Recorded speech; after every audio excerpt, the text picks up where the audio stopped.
Welcome to Raging Bullets, a DC Comics fan podcast, episode 155.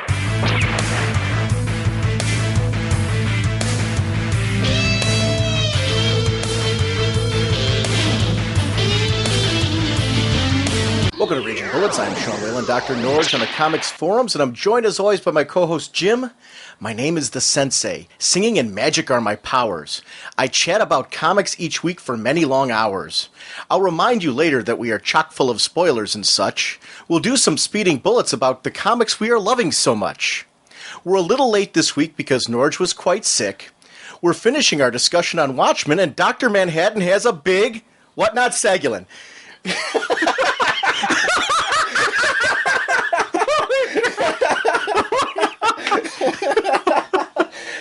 Well, how's it going, eh? I'm okay now, but it has been quite a week for me.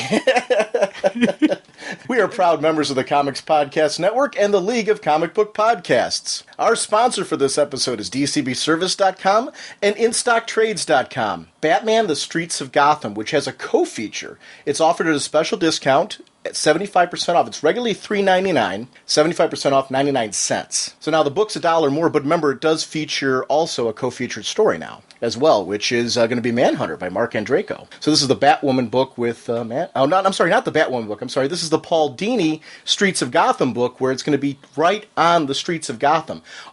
Which I've really liked that exploration. Did you ever get the hardcover of Gotham Central? Yeah, I did. Okay. So did you get to read any of it? It's funny. I'm going on vacation in a couple days, and I'm taking it with me to finally actually sit down and read it. So I will be reading it this weekend. Now, one of the nice things about books like that is it gives you a view of the citizens of Gotham. You get to see Batman in the book occasionally, but it's always from the street-level perspective of the people of Gotham City. Now, Gotham Central focused on just the police department. This is going to focus on the citizens as well as the police, a little bit of everybody. So I'm really excited for this book. Paul Dini writing that one. But then Manhunter, I didn't realize that Manhunter was going to be a co-feature written by Andreyko. So, I mean, you can't go wrong on this. I know, and I love that they're upfront saying these are not backup stories; these are co-features. And I know when we talk about it, sometimes like, wow, what do we call it? Well, now we have not only a definitive answer, we have a reason why. These are full-fledged, really cool stories with some great characters that they're going to let us, get to experience once again. Even though their solo titles have been canceled, they are being resurrected in the co-feature, and I'm really excited about it. Collections of 10-page stories that are going to be in there, so it's going to be 10 additional pages, I guess, that we're getting from everything I'm reading, because this is going to be a 40-page book, so can't argue with that. No. Detective Comics 854, also a co-feature one. This one's totally written by Greg Rucka and art by J.H. Williams and Cully Hamner, and this is the one, Batwoman and the Question. 2 stories into the same. I mean, it's going to be great. Have you seen the preview art of Cully Hamner's Question yet? No, I haven't seen any of the preview art. It's gorgeous. It looks really, really... I'm a big Cully Hamner fan, so I'm like, ooh, we can't go wrong here. So this is going to be a great... I mean, J.H. Williams, the stuff for Batwoman, we just looked at a picture of that. Yeah, we looked at the Batwoman stuff. That looks nice. Yeah, that looks really gorgeous. But then, I mean, this is going to be... It's going to be an art treat. It's going to be a story treat. And Greg Rucka writing both of these... How can you go wrong? This one's another one, 75% off. It's $3.99, 75% off 99 cents. So, I mean, you're saving $3. We're saving $6 right there on those 2 books. Hey, you could buy 2 for the price for less than the price of 1. Yeah, but I mean, the nice part is, though, on a budget nowadays, times are tough and all that stuff. Saving $6 off of these books to try them out, that's a huge incentive for me. Whatever your shipping preferences, your bag and boarding preferences, DCBService.com accommodates your collecting needs. 3 weeks, Jim. 3 weeks until Long Halloween. We're going to do it right after. We've got 2 weeks where we're going to have our Art Lion episode, which is going to be Brave and the Bold. We did a 4-hour discussion with him on basically it's 19 to 22. The main focus is 20, 21, and 22. Those are the issues that he worked on. But we do talk a little bit about issue 19 as far as how storyline-wise it leads into all that. But it was the 4-part story featuring a crossover with the Phantom Stranger, Green Lantern, and Green Arrow. That trade is also solicited this month from DCBService.com. I'll do an ad for that next week. But this is a great chance for people, if you didn't get a chance to pick that up, to know why you should pick up that book. Because we had a great discussion with him. But the artwork on that, woohoo. Oh, yeah, that was some beautiful work there. And if you didn't pick it up, here's your chance, man. Just jump on it. Yeah, and that trade does have the Supergirl Raven crossover in there as well. So it's 6 issues that I think are being collected of Brave and the Bold. So it's a nice collection. But 3 weeks for us, it's going to be Absolute Batman, The Long Halloween. Halloween. Right after that, we're going to jump right into that one. InStockTrades.com has its regularly $75 for the Absolute Edition, which is all 13 issues, really 15 issues of that book with the double-sized ones. Regularly $75, 37% off, only $47.25. The regular trade paperback's available, $19.95 regularly, 37% off, only $12.57. InStockTrades.com offers free shipping on orders of $50 or more, and has a ton of collected editions in stock and ready to ship. So that's going to be great. I'm excited for that one. I'm very excited.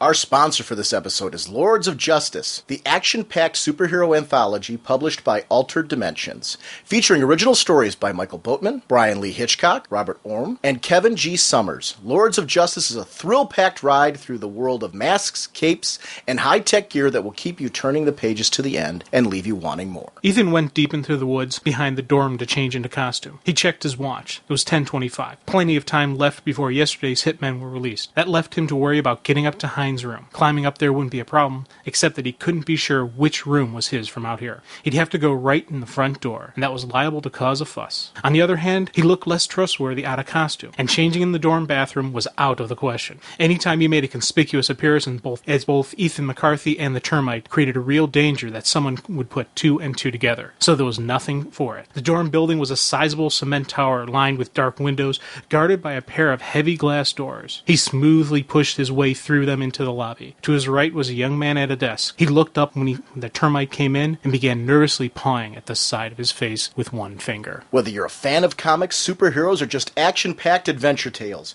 add Lords of Justice to your reading list. Lords of Justice is available now from Amazon.com, BarnesandNoble.com, and CyberWizardProductions.com. And there are links to all of those on RagingBullets.com in the show notes and on our Comics Podcast Network website as well. So, cool stuff. Jim, I want to remind everyone of our contest, RagingContest@gmail.com. We're looking for audio comments, website content, sketches, comic strips, where's what not nows, reviews. You decide on a book. We're going to do it cover to cover with you on the show. And the deadline for this contest is April 19th. We'll be picking up a winner in the last episode in April. So I'm excited for that. Time to do another one of these. Yeah, no, it's always kind of cool to find out what people want to talk about and just, throw a little mix into the show. We had a great time with David Faust and then with Mike Sims on our last two. So I'm excited to do this again with a listener. So this will be fun. Jim, what kind of a podcast are we? Well, Sean, we are a spoiler podcast. We go in-depth in a plotline, story twist, and whatnot of the comics we're reviewing. So if we're going over something you haven't read, you may want to come back later so you can better enjoy the show. Want to remind everyone to check out RagingBullets.com for things like Life in the Gutter, listener rants, a lot of the stuff that listeners have been sending in. Where's What Not Nows? We just got a painting done by one of our listeners' friends that we got sent in. So I'm updating stuff all week long. I always put on the main page when I update a section. We have DC release dates up there. So on the main page, you can always find right away what sections of the site have been updated. You can click on them, check them out. But there's a lot of back content, too, if you're new to the show, that we've had up there for ages. Bullet point reviews and things like that have been up there, columns by listeners. So plenty of things up there for people to check out and play around with up on the website. So definitely check that website out. Jim, how long have we been doing this show now? Well, I'd say it's been, 3 years now? Yeah. This is actually between last episode and this episode, we had our third anniversary. Third year anniversary. It just dawned on me. I'm like, wait a minute. This is our, kind of technically our third anniversary episode. Pretty much, yeah. Happy anniversary, happy anniversary, happy anniversary, happy anniversary. And let's go and talk some speeding bullets, Jim. To the Batmobile. Let's go. Atomic batteries to power. Turbines to speed. Sure, ready to move up.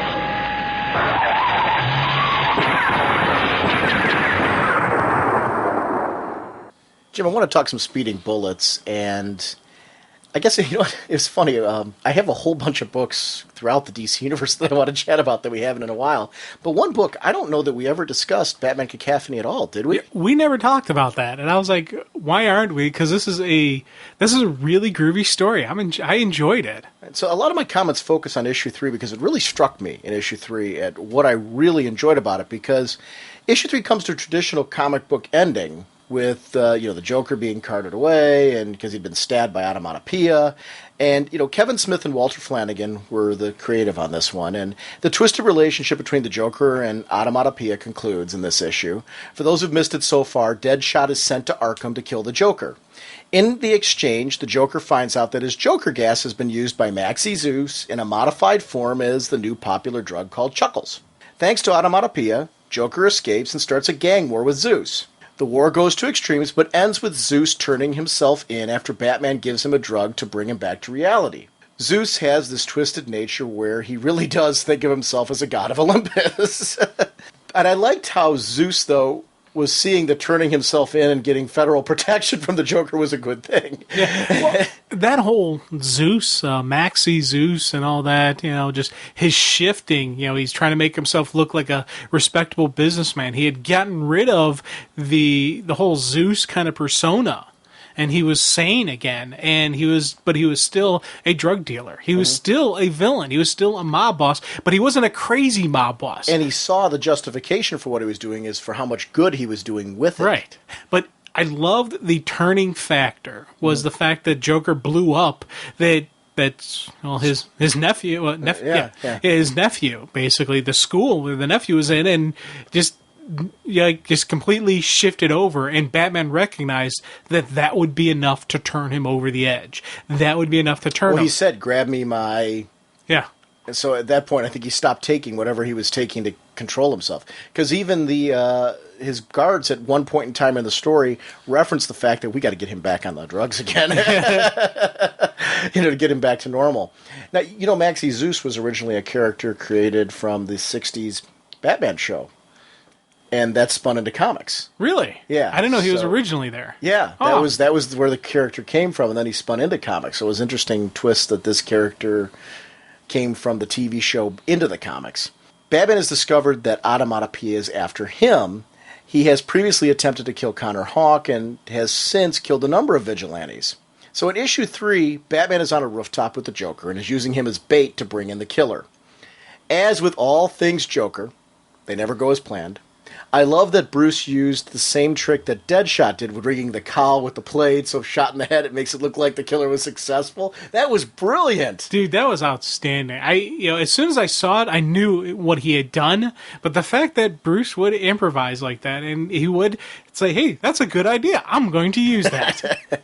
He fakes his death to gain the upper hand. I also like that there was a physical pain and a reaction to taking the bullet, even though the plate was in place. It wasn't just a pop-up and, hey, look, no problems, everything's great. Because you're still getting hit with a bullet. Yeah, it's when people get shot and they're wearing Kevlar, the body vest. There's still the concussion impact of that bullet. You're not getting the thing penetrating your skull, but you still have that force behind it. And that would be enough in itself to kill you. But I appreciate that on a street-level hero, that you do have those moments where he's referencing that in his inner dialogue. And the fact that the ears are ringing and that's having an effect on him. His route to escape Batman really worked for me, too. He stabbed the Joker. Knowing Batman's code, he wouldn't let the Joker die, which was really interesting. And Batman actually referenced his code earlier in there, which I thought was really an interesting statement by Smith to show that Batman does have this code of not killing, because he referenced it earlier with Automatopoeia. He wouldn't let Automatopoeia die during that whole fire. So that was an interesting little twist there. I love the human debate between Bruce and Jim Gordon. Jim sees that there's merit to letting this evil force of nature just die. My absolute favorite moments are when Bruce adopts the Matches Malone disguise and pretends to be the Joker's lawyer, and the Joker knows that it's Batman. And even comments on, change out of that mustache. It's creepy. Because it is creepy. He's got the pedophile, creepy kid and toucher mustache. Sure, right. This becomes a bearing of souls between two adversaries on a level that really shows that Kevin Smith gets Batman. Bruce asks the ultimate question, do you really want me dead? Bruce reveals to the Joker that he couldn't see him dead because he's seen death and vowed it would never happen again. And it's interesting that the Joker had speculated in trying to get into the head of Batman that he'd had some form of tragedy like that in his life. He would know Batman that intimately. And we talked about this with Death in the Family. How did the Joker really know that Bruce was Batman at that point in time? And there was that part where it was like, maybe, maybe not, I don't know. But there was at least a question mark there. Even though the Joker seems, and I believe it's true, genuinely sorry for what made Batman who he is, he admits he does want to kill him. It's almost like a lust that drives him. I don't hate you because I'm crazy because I hate you. The Joker feels that the death of the Batman would end his reign of terror on Gotham, and he wants to be locked up if Batman were to die. and just let time run out while he's all doped up on drugs, letting the world pass by in front of him. I know, it just raised so many questions in my head as I'm reading this. First question was, what if Batman turns over the Joker to Gordon, and Gordon's like, sure, no problem, we'll get him taken care of, but as soon as Batman's back is turned, Gordon's like, no, don't take him to the hospital, just let him sit on that corner, rot and die. What would Batman do? Would he throw down with Gotham PD to save that psychopath, or, what would he do? I don't know. That's the question I'd love to see. And of course, the second question, you know what? I think he would save the life of the villain at that point, because he would consider that corruption. But what would he do to Jim Gordon? How would he? It's the whole. Would that kill the relationship between Gordon and Batman? Could he ever trust him again? I don't know. I would love to see that story told out. Sure. Yeah. Then I think we've seen that story sort of told, not from that direct quote, though. We've seen the relationship go from being very close to being very tenuous on both sides because of violations like that before. So that's interesting.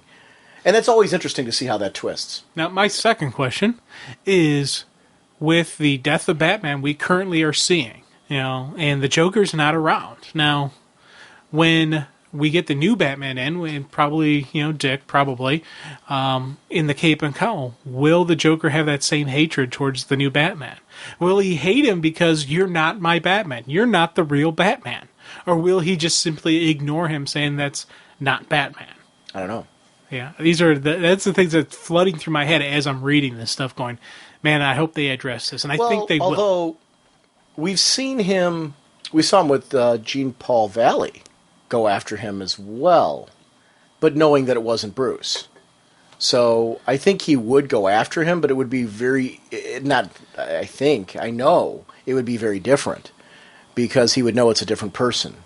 And so his reaction would be different. But I think he would still have the same things driving him. In typical Joker fashion, he ends with a little joke about seeing Batman's junk when he's changing. I thought that was really funny. Because it was typical Joker. This is such a deep and solemn and intense conversation. It shows that the Joker really is crazy and driven to an insane level, that he would rather die than let Batman live. Like, it almost was solace for him when he almost died there. I was laughing because he's like, we had that Whitney Houston moment where I'm cuddled up in your arms and you're defending my, the virtue of letting me live. Of course, had I had the strength, I would have bit your jugular. I was like, yes, Joker. Such a great moment. Flanagan did a great job on the art. I particularly liked when he showed the scarring on Bruce's body. He's human, and with the amount of swords, knives, explosions, etc. that this man has been through, not to mention bullets, he would be covered with marks. And I liked that. Alfred's handled quite well. He talks to Bruce, and he's even sarcastic with him in a way that shows he really understands what Batman needs at all times, in advice and dialogue, and in even just jokes when he needs those moments to be uplifted. This really was just a fun 3-issue mini, and I hope we see more from this team. I wanted to throw in that seeing Onomatopoeia returning home, a normal man with the tennis excuse for the broken arm, it shows that this twisted character could be your next-door neighbor, but with extreme deviant tendencies. It was an interesting twist. This is well worth picking up and trade if you missed this book, because it was really just a great read. Yeah, that was just he had in his basement the hidden room that has all his trophies and all that stuff. Makes me want to go down to your basement and look to see if you have a hidden trophy room. Oh yeah, I do. Just because it could be anybody. Yeah, but you won't find it. Yeah. Well, we got to build the lair to Archie, though. Oh yeah. Yeah, we definitely have to build that. Yeah, we'll get it working on that. Okay. Yeah, I've got shovels out in the garage. Oh, cool. We're two strapping young lads. We can start digging and we'll be fine. Wait, it'll be like when I was a kid. When I was a kid, I read The Hobbit. And you know how they lived in holes in the ground and all that stuff? I thought, it'd be cool to create one. So we have this in our backyard behind where our swimming pool was growing up. We had this hill that sloped down, right? So I'm like, got a hill here and all that stuff. All I got to do is dig, right? Well, now, digging in the ground is not as easy as, it sounds. Yeah. It's like, you don't have... You on the surface level, there's a lot of loose dirt and things like that. But as you get down farther and farther, there's roots intertwined and things like that. So there's still this hole. You can actually still see it in my dad's yard. This hole that I started digging. Now when I say it's a hole, it's more like a divot. But all right. So let me preface that again. But it was enough of an impact that you can still see it there. But so it shows you that I did have some motivation, but that was only how far I got. There's also a log that's still up in the air in the back there. That was going to be my fort. So there's a lot of unfinished projects that I'll eventually get to if I ever live there again. But it actually just shows, is there enough insane motivation? I began some of these projects. Yeah, so, okay. And obviously my Hobbit hole was going to be a little bit of a bat cave too, and it didn't, so it never quite, but a Hobbit hole seemed a lot easier to build than a bat cave. Yeah. Well, I'm thinking with our, we can do with the basement, run into go out to Lake Erie, and because you're right by the lake, we'll just dig a tunnel, and that way, that's where Archie will pop up out of. But see, I'm figuring with the two of us, more than just a divot, we can get an insanely big puddle. Hey, if Mariah will let me dig up your basement, I'll go to work right now. All right. Yeah, I'll go home, get some pickaxes, and I'll break up the concrete, and I'll start digging right now. I've got some lines. When we talk about Watchmen a little bit, I've got some lines we can use to try and get that to happen. So there's some great Dr. Manhattan dialogue that I think will work just fine. Oh, yeah. I want to talk about Battle for the Cowl, Commissioner Gordon and Manbat for a little bit if we could. Just this Battle for the Cowl event, this is my event.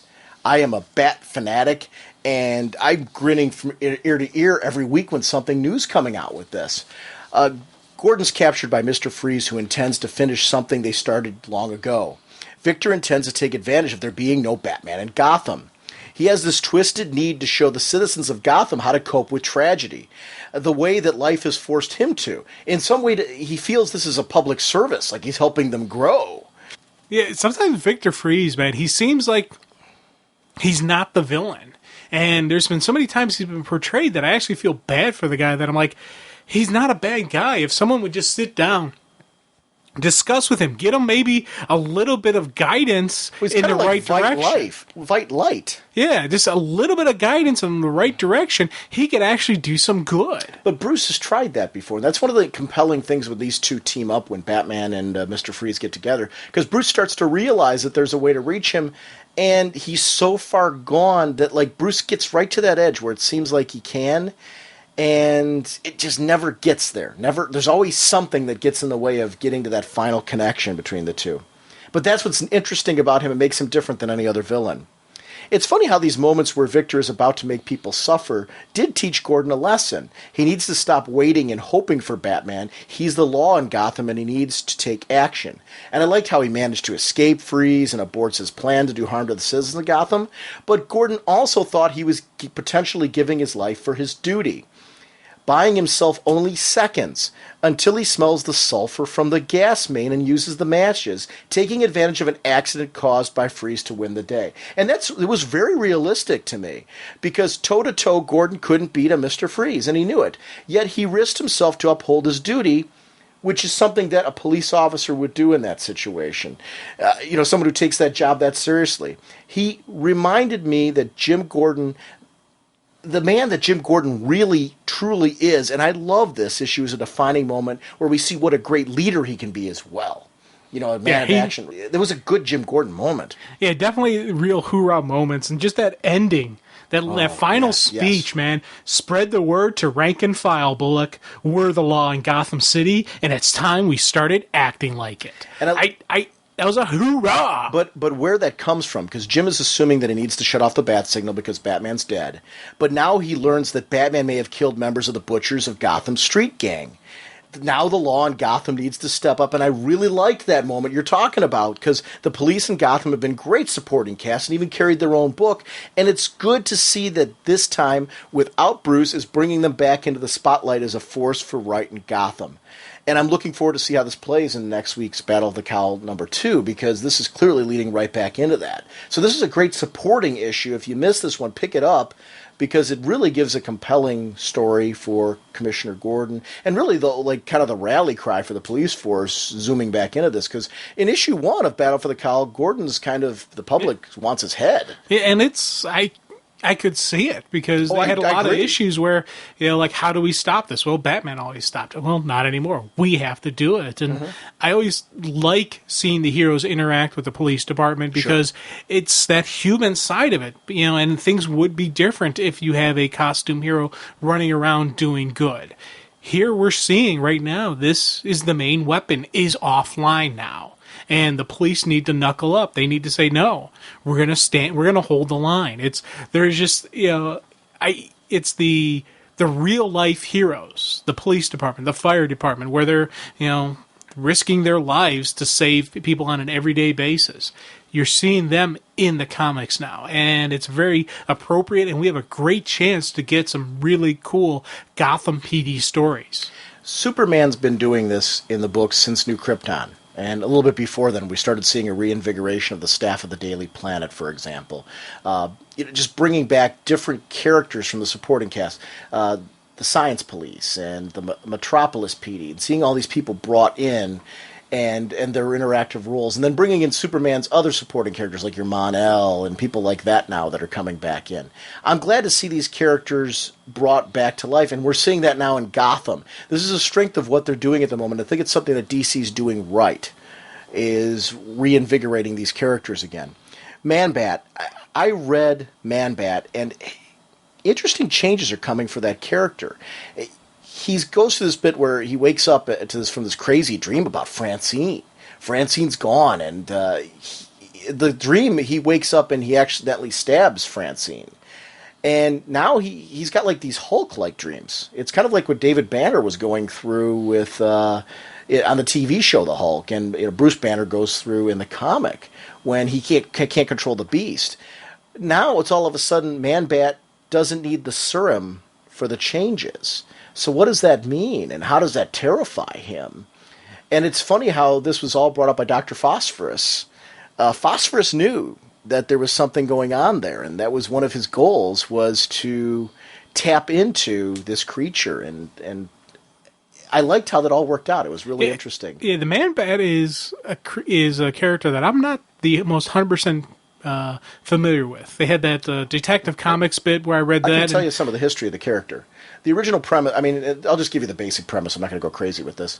The basic premise was, in the 70s, this character was introduced, and the whole premise of this character was Kirk Langstrom was a scientist, along with his wife, and they experimented on this serum because he basically had this respect for Batman. So he was looking to, in many ways, support this character. Well, he was so into it. It's kind of like we talk about digging holes. This is him digging his hole, except he took it like we were talking about doing it with shovels. He brought the whole crane and, went to a whole other level and dug up the neighbor's yard as well. But he creates this serum that turns him into a bat and can't control himself. He almost becomes like a beast at that point. And there's still some coherence there when he's around Francine and those familiar to him. So it was kind of a Jekyll and it's more Jekyll so and Hyde. It's yeah. Jekyll and Hyde. Yeah. It's classic Jekyll and Hyde brought to Batman. And Francine later wound up taking it too. And there were times when Man-Bat returned, and it turned out that it was Francine and not him. And Langstrom still thought it was him when it was Francine, and said, am I not remembering things, what's going on, and all that. So it became an interesting twist how she did this as some way to try and be closer to him. So they're a very tragic relationship. I liked how we also saw in this issue the recent bits with Outsiders, because they have been in the Outsiders book as supporting cast, so the Outsiders show up on the scene, and there would be a relevance to some of those characters' relationship with Kirk and Francine recently.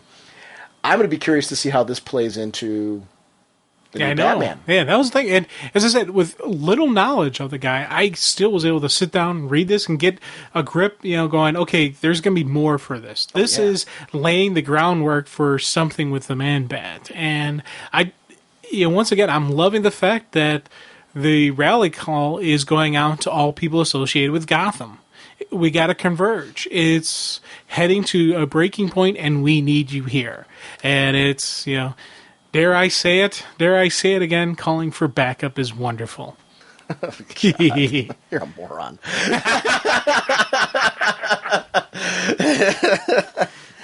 I'm all kidding aside. I am giddy over this exploration of characters in the Batman universe that really need to be fleshed out and redefined again, because I think that's what makes the comic cool. If you focus too much on the main character and you forget the supporting cast and the villains and forget to develop them and make them interesting and compelling, when Bruce returns eventually, his universe is going to be richly developed and so interesting in a new way. He's going to be a fish out of water, having to come back and trying to find his role in the universe. And I'm questioning, is he going to be Batman when he comes back or not? I don't know. It's an interesting twist. I could see it going either way. See, it's a tough call because, speaking of like with the Bat universe, Oracle's we don't want to go too much into Oracle's miniseries because we're going to be doing something special with Oracle's miniseries coming up. Okay, then I will stop there. We're going to be doing a cover-to-cover of the first 2 issues of Oracle's miniseries coming up, so we're saving that. Okay. We have a guest joining us. I did not know that. Yeah, we have a guest joining us who we were going to do something with at the New York Comic Con, so can you make your point without going too spoiler into Oracle's thing, or... No, I mean it's okay to chat about it. No, actually, why don't we just no? Let's leave that there because it's interesting. I want people to know that we're doing something. My comment was going to be heavy spoiler laden and save it for right now. I will save it.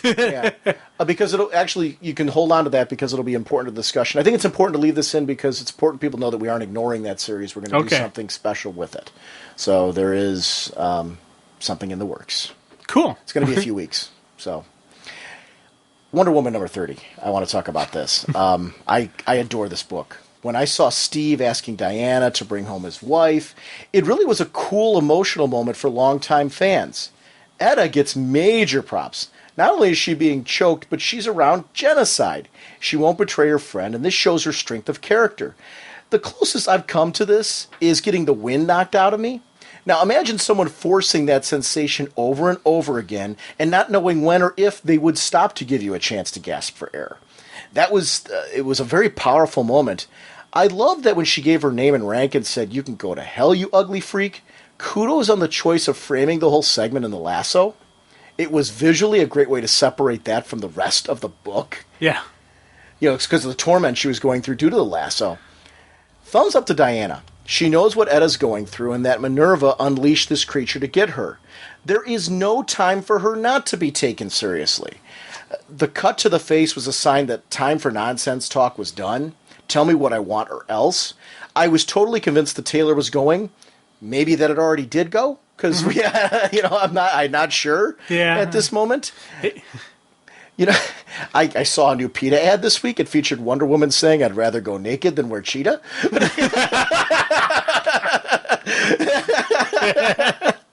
As I said, I regret my actions back then. I'm sure I will regret this action as I will. It was an interesting point that, she's going back to Max Lord and saying, she was slowly realizing that she needed to go to that place again, and it was driving because she worked so hard to get away from that. And I love that there was this conflict within her. And yet she knew this is her friend. There is a line where it's your friend, someone you love, and no more death will be allowed to take place at this point. And it's her friend who is targeted solely because of her friend. Mm-hmm. And it's the personal nature of the attack against her. So it's like, fine, you want to get personal, we'll get personal. I'm going to step this up a notch. It's part of the code that it's the warrior code she lives by. We're seeing this isn't just killing for killing. This is killing for honor, killing for justice, killing for the sake and safety of your friend, of your family, of your partner, How will this affect her relationships with people like Steve Trevor, with Tom? Because now Etta's been hurt because of this. And she knows what this is doing to her. Is she going to start thinking of severing ties because of this? And saying, I need to kind of go off and maybe it is right for me to go to Themyscira, and maybe it is right for me to kind of step aside. It hurts too much and too much risk to these people that I've become close to. Is that going to lead to this? I don't know. I'm just speculating at this point. I'm guessing yes. We're going to see her try to separate herself from the the people, and maybe from that. I'm guessing going to the Origin and Omens issue where we see Tom walking away from her. Is this the catalyst for that? That's what I'm seeing. That she's going to start separating herself from her friends, from her loves, and maybe even separating herself from Diana Prince, alternate ego. And just kind of division. And we know that doesn't work. You think about it, anytime a hero has done that in the past, it doesn't work. You have to embrace your humanity. You have to embrace the reason you're putting in the fight. The reason you're doing this, the reason you're going to throw down, the reason you're going to risk your life is for these people you love and care about. And we're seeing in Diana that she still has that human quality. She still has that personal nature, but she knows it's the warrior time, It's time to, you knuckle up. It's time to throw down and do what you got to do. And I love seeing that conflict in her eyes as she's thinking about it and just, Imagine having to realize the friend you are protecting is someone your husband loved first and still loved. I think Genocide was using that fact to try and tear down and manipulate Etta, and the anger she felt was anger I felt at the cruelty of that situation. It's just solid use of supporting cast to show us the various levels Genocide will go to, which are not just physical, but also psychological. It added another layer to Genocide. Yeah, Pat's a thinking villain. Yeah, oh yeah. Definitely knows what it's doing. Another level of androgyny. Yeah.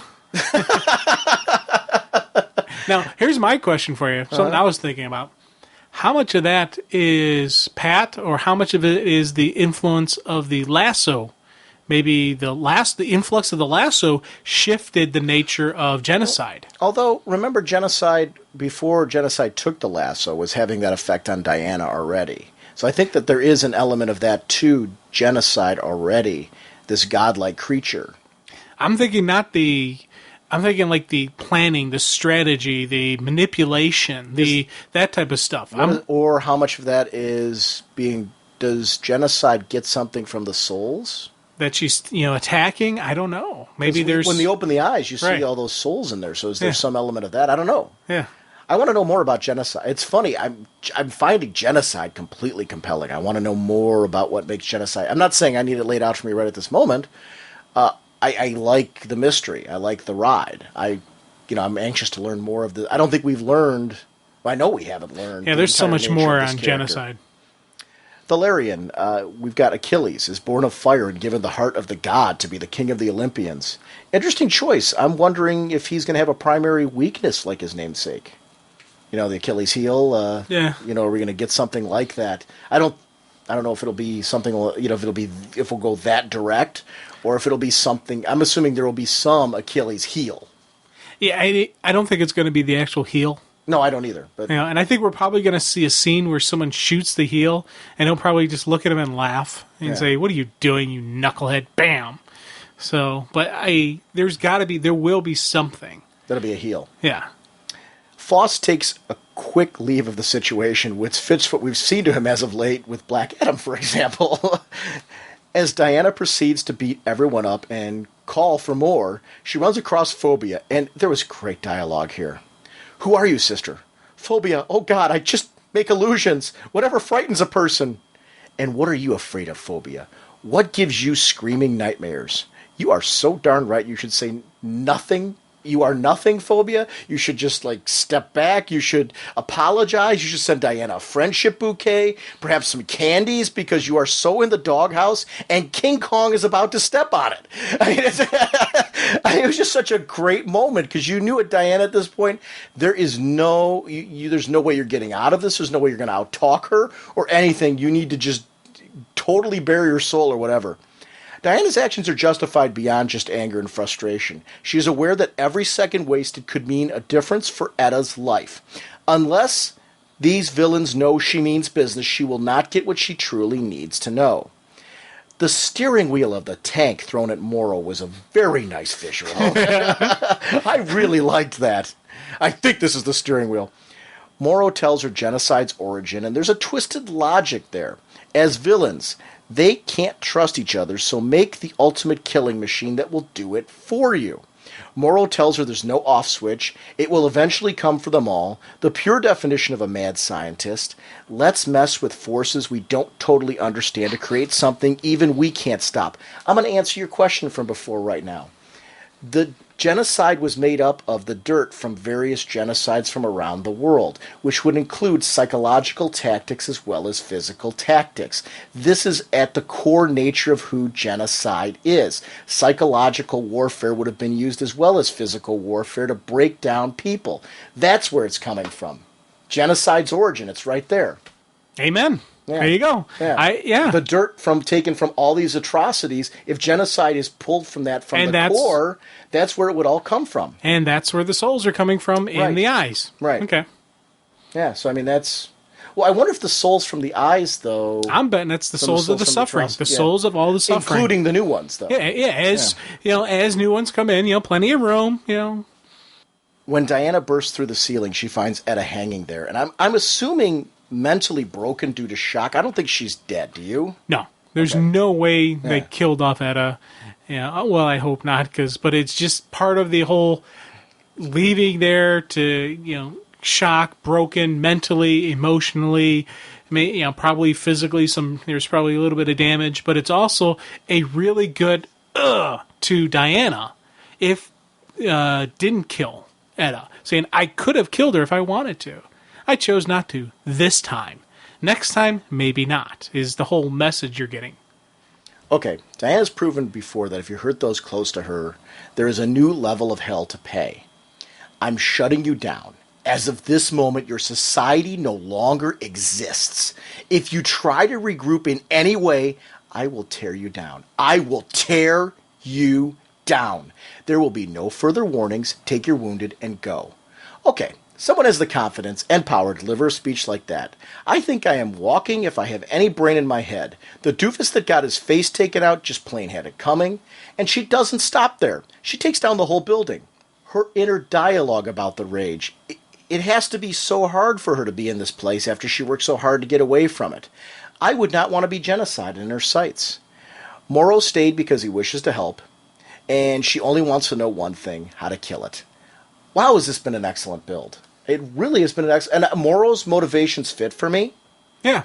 We've seen him have with him. Yeah, we've seen him have these moments of clarity where he goes, "No, I shouldn't have done that. Mm-hmm. Okay, let me see. How can I stop it?" So there is some moral compass left in him. It's a little skewed, but it still exists. Let's talk about Flash Rebirth #1 for a little bit, if we could. It was really interesting because when this issue came out, I guess I didn't know what to expect. Like, what was the focus going to be? Or, it starts off with a murder mystery right in Barry's home, where Barry used to work. And we see a mixing of the chemicals that looks just like... It's the mixing of the same chemicals that made Barry. And I'm sitting, and he's using a flash... it's a stick with a lightning bolt, and it was... On both ends. On both ends. So I'm like, hold on. And first thought that popped in my head was Zoom. The original Professor. Yeah, the original Zoom going to get his powers back. And part of me, going really far out there, I'm like, if it isn't Zoom, who could it be? Well, I'm like, well, maybe Max Mercury, someone else. I don't know. But it was somebody who brought Barry back. So, which Zoom tends to be my number one choice as well. I'm curious to see what's going to... But imagine coming back and not knowing why you were brought back. Because, I like that he realizes that Wally could have done what he did with Darkseid without him. That he wasn't really needed for that. And that was an interesting little twist there. The moments with Hal and Barry were priceless. They were great moments with seeing them together.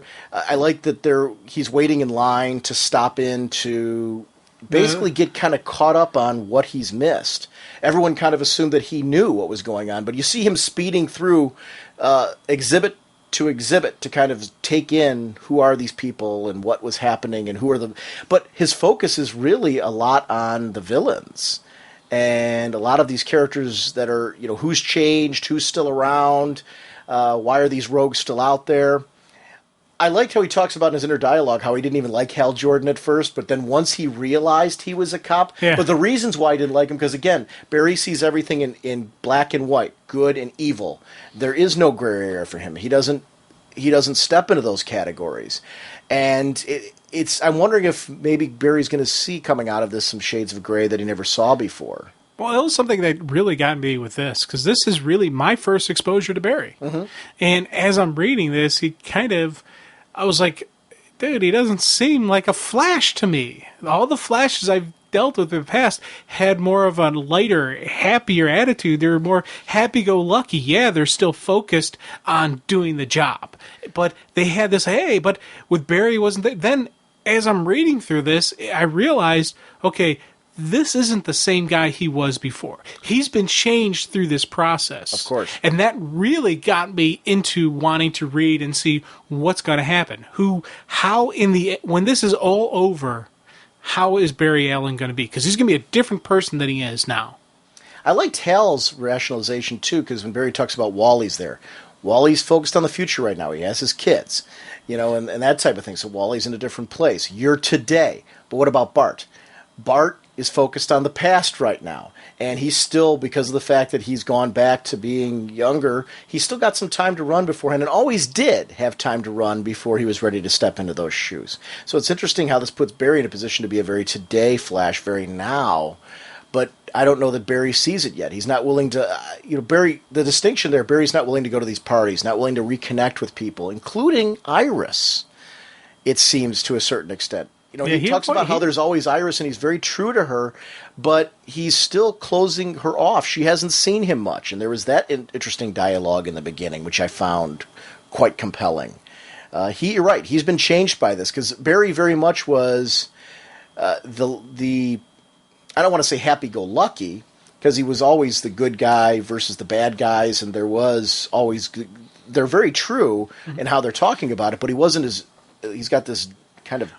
We saw that with Wally, talking about describing how he was very understanding with Wally, and he never raised his voice, and he was very patient. And for a speedster to be willing to slow down and be patient shows an amazing amount of restraint. Mm-hmm. But Barry was able to do that with Wally, and it was actually the Wally speech that got me realizing how much he had changed. Yeah. Just because you're seeing him through the eyes of, first you saw through these respected peers, the JSA saying what a great guy he was. Then you see Wally, who he brought Jay Garrick back. Yeah. He motivated, he inspired, and he did what a hero does. And then you see Wally talking about this was his mentor, this was his teacher, this was his father type figure. And how he learned from Wally though too, that he was the kind of example that he learned from those around him too, which made him so accessible.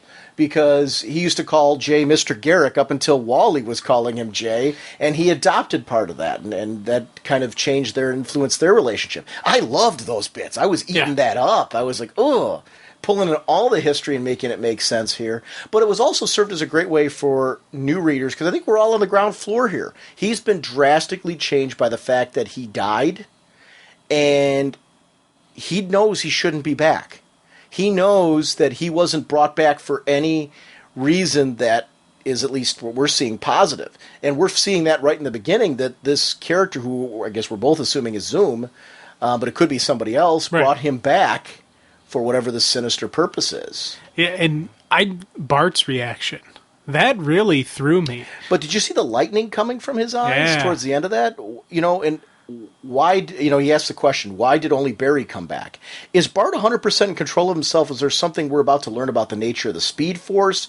Does this other character have some effect on all this? I don't know. I'm wondering if they're all now starting to get connected. There's like because we saw that at the, near the end, that there is Savitar. And there is a connection to the Speed Force. There's a connection to the Speedsters. Well, okay, let's talk about that.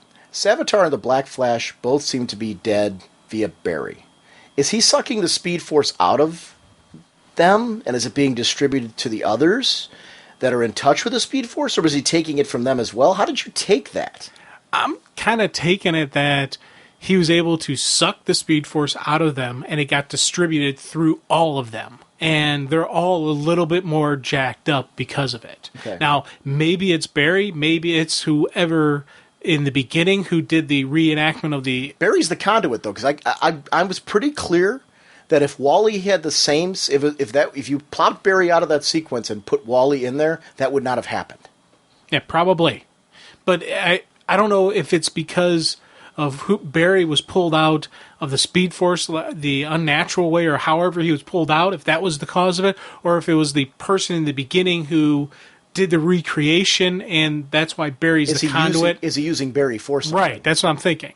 I'm thinking Barry's being used, and at the end of Rebirth, we're going to see Barry and whatever this thing is confront, the showdown, and that's where we'll get the final answer on what happens to Barry Allen and what happens to the Flashes. And I'm hoping that the Flashes still all exist, that Barry, Wally, Bart are all around, and things are more back to normal at the end of this. I'm pretty sure there will be. I do too.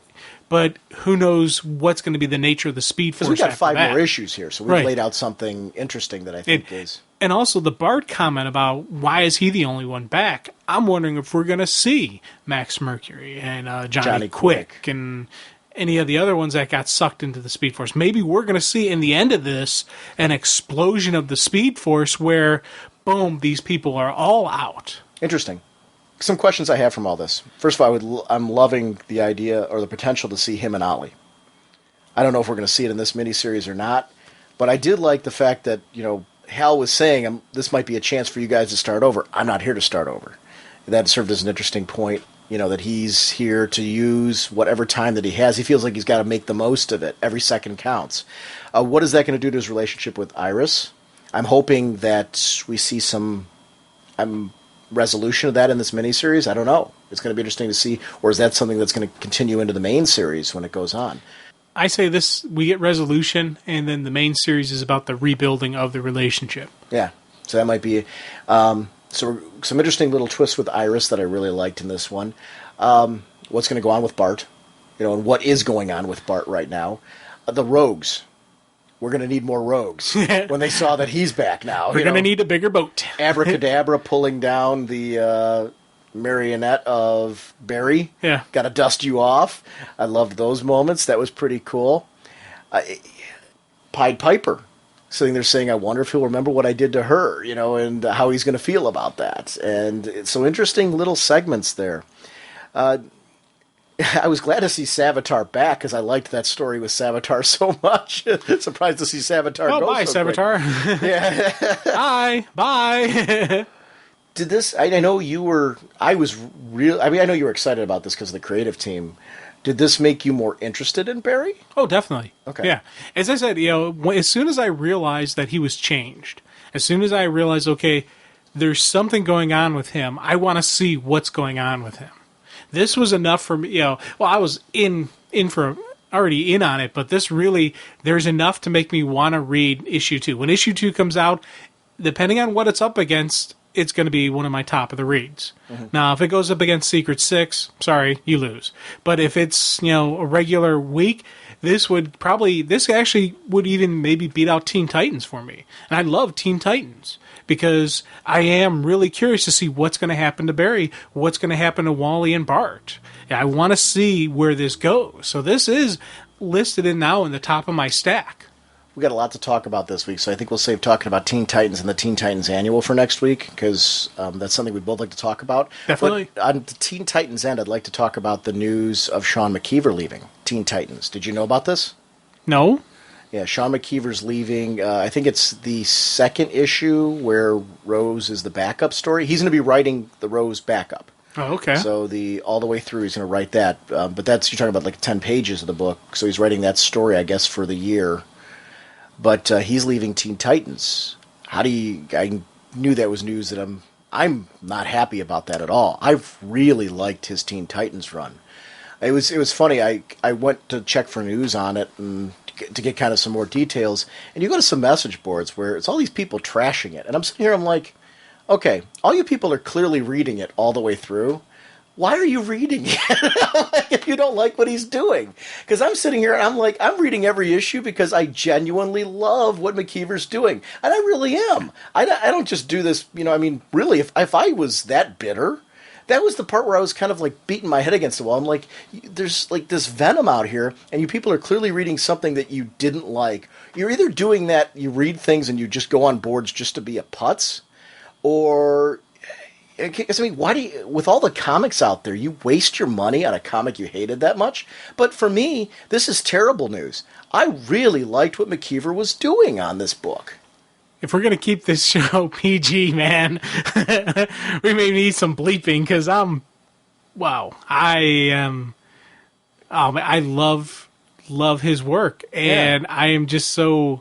that first future, I am hurting, right? I am in physical pain right now because I saw him just he took on this team and he's personalizing it and he's making his own. And I got in my head this massive multi-year run where we're going to see all this stuff happening, and now I'm not going to get that. I am hurting right now.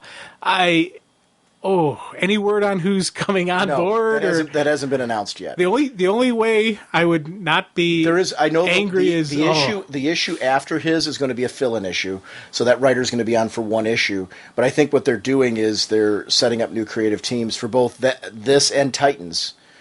I'm guessing is what that looks like. So I don't know. It's and just as I'm really getting into the groove of Titans, well, Titans, I had a feeling Titans was coming because of the fact that we had McKeever taking over for Death Trap. Yeah. But that to me looked like, okay, McKeever's really laying the groundwork for this interesting franchise.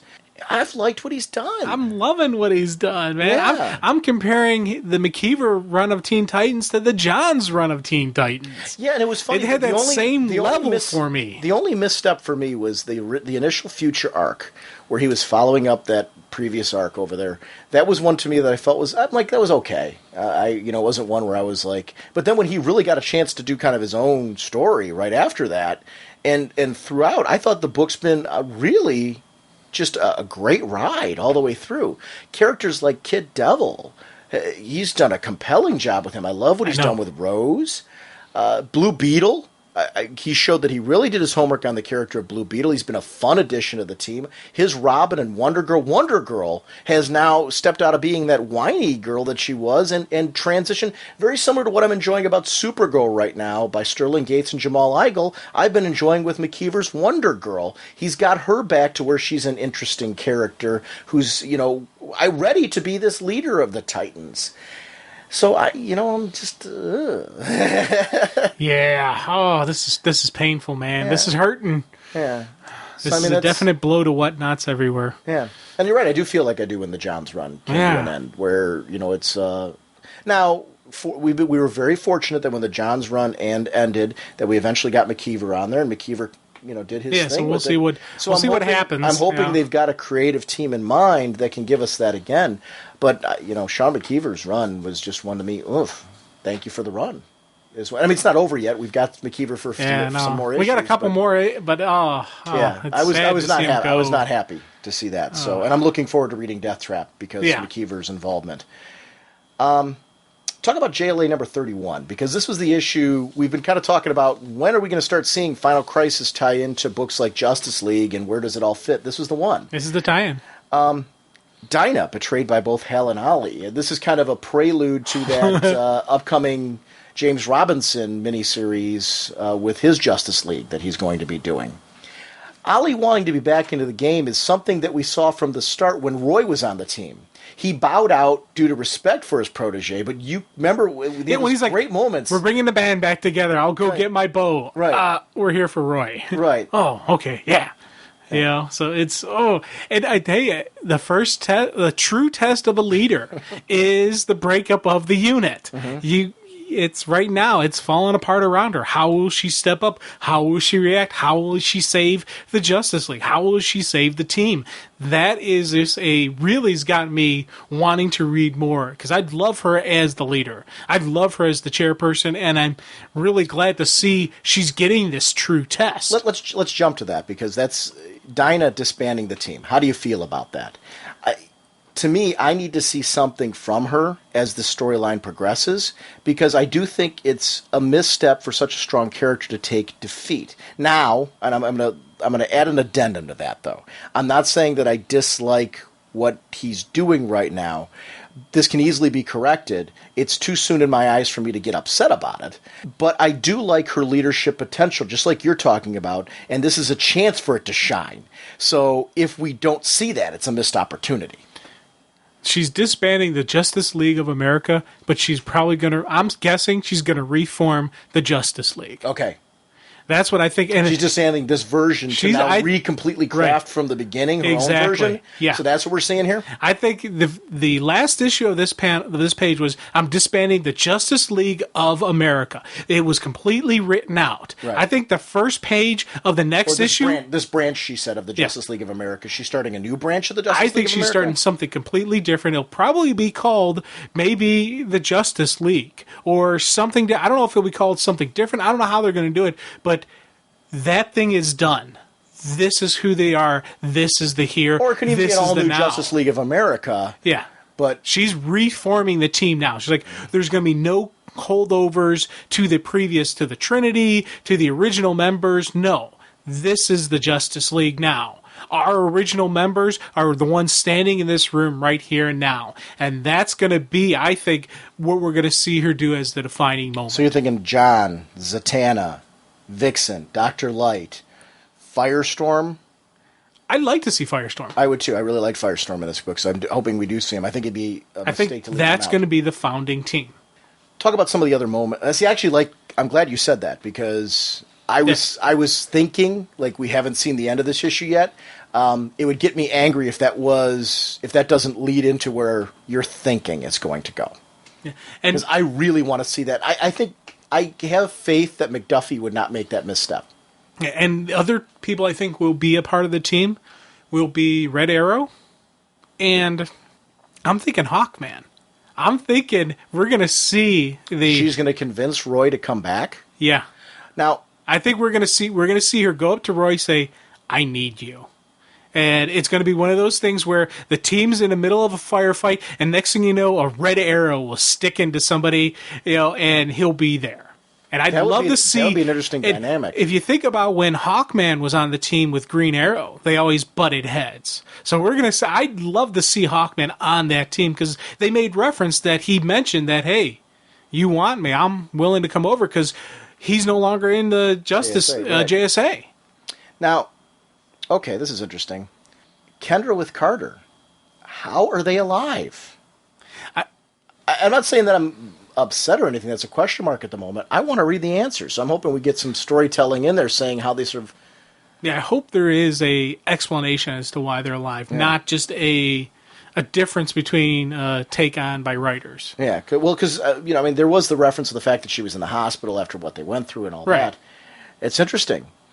Wally leaving for the Titans. I kind of like this. I'm not a huge fan of a hero being on 20 teams. No, I agree. Even the Flash, it's kind of like, okay, is he on Titans, on Justice League, whatever. I know he's this fast hero, can do all these things, but he's on the Titans, and I do want him on a team. But if you're putting that Titans together with the original group, then let's keep him over there. Yeah, and thinking about with Barry. I see Barry going with Hal's group, not with this one. If he goes any group, he'll go with Hal. Well, Hal's group's going to be a mini. It's not going to be, and Barry was not listed as one of the characters that James Robinson was using. I don't think Barry is ready yet to be on a team. True. I don't know. I don't think in the reformation of this we're going to see a Flash. Yeah, I don't think. Yeah, we're not going to have a speedster. Right. Which we might see. Well, that might be where characters like your Dr. Light and things like that come in and compensate. So because they can move at the speed of light, so that's your speed. Bruce and Clark's moment over Jonathan. You should look on your time together as a gift. And, Clark coming back with you should too. And, Bruce... that was just a really... heartfelt moment. Yeah. Very well written. Very well written. Well, anytime they portray the Trinity in this humanistic style... because it was that whole thing started when Clark and Diana were sparring, and I got the feeling that Clark invited Diana over just to hang out and chat, and Diana's like, "Oh yeah, this would be a great training exercise," you know. But I think Diana was doing that as a way to keep Clark's spirits up too. Yeah, as that's probably what the Amazon warriors do when they're down. They start getting into that's their social activity. When in doubt, punch. Yeah. But I mean, that would be their social activity. Yeah. Would be sparring, and that would be something that'd be like our going on shooting hoops. Yeah. And that type of thing. So this is their downtime, their baseball game, if you will. So it's that was interesting to see that moment between the two of them and how they needed. I think they both needed to talk Bruce. Yeah. And what do you do when you're a hero? Yeah. For your downtime, It's you spar, you kind of train. That's your kind of. Oh no, I loved I'm not it, saying you were even saying that. I'm just saying that's what I liked about it. You're bringing up a rich point there, It was interesting how Clark recognized that he was a kind man. Mm-hmm. And Diana's saying, but he wouldn't want anybody to ever know that, which shows why he portrays this gruff outward appearance, and you rarely see those moments with anyone except for a Clark. I like the distinction between his relationship with Clark and with other people at times. Yeah, it's the brother relationship between those two. Mm-hmm. And I don't know, it's just, I want to see more of those. As much as I'm enjoying the battle for Cowl, it does make me miss Bruce, because I want to see the Bruce and Clark reaction. That's why I think they're leaving Batman Superman with Bruce in it. And I'm glad they're doing that. It was interesting at the end of Cacophony, they did say if you want to read more Bruce Wayne, read Brave and the Bold and read Superman, Batman. Clark makes the misstep of saying patch things up with Green Lantern, not knowing what had transpired before. But that's Clark being Clark. He's trying saying, to get everyone back hey, together. Maybe we can all just work together. It's that Kansas farm boy. And whoops. But Clark leaving for New Krypton, Diana for Themyscira, assuming to return to the Amazons is what I'm guessing there. Yeah, and maybe as we talk about in issue 30 and 29, we got to start seeing the Amazons return and the circles coming back, and it's also though what we talked about with will Diana separate herself from her loved ones? Maybe that's part of her going back to Themyscira as kind of like a safety for them. Yeah, I don't know. Plus, who knows what's going to happen with Zeus and his boys? With them throwing down with everybody, and I don't know. It's going to be an interesting fight there. I didn't do any notes about this one, but I got to read it today, and I know you did. Dead Romeo, #1. And it was one that I told you, if we get a chance to kind of talk casually about it, I thought it was a really interesting. It's the 6th issue. It's a horror type miniseries. It's a vampire story, but it's set in the DC. It's a DC titled book, so a la Jonah Hex, where it's set in the DC universe. But I don't think we're not going to see we're not going to see running through its pages or anything like that. What did you think of this particular book? I really enjoyed the character of this Romeo, where he's kind of like this. He sounds like he died and was sent to hell, but even death says to him, like, I thought you got a raw deal. You really shouldn't have been there. This is, this vampire thing, they're going with vampires as, minions of evil. Mm-hmm. But, and normally I hate that. I'm like, oh, come on, But this one, they still give them free will, which is something I always love seeing in a vampire story, that they can still make their choices. And we see with this guy, now I don't know if you die as a human and come back as a vampire, or if they were vampires already and they died and came back. I kind of take it that they died as humans, and something they did earned them the right to become vampires and come back. Mm-hmm. But part of your coming back is you make a deal with the devil, and you got to do something for them. Now they've been given some type of mission that they have to accomplish, and we don't know what that mission is, and that's something I'm like, there's more layers and levels to the vampire story, and that's what makes a good vampire story. But I like that Death even said that in order for you to be a part of this group, you had to do some things that were questionable that I was surprised you were even able to do. But we don't know what those are. We don't know what those are, and I loved his response. He's like, "Hey, face eternal damnation. You're willing to do some stuff you wouldn't do before." And the guys in Death's like, "Hey, fair enough." I like Death as a bartender. Yeah, that was very cool. Well, Death had a bartender in a bar called Hollywood Vampires. Yeah. Okay, hey, that works. So it fit the theme bar, and nobody who would question that. It's the talking skeleton thing. I liked how Romeo called him on it, though. Yeah. Basically saying, hey, what are you doing? Don't people know that like this talking skeleton's in there? And he's like, well, take a look at the theme. It's kind of that it works. Fits. Whisper. Yeah. Got to talk about Whisper. He runs into, when he comes back, Whisper and his dog, and it was kind of funny how at first he was like, I don't know if I even like her, but I do know I love her. It was an interesting little twist here, and how there's a flirtation where he's doing like every pickup suave and slick pickup line you can imagine. Suave. Yeah, and she's not buying into any of it. And to the point where almost like she protests too much? Oh, definitely. There was she was kind of feeling the mojo. She was feeling his groove, but I think she's got so much baggage of her own that she was like, there's no way, he seems like a nice guy. I'm not going to do that to him. That's the jive I got. Dude, when they killed her dog. Oh, man. And then he's left with this. He's already admitted in the beginning that he knew that he loved her.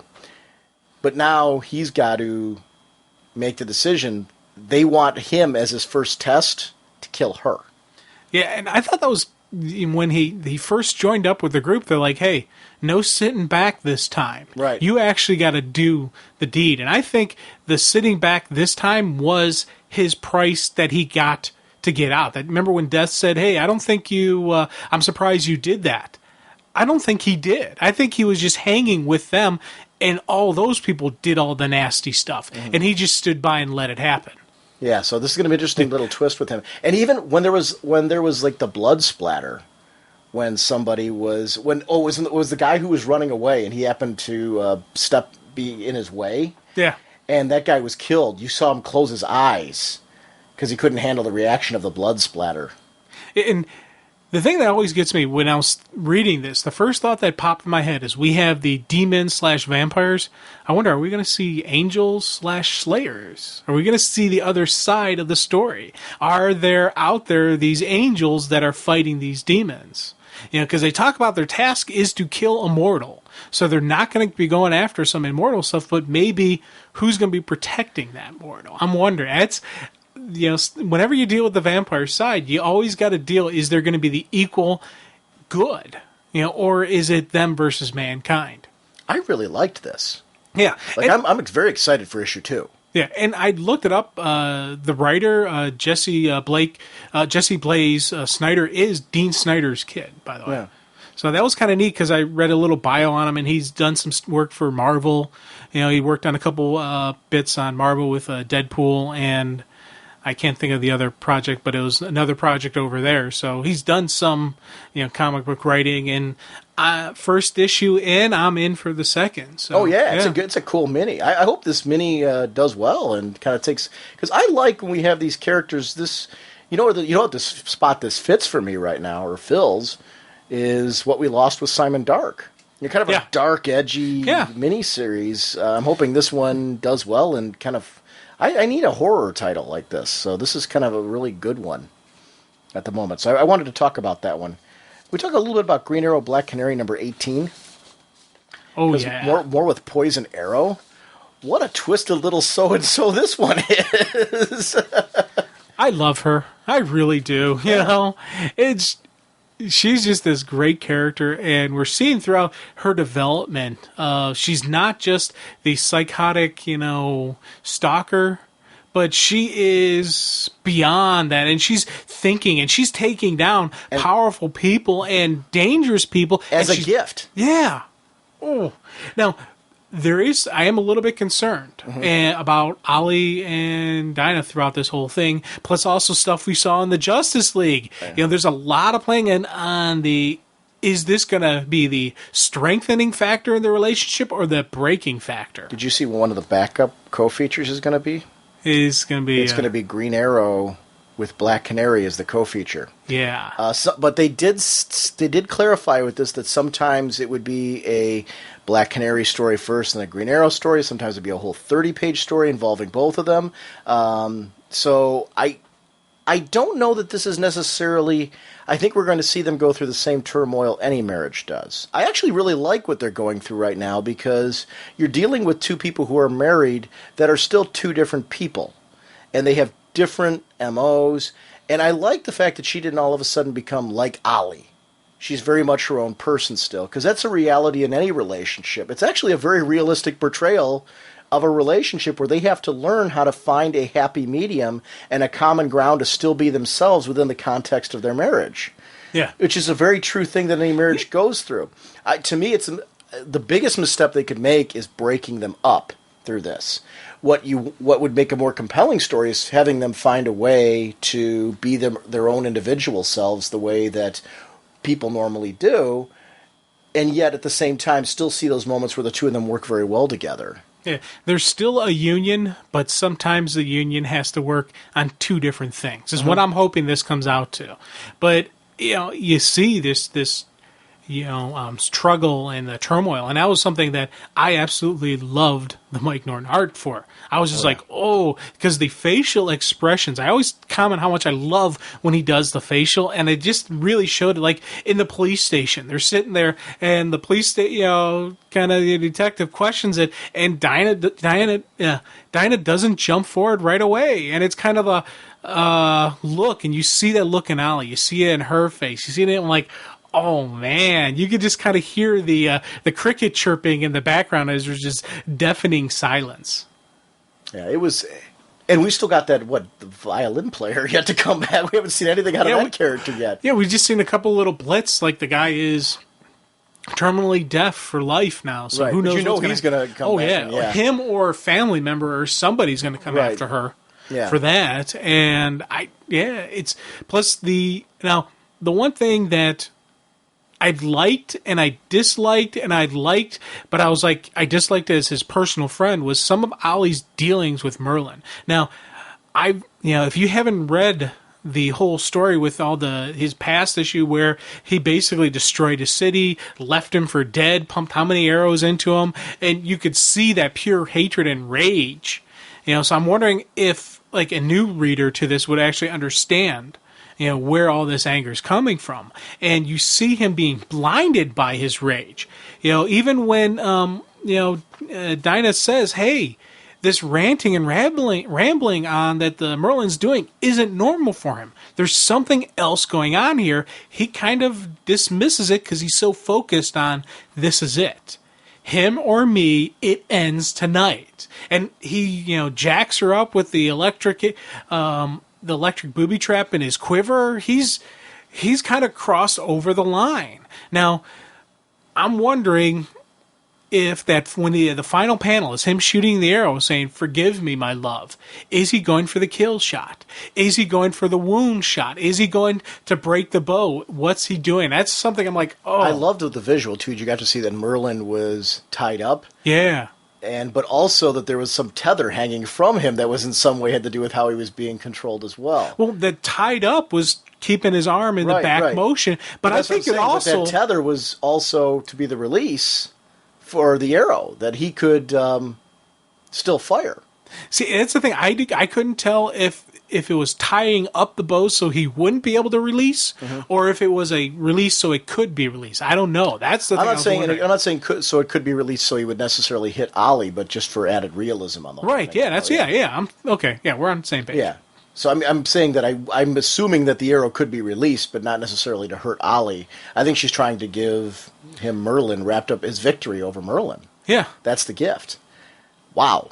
Just Yeah, and now Ollie killed someone in the past, didn't he, by accident? Mm-hmm. So that kind of destroyed him. So I'm wondering if, even if he doesn't kill Merlin, how is that going to react? How is he going to react to it? Or there's just so much stuff going through my head. Does he catch on? Or I'm curious. A lot is going to drive what's going on next issue, and what is driving his emotional state right now, and how is Dinah going to react to that?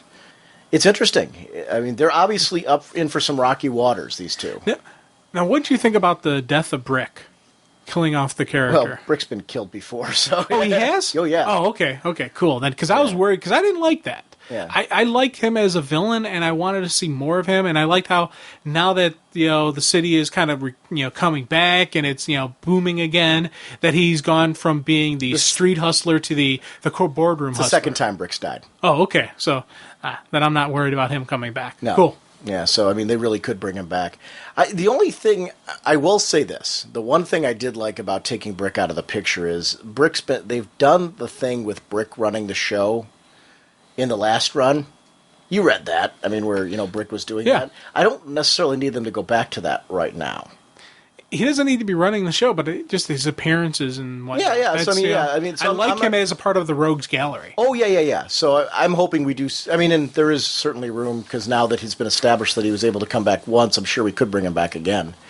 So, but I think doing that and utilizing Brick for that purpose was to have her kill somebody major. Yeah. Oh, yeah, it gave her definite street cred. Yeah, and that I think was, especially with the police. Yeah. What'd you think of the arrow signal? Yeah, I laughed. I like how they gave him a thing for the He's like, I'm guy. not Batman. Yeah, no, Ching, and it pops up behind. Bad timing. Yeah. Well, yeah, especially because of the conversation she was having where she said he was becoming like him. Batman. Yeah, that was, and that's when a new writer comes into the character. You want to see moments like that. That is a classic, just funny little light moment that I was enjoying from Green Arrow before. And I still get that kind of dialogue, that's still banter between the two of them. It's kind of like the no moment that I like in the Ali Dinah relationship that those two have. It's that fun, loving, but not, that I love you so much, I'm going to kill you thing that you see between the two of them, and it was still there, even when they're still having their heated discussion. That's why I'm worried, but I'm more worried as their friend than as a reader, because I have enough confidence in the creative team that we're going to get some cool stories, and we're going to get their interaction, but I'm worried as,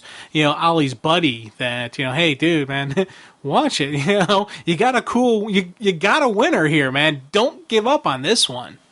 Let's talk about Superman. What issue was it? It was 686, and I loved that issue. I was like, oh. We finally got to see what it looks like for characters like Mon-El, Steel, and the Guardian. Yeah. This was a great issue where it was laying some good groundwork. It was kind of giving us who the players are going to be in Gotham, but it still gave us action going on. You had that really cool opening battle between Mon-El and Rampage, and they're just duking it out, and you see his inexperience, because he's not used to this. This isn't the Mon-El of the future with the Legion who's fought before, and this is a guy who's relatively new to this whole dynamic. Takes Rampage up in the ground. And humans. He's got no dealings with them. Takes up the upper atmosphere, throws it down to the ground, and wasn't completely sure that it would live through it or that it wouldn't crush a person. Or people, yeah. And who knows? And so he's got to learn that there's more to this than just the initial fight, the initial thing that's going on. And I like the fact that both Steel and Guardian kind of call them on it, saying, hey, you got to watch this. You got to think more than things. He's like, yeah, I'm a quick learner. Don't worry. I'll get this. And I like that dialogue. It was a beautiful dialogue between them because you see him. And I liked his show of respect, though, to Guardian, and that Superman approached Guardian, and that's, Guardian basically wanted Superman wanted Guardian to take Mon-El under his wing, and you're right, though. It is interesting to see this new character, Mon-El, in this role, was what I particularly enjoyed. Also, yeah. Oh, go ahead. Well, I was going to say, I like the fact that Atlas is still in the picture. Yeah. That was a nice, cool moment. Bibbos? Yeah, Bibbos. And he's just sitting there, and he's just kind of hanging out, hiding, trying to see what's going on, just playing out, the craziness behind Superman leaving. That was, I'm glad to see we're still seeing these characters. But, with John Henry coming back in the Steel costume, I like that. And I like how Clark approached him about it, saying, hey, with me gone, they're going to need you, but not you. And he's like, yeah, I know. They're going to need Steel. They're going to need that representative of Superman that got them through a really tough time in Metropolis. When Supe died, Steel came back, and he was a focal point. He was somebody they could look up to and hero worship. And he was it was funny how Lois acknowledged, way back when he was introduced, that he was the noble spirit of Superman. Yeah. there was that interesting aspect to that character. So I liked how Superman even acknowledged that you were that person, that I needed you back for that. So it really is a nice nod to the history of the character of Steel and bringing him back into the fold in this particular case. Now, I dig that Mon-El's secret identity isn't going to be a reporter. He's different. Oh, yeah. He's with the science police. And now, when he introduced them to all the people, he was Jonathan Kent from England, and they're continuing on with that whole thing. I took it that Mon-El isn't related to Clark Kent. They just happen to have the same last name. Is that how you read it as well, or did you? I don't think we've seen enough. Okay. I didn't. There was really, I guess, because the England thing, they could be playing him off as a cousin or a completely different person. I agree with you. Yeah. I guess to me, the Kent name, if they're going with that, I don't know why they have to go with a relation, but they don't have to either. I mean, they could go either way. I kind of took it, for some reason, just when I was reading it, I was thinking, he's going a completely different entity. He's going to be a different person. And it could just be me looking for more information than what's actually there, or it could just be the England thing. The England thing. Well, I don't think it's your whatnot, but I think it's the England thing was to show why nobody's seen him before, and also explain his his dialogue and how he speaks. And there are certain things that any normal everyday American would know that he's not going to know. Right. Oh, he's from England. Oh, okay, that explains it. So that's. I don't know how much they're going to acknowledge that history that they're making from him. It was an interesting choice. I would almost say you would not acknowledge his relationship to the Kents because Guardian knows that Jonathan Kent is Mon-El. So you really wouldn't can't acknowledge that. Because you put Lois at risk, you put Mom at risk, so that's interesting, and I'll be curious to see how that plays out. I did like the moments with Superman interacting with all these various people, though, because, again, it showed that he was putting something in place, knowing what he was doing. He let Guardian know that he was going to New Krypton, and basically let Guardian know that he's going up there to be a little devious. And I like that he confirmed to him, hey, don't worry, I'm bringing back the people who killed your guys. Right. They're not getting away with this. There is the law. And I ate that up. I was like, yeah, this is really good. I mean, you're seeing, Clark be a little bit. He's got a little bit of bats in him now. He always has had that tactitional and that training, and just. But it's situational. Like in this case, it calls for that because of the sheer amount of Kryptonians you're dealing with. He needs to get up there and really get to the root of who could he trust. What is the real, can he initiate change in this society? I think we're going to see Clark really initiate some serious change in the society of New Krypton. And the more we're seeing this stuff, the more I am convinced that Clark's plan all along was to get into the military. Oh, I agree. I totally agree. More and more. Because he wants to watch Zod. He wants to watch Zod. He wants to watch the people who killed those cops. He wants to find them, and he knows those were soldiers. He knows those were Zod's troopers who did it, so he's going to find them. But more than anything else, I think he wants to watch Zod because he knows Zod's up to no good. So this whole thing is really compelling. Officer Harper. Oh. Come on. I was like, when I saw him, like, that's the same Harper. Oh, cool. Right. And bringing up to when she first was introduced, they mentioned how she was, the ancestors of the original, guy. And then here, her ancestor was the clone, was the original body for the clone. And she's there to try to, it's continuing on of her backstory in this story. I was like, man, that's cool. I love the character in Robin. I'm glad to see she's continuing on. I'm like, nice. We're going to see some more of her. And it's interesting to see. You're right. She's a character that was very well developed in Robin, so I'm glad to see her back in this particular fold. I'll tell you one thing that I was kind of going through withdrawal from this week. There was no Superman book. Did you notice that? There was no Superman book in our stack this week. Well, there was Superman 686. No. I'm talking about in our stack this week, April 1st. First week of April, there was no new Superman book in our reading pile. Yeah. What? 686. We just talked about it. A week ago. No, that was April 1st. That didn't come out this week. That came out last week. No. Dude, that came out the last week in March. Yes, it did. That was last week of March's book. I could have sworn, because I just picked it up from you. You're wrong. No, you're wrong. You read that a week late then. Dude, I read that over a week ago. I did not read that this week. Really? Yeah. That came out in Okay. March. So no, what I'm saying is there was no Superman book that came out the first week of April. Damn. So I'll show you. What was interesting to me, though, was it's the first week, at least I can remember, since New Krypton. That we haven't had one. And Yeah, because we had those specials that were filling in the blank during that time. I mean, there was Superman Batman that came out this week, which I guess you could technically call a part of that family. But it doesn't really tell the continuing story. I guess I was going through Superman. The reason why it was interesting to me is I was going through Superman's story withdrawal. Yeah, see, I just read this week, so I'm behind on my Superman. I thought I was reading a current. I'm like, dang. Because next week the release is going to be World of New Krypton #2. And then I'm assuming after that's Action Comics. Because there's 5 weeks of comics in April. So I'm guessing then Supergirl comes after that, and then the new issue of Superman. It was interesting. This was the 5th week, and I think the last time we had one of these is when one of those specials came out, I think. Yeah. So I was going through Superman withdrawal. Yes. Wow. I thought the reason why I thought it was interesting to note is I always say that I'm more of a Batman fan than a Superman fan. I was missing a Superman book this week. I was like, where is Superman? I want to read some new Superman. I want to know what's going on with this whole universe. So that tells you how hooked I am in this, that I'm really paying attention.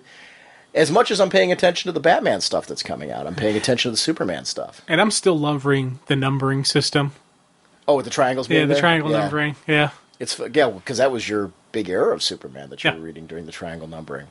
So yeah, it's fun. This is a fun storyline, this Superman verse.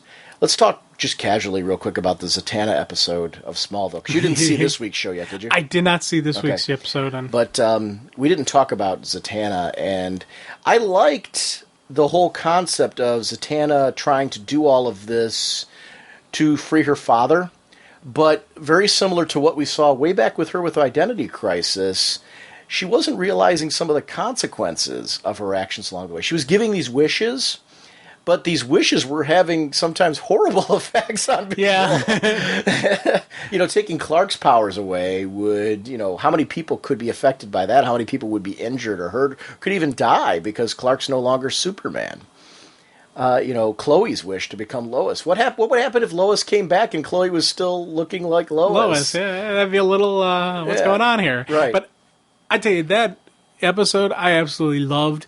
I like seeing when these actresses have to do, shift it up. Like, it was the same actress playing Lois, but she couldn't play herself. No. She had to play Chloe representing her. And you Chloe see trying to pretend to be Lois. her. And, I like just the little subtle stuff where, she wasn't, exactly Lois. And she didn't, completely have Lois's groove going. I was just like, I ate that up. But there's a Zatanna thing. I was very upset with the character when they first started, show. And it was kind of like that same reaction we had with the Legion. Oh, yeah. I was like, what? No, come on. And then you see the Zatanna, and you see, okay, this is basically the birth of that hero we knew. The responsible hero who, believes that magic, believes in the higher particle, the higher properties and goals of the magic and that type of stuff. The one who honors her father's, legacy with how she acts.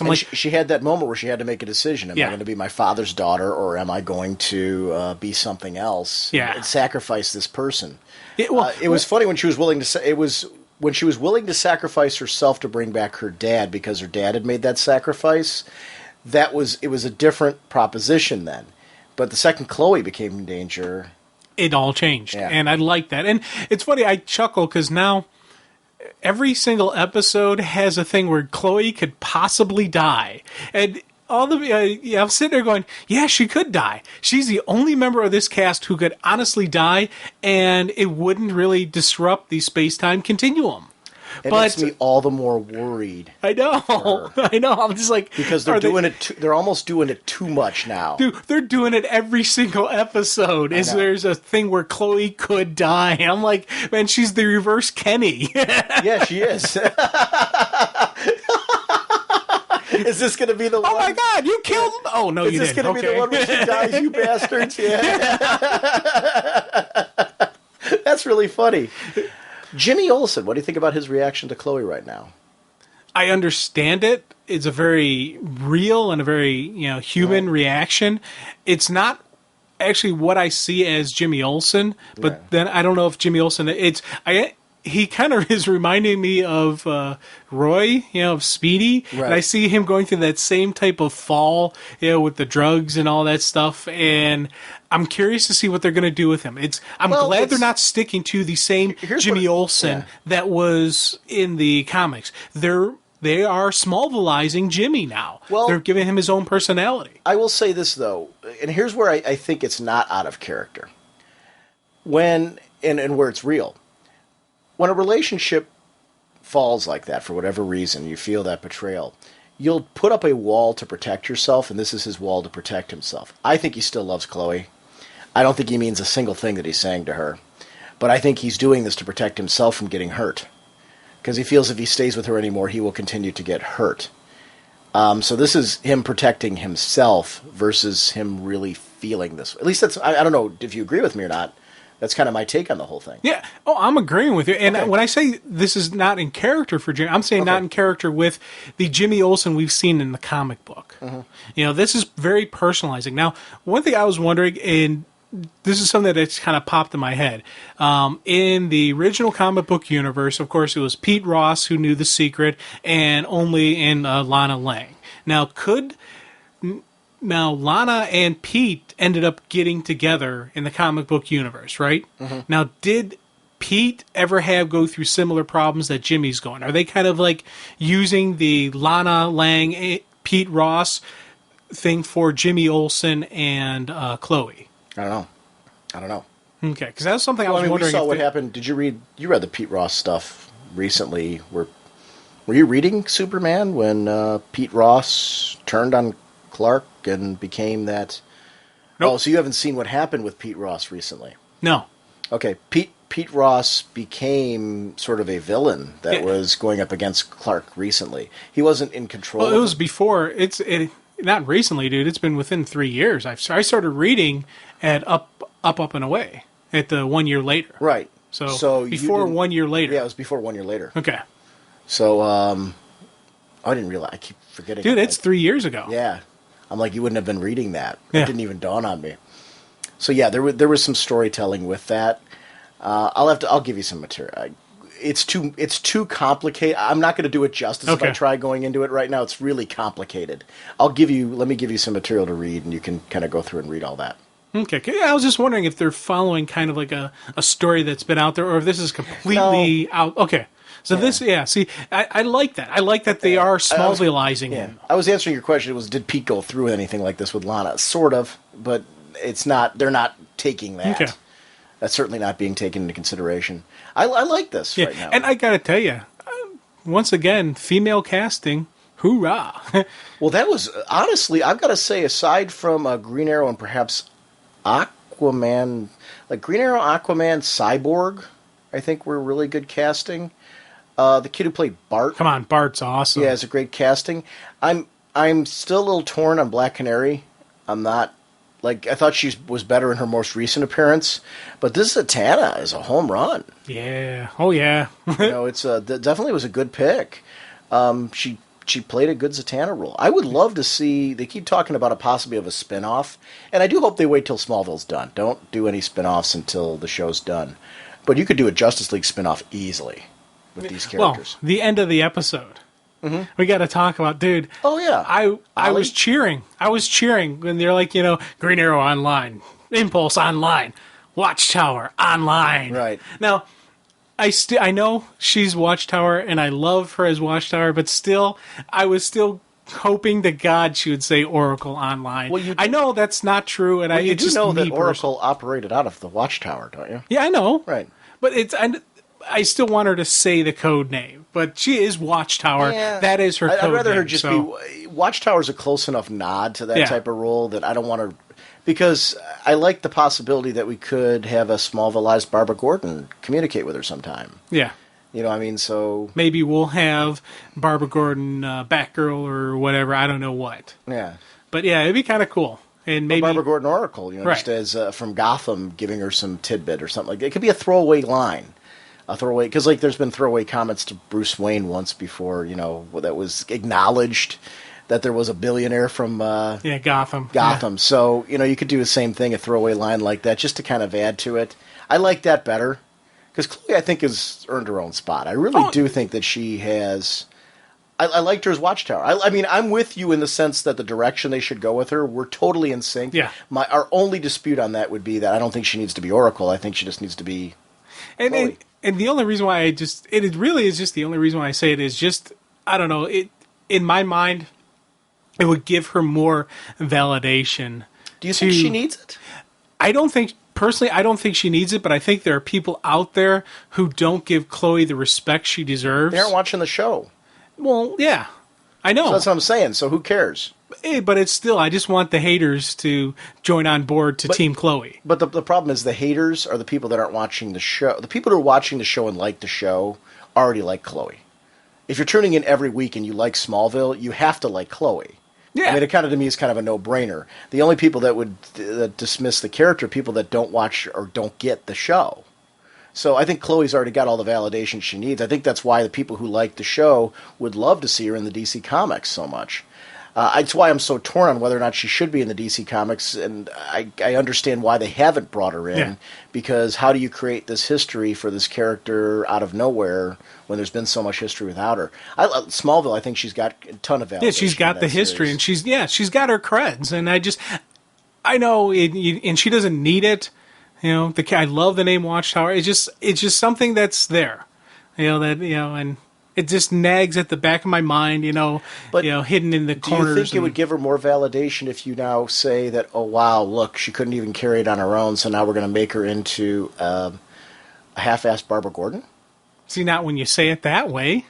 That's what I'm saying. It doesn't. She's not though. She in herself. Barbara Gordon's story and why she became Oracle is so completely different to Chloe's story. It's why I so adamantly don't want to see it, because Oracle, to me, there's a very definitive on who Oracle is, and I think I'm not against Chloe having a code name, even if it goes beyond Watchtower. Watchtower ends up being the base of operations, and they come up with a code name for Chloe that fits. I'm not against the code name issue if there's a reason to give that to her. That's cool. I just think she's a character that's been so richly developed at this point that she deserves it. It's why I'm so worried for her this season. I really am terrified for this character because I'm thinking about who could they kill, and death's coming. Yeah, it's going to be there. I mean, so really, who else is there? I don't know. I'm terrified because I think she's a great character, so I'm really worried for her this season, and I hope I'm wrong. I would love to be wrong. I hope when the season ends that, Chloe's going to show us again, that she's... She survives? yeah, because she's been a character that I think has had a target on her multiple seasons, and she's survived it. So, I hope this isn't the year that she gets voted off the island. Because I really do. I think she's a great character she is a very strong female character that when this series does end... I don't care if it's, the debate about comic book form, film form. I don't care. I want to see more Smallville. It's really a show because of the serialized nature of comics and how many rich characters you could bring into it. It could continue beyond even next season. Yeah. I'm thrilled that there's going to be another season. It's definitely going to be another season? Oh, yeah. That's already a lock. So cool. I'm curious to see what's going to happen. I know. Yeah, so, I don't know, kudos. So we'll have to talk next week about... this episode, because it was the origin of Doomsday. Yeah. And I think it was a great episode. So that's it for Speeding Bullets this week. We got a lot more stuff that came out this week that we'll talk about on next week's show. Can Batman escape? One hint, the worst is yet to come. Our next discussion is going to be of Watchmen. And as with any Watchmen discussion, we try to keep the show from being too racy because we know that you tend to watch some of you tend to listen to the show with your children and things like that. This discussion, because of the nature of the film, it's an R-rated film and there's some racy segments in it, we can't help but going a little outside the show norm on that. So just got to keep that in mind. You might want to listen to this segment first before you listen to it with your kids, just to make sure that you consider it appropriate. So that's all. Jim, we're going to jump right into the second part of our Watchmen discussion, but there was something from last time. It came Eli on the forums, and I guess I must have not caught what you said, But there was, and you got an email. Yeah, I got an email on this, and so I actually do want to address this because it was interesting because I must have completely missed that you said this. Well, okay, it was on my comments about Kennedy and with him, being killed and questioning whether he was, a great president, a good president, and whatnot. I wasn't saying that Kennedy, it was a good thing that Kennedy got assassinated. I don't think that, but here's where my mind was going. I was trying to show what someone would think, in justifying why Kennedy was killed. Why Dr. Manhattan wouldn't try to stop the comedian from doing it, because he knew he would know the future that Kennedy was assassinated.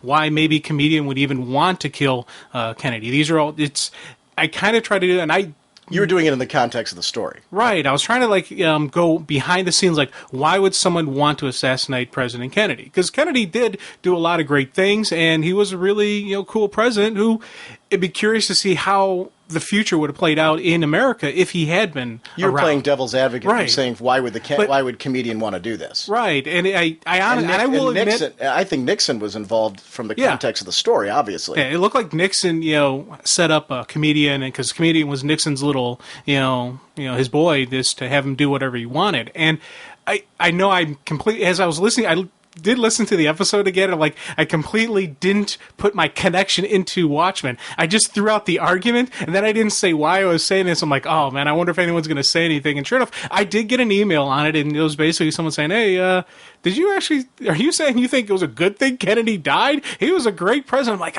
that's not what I was saying. So for those of you who are insulted and or upset over my comments, that I goofed on how I was speaking. I threw out the argument, but I didn't put the connotation to apply it to the Watchmen movie, the understanding behind it. So I'm not saying it's a good thing. It was a bad thing. Kennedy was a really good president, and just... But you also made the point that saying that he would probably look weaker today because of the fact that... It was an interesting point because of the way our media is set today, that some of his... bouts as a womanizer would have been right in our face today, which is true. I mean, it's very hard, I think, for anybody to become a president nowadays or to take that step because your life is basically going to be laid out. Any skeletons you have in your closet at all are going to be out in the public eye. So it's really interesting. I think we get a different kind of candidate now because of that. And that's not a knock on Kennedy. I think it's just more of, I think there's people who might be great presidents who would be trashed by the media because of choices they made in their life. Because sometimes great politicians are not always the most perfect people. And, it's like celebrities and things like that. And there's a certain standard, I think, that we put our president up to. And I'm not saying it's wrong to do that, and I'm not saying it's wrong necessarily that our media exposes these things now. I don't mean it that way. I just think our access to information is completely different than it was in Kennedy's era. And that doesn't discount what he actually accomplished as a president, but it was interesting. Yeah, I guess I never took, when you and I were having that discussion, I never took it that you seriously thought that you wanted Kennedy killed. But that's funny that there was actually a couple comments on that. Yeah, so and I know I'm glad you got a chance to clarify that because I never took it that way. If we had 2 comments on it, that means there was more people out there who are thinking that, and so... Yeah. Sorry. Yeah. Well, no, I mean, it's actually, I'm glad they brought it up then because I completely didn't take it that way. So I defended you on the forum because I took it immediately as you were just saying that in the context of the story, it made sense that he would have been, and that's what I mentioned on the forum, that in the context of the story, it made sense they would have gone after him. Yeah. We're back at Rorschach, and we left off, we were in the middle of talking about him and the psychologist. His psychologist it was a great sequence, and I wish we could have seen more development of that guy's home life and his background, because we missed some of that. But internally, the images lead to the bad memories of his life, the vivid one of his mom being a call girl, the brutal attack of the boys who are bullying him about his mom. And the interesting part about Rorschach there is that his inner fury is something that we all have. If you're picked on by somebody or something like that, who doesn't want to take down the school bully? Even if you just witness somebody getting bullied, eventually there comes a point where you want to teach him a lesson. But when we see him do it on such an extreme level, we see why we can't. It's the fact that we don't go to that extreme that separates us from Rorschach. Because Rorschach is the extremes that we all maybe wish we could go to. We fantasize we could go to. It's to the sense saying, hey, these are brutal. The guy that killed the little girl, for example, like that. A great example, he chopped her up into pieces and fed her to his dogs. And yeah. And I mean, with what he did to, when I first read it, that whole story, I was like, oh wow, and seeing it on the screen was just made it so much more just of a whoa moment, because you're sitting there and you see the dogs initially chewing on something and you don't pay attention to it, and in the comic I didn't pay attention to it, but especially in the movie I knew what those dogs were chewing on, and it was still just off to the side. I'm like, oh wow, just the imaging and the music on, and just everything that was just the mood and tone for that whole sequence was just an unbelievable experience. The film actually took it one step further. They put the girl's shoe on on the foot of the bone. I mean, so that, it added another twist to it. That guy agreeing to be arrested, and he was smug about it, trying to play the system, which is the wrong move when a guy like Walter is already on the edge. Don't tease someone who's already considering whether or not they're going to kill you. And this really was his breaking point. What do you think of the butcher knife to the head over and over versus the saw and being burned alive? Because there was two different variations on this versus the comic book. He was burnt alive, and in this case, I actually liked the being burned alive part better. Well, I thought the burned alive part was more painful to the guy. So if I was going to kill someone who had done this, I probably would burn them alive, just because I know they would suffer more. But visually, the butcher knife to the head, thump, thump, thump, thump, thump, multiple strikes at it. Visual was a much better visual medium, and I actually liked that in the movie as opposed to going with the burning, because it had the same emotional response, had the same storyline. He wanted that man to suffer and die. He wanted something horrific that would make the devil weep, and that's what he did to that guy. So we were seeing this cool, visually destructive thing. Thematically, though, it is very different, because in the comic book it was more calculated. Rorschach, it was more of a calculated choice in how he handled him, whereas in the film, it was unbridled rage. He had snapped at that point and just let loose. So when he's hacking him over and over again, very different than the presentation of the step-by-step, tossing him the saw. It was, spraying out the lighter fluid basically to blow this guy up.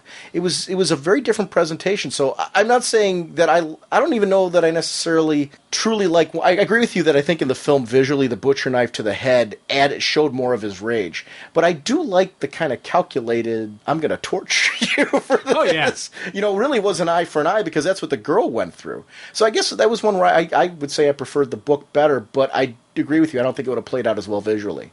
So when you say that, it kind of changed my mind a little bit, because I agree with you. It was a great visual presentation. Plus, you saw the blood splatter and all that, which I do miss from the comic how the psychologist was bringing home his work internally, and how the sheer trauma of getting into the mind of this man changed him as well.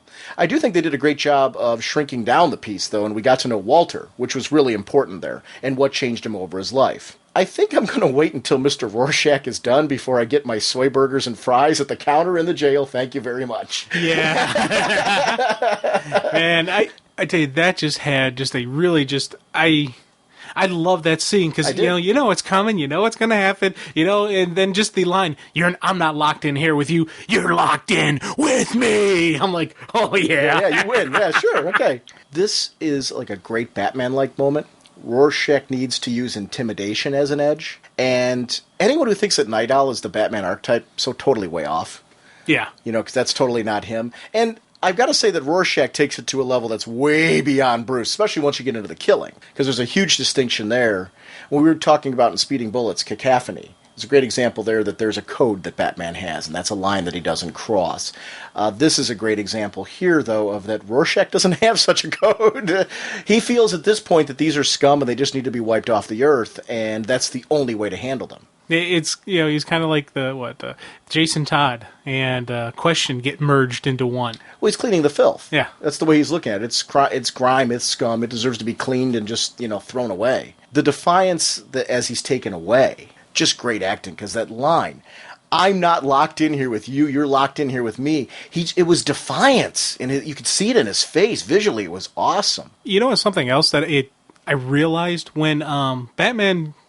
Dark Knight came out, there was a lot of people critical of the Batman voice.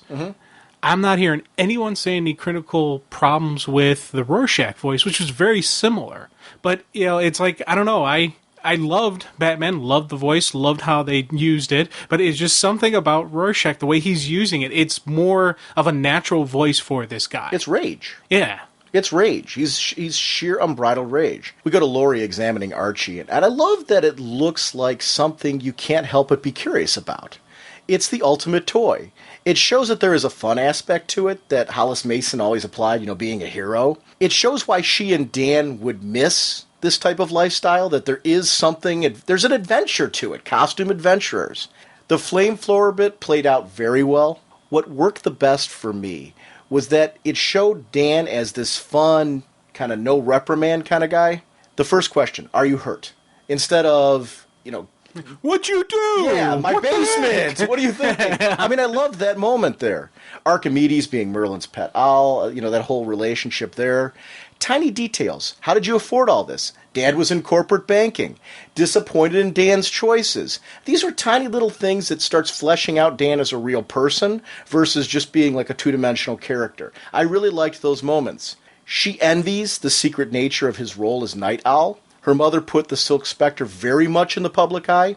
She pushed her daughter in the same direction. We see here that Laurie is very different from her mother, and Dan's role as a crime fighter is much more attractive to her, or at least the solace of being able to escape that life for a bit was something that was a little different, I think, for Dan than for her. Yeah, and here's the thing I kind of liked. The fact that, in the comic, I'm pretty sure Spectre was looking for the cigarette lighter when she hit the flamethrower. Like, you wouldn't put a cigarette lighter in a superhero, fighting vessel. It would naturally, you see a little thing flames, you would think, oh, that's a flamethrower. Not, oh, wait, hey, wow, that's a cigarette lighter. So for me, she was more of curious, going, hey, what's it? It seemed more of an innocent push than, because I remember when I read that first time, I was like, you stupid, what the heck are you hitting a button for thinking it's a lighter?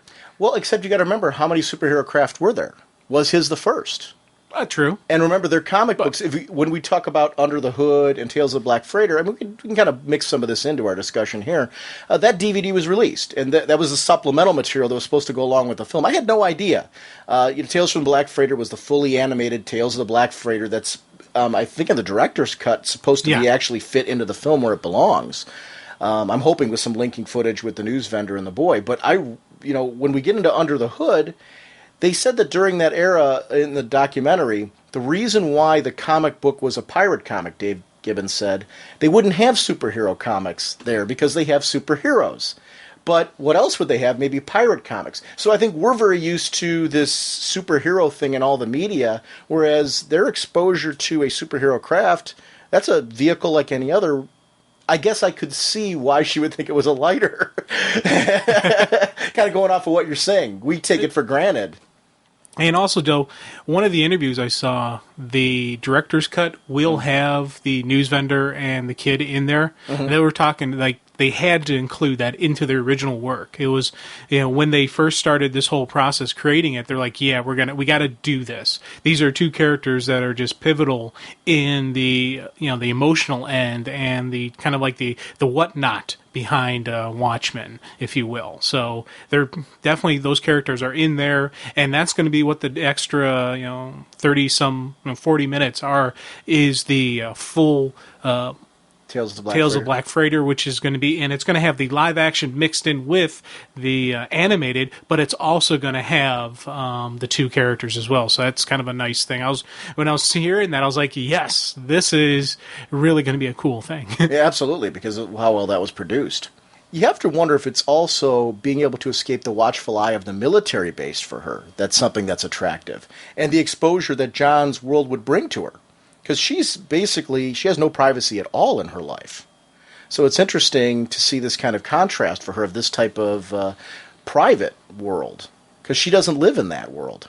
You want me to try those on? Those type of things? I mean, yeah. They're trying those goggles on. I wanted to try those goggles on. And the thing and you noticed this actually while we were watching the movie. She's looking through the goggles. She sees her own hands. It identifies her fingerprints, and then the little video pops up with her name and all that. I didn't catch that the first time I watched the movie.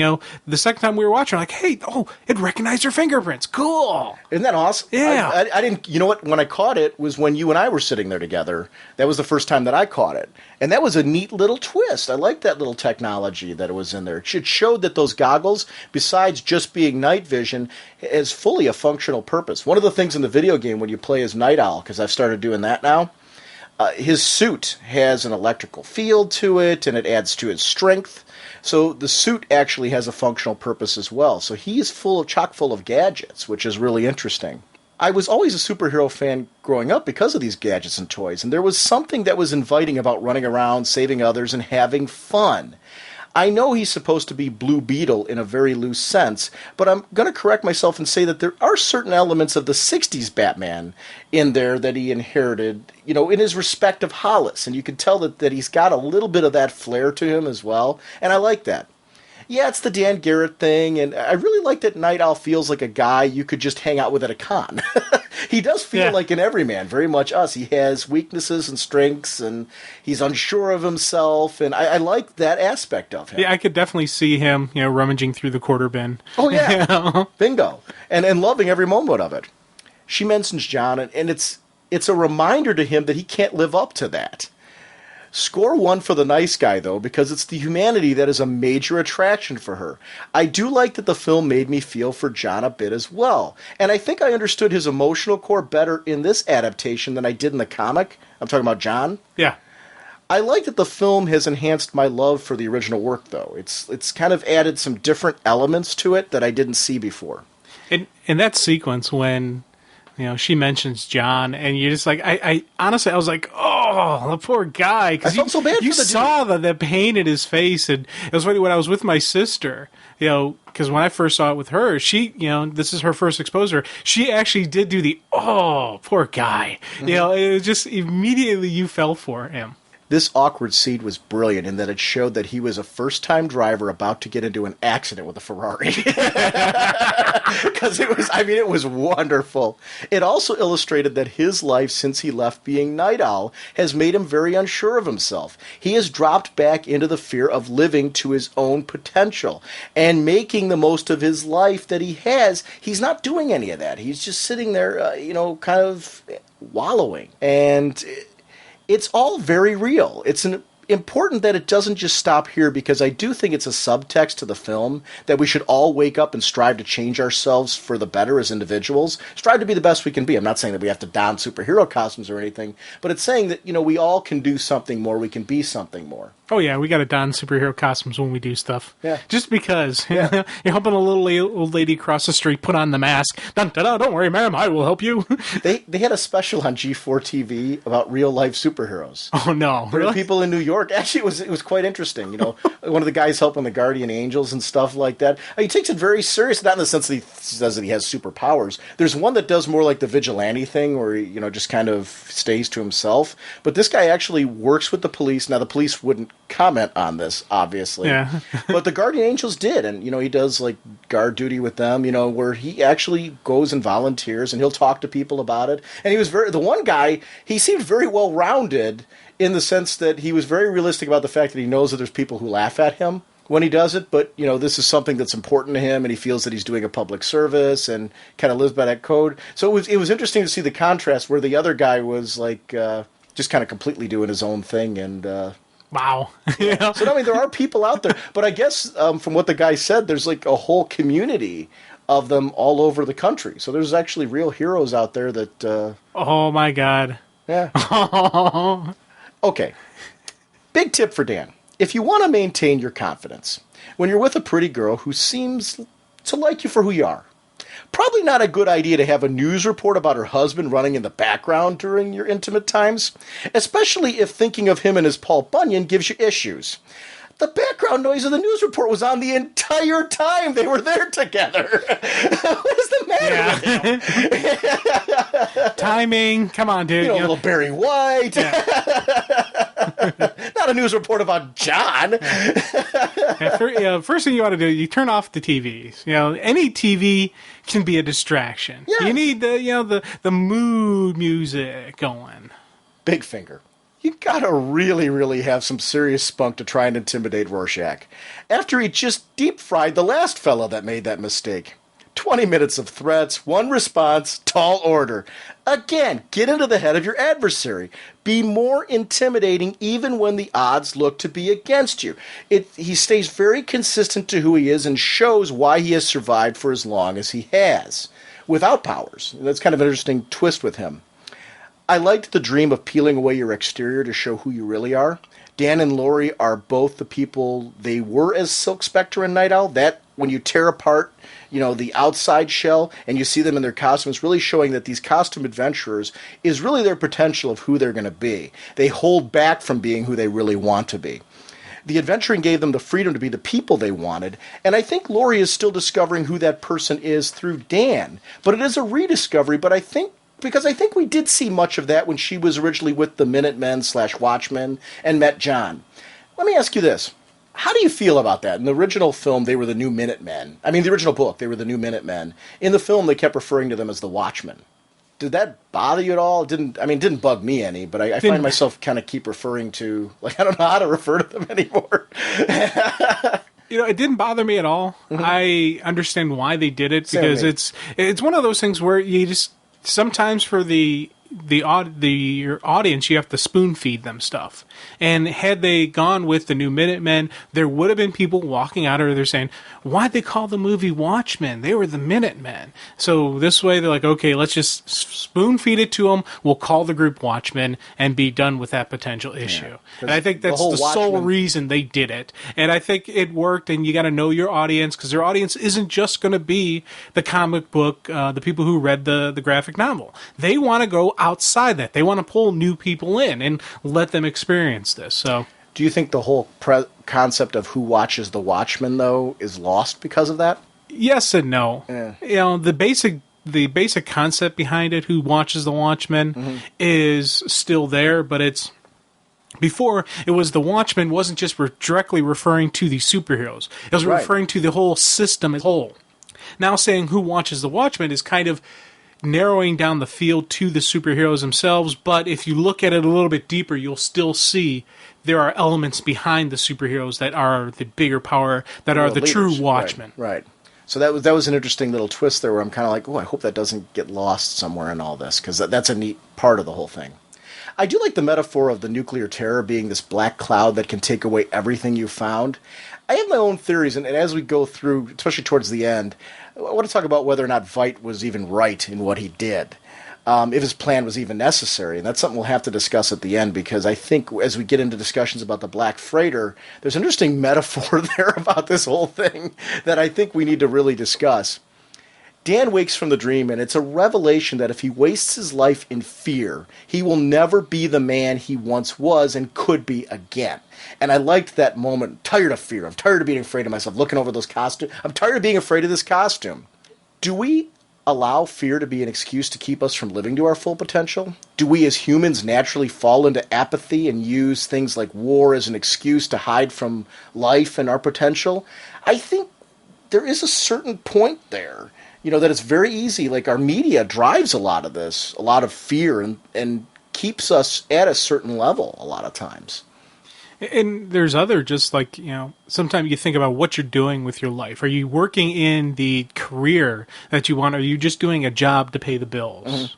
Mm-hmm. Are you involved with doing this project, doing things you want to do, or are you just getting by? I don't have to go out and do that. I can just sit at home, watch TV, or I can just sit at home, read my comics. I don't need to get out there, get involved. It's, there is a general fear out there that it's not your normal things to be afraid of, like spiders. Everyone's afraid of spiders. Well, most people are afraid of spiders, but there is the outside elements that are the fear, or there's that fear of the inside, fear of what's going on inside your head, that subtle fears that, just change your course, of what you do, whether you eat a sensible, simple meal, or you go out and you get the big T-bone steak. What you going to do? What are you afraid of? It's not it's fear. There's so many different levels of what is fear that that was a scene that just kind of like reached out to me, because you just see him just like, I'm tired of fear. I'm tired of being afraid of this costume. Mm-hmm. And I can hear my even self saying, I want to do this. I want to do something with my life. I want to change something. I want to be back to that person I was. I want to be the guy that I liked being. Right. And I was just like, that was just a powerful, powerful scene for me. I think, and to be honest with you, I think that's the most important message of the film. I think that sequencing and scene I thought was more powerful in the movie than in the book. And I think it was partially because I was actually seeing it, play out in front of me. And I was actually hearing the words. And it was just like, there was something, they took it from the book, so it's not like, I'm not knocking the book. I love the book. Still do. Reread it a couple times already. But there was just something about, there's a couple scenes where... the actor who played Dryberg, I think, did such a nice job. He got into this. Yeah. And during some of the interviewing from that, there was the extra bonuses on the DVD, the Under the Hood, the actors, they really... treated the original material with respect and reverence. They were I can't think of the actor who played Comedian. Really, he was like, this. We were given this, and we're just like, wow, this is something, something serious. And they all read and studied and learned from the original document. So I'm like, you could see that these guys respected what they were doing, and there was something they were going beyond just, this is my paycheck. They were actually bringing a bit of them into it. He had such a small appearance on that Under the Hood documentary, too. Yeah. But the thing that I really liked about that, and he made an excellent point there, it was such a comedian moment, though. Because he had no comment, but it was typical, comedian, no comment in the sense like he was going to beat somebody up if they kept asking. Yeah. And that was the great thing about it. It was a very comedian moment. Anything longer with him wouldn't have made sense. It was perfect. I got to say that Night Owl does look pretty impressive in that outfit. And when you have a pretty girl come down the steps who suggests riding around in Archie, you got to feel pretty darn confident, too. Oh, yeah. That was a kind of a moment like, he's getting his strut back. And I loved him in the costume because I seriously did have a difficulty telling that was the same actor playing in the costume and out of the costume. Mm-hmm. Talk about just hiding a secret identity. Oh, yeah. We joke about with Batman a lot of times. Is he really hiding? Come on, can't you tell? Or Superman with the glasses. Can't you tell? That would be a little bit closer to what Batman would do with his costume. Because, it really is a lot of people mistake that for being, a takeoff on Batman. And no, that was originally in the original work what it looked like. But when you take a look at that costume, you could really see how a Batman-style costume would work. Yeah, it would really hide who the person is. You completely see it now. And I was like, that was something I really got out of this, and I was really glad, because it's something that helps me enjoy my other comics as well. I was glad for some of the changes they made to her outfit, because it was sexy without being too revealing.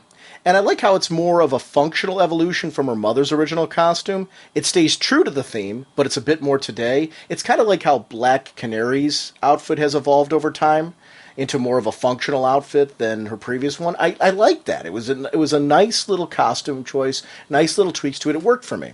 The fire rescue was another well-executed sequence. Classic hero, no villains involved, yet there is a decent risk to those without superpowers. It's about saving lives, bettering the human condition, inspiring others to help each other. Archie's machine guns taking out the water tower make it possible for Laurie to get inside. I was so glad to see that she noticed the children first as they were flying across.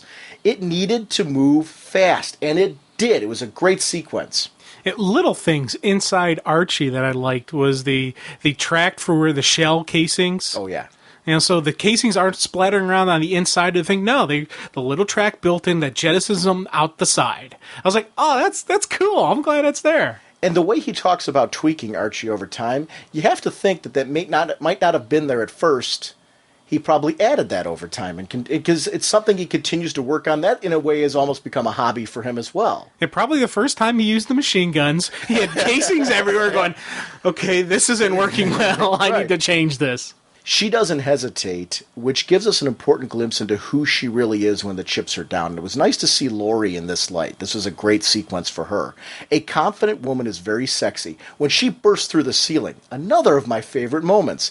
I like street-level characters because now she is in just as much danger. Yet they needed someone in there to make sure they assess the situation and get everyone out in one piece. This felt and watched like a tactical assault, which really worked. Her making sure everyone was out before leaving herself with the explosion. And I liked when she was making sure everyone was out, there were people helping other people to get into Archie. So again, they were inspiring people to help each other in this dangerous situation. So I liked it wasn't just the two of them. You saw civilians being involved in helping people out as well. I think that's part of what heroes do to inspire and better the human condition. What are those people going to be like in the future because they went through this with these people? I like that. Yeah, I know. I was glad to see we didn't have a George Costanza in the group pushing the little old ladies out of the way, going, me first.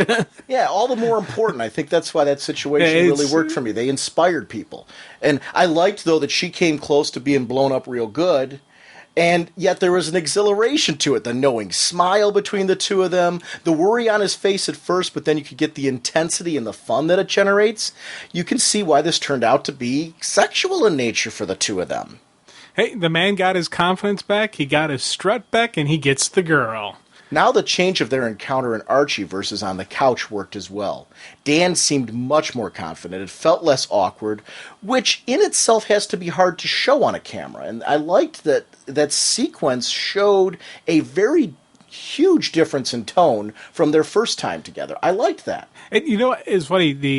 Seeing the movie the second time, I actually appreciated that scene a little bit more than I did the first time. First time I'm watching it, I'm kind of chuckling to myself because, yeah, go, man, go, kind of thing. But the second time, I actually did see more than just the action they were doing. I did see him getting his confidence back. I did see him becoming, once again, Night Owl, becoming the guy that he wants to be. And it was just It had a very comedic kind of moments for me, where when she hits the flamethrower at the crucial moment, but even that whole build up and all that, I wasn't giggling, like I did the first time. And I kind of did chuckle the first time because there was the humor behind it, but I saw more of the story the second time and saw more of the big picture behind that. His music choice in Archie was much better in the sense that it wasn't John giving a speech in the background. It's kind of like, duh. Again, when you're having a special moment, you try not to surround yourself with memories of the ex. This is like a before and after of a dance student. He walked in with 2 left feet and now he can salsa. Our fried friend passed away, and this leads to a prison riot that Big Finger plans to use to work over our intimidating friend. And this is another funny sequence. Boss, you notice that none of that tall order stuff because he knows that we're going to do him? Fat chance to the rather rotund fella, and I loved that. Again, though, it is more than just confidence. He's using it to play this guy, breaking his thumbs, tying them so they can't get in. It's brilliant strategy. Of course, for villains, that makes you expendable. Now, Jim, I promise you, if this happens to you, I will tie your arm at the bicep and only cut off one of them so I can slide the door open. Because, dude, you're not expendable to me. Okay. I was going to say, Sean, if this happens to us, I'd kill you first so you wouldn't feel me cut off your arms. Oh, really? Yeah, that's the kind of friend. I'd kill you and get you out. That way you wouldn't suffer. I wouldn't want you to suffer, man. See, I learned from this experience that I'd make sure you were the guy over by the door. Hey, I'm the guy that's not messing with Rorschach. Yeah, no. You know what? Wait, the real element of the whole thing is both of us. He'd be like, yeah, I'm going to get both of you. Yeah, we're gone. Bye, Mr. Rorschach. Yeah. Now you find out what the score is. 1-0, come and get me. And I loved that. Dan is very much a different man now. We need to spring Rorschach. It's not just because of him. It's the cancer thing, the framing of him. John, he's realizing there are clues here and that his former partner was onto something, which is why he's in prison. Breaking into a maximum security prison is a little harder than putting out a fire. Yeah, you're right. It'll be more fun. one of my favorite lines in the film because, again, it was funny. The second time around, I really got into the adventure aspect that the two of them brought to the table, and Dan and Laurie's sequences became some of my favorite because I'm like, yeah, go get them. I was like, this is fun. All that time it took them to get through the door, and one slam into the toilet bowl and an electrocution later, Rorschach is free. This whole sequence I could watch over and over again. Never disposed of sewage with a toilet before. Obvious, really, which makes this even funnier because he'll take it to heart later when he disposes of Big Finger. Yeah. It's so funny. Oh, you know what? The guy is, it's those, you shouldn't be laughing at these moments, but you are because it's what it is. I really just ate up his portrayal of Rorschach. It was one of those things where I just kept, every single time he was on the screen, I was just loving it. Oh, yeah.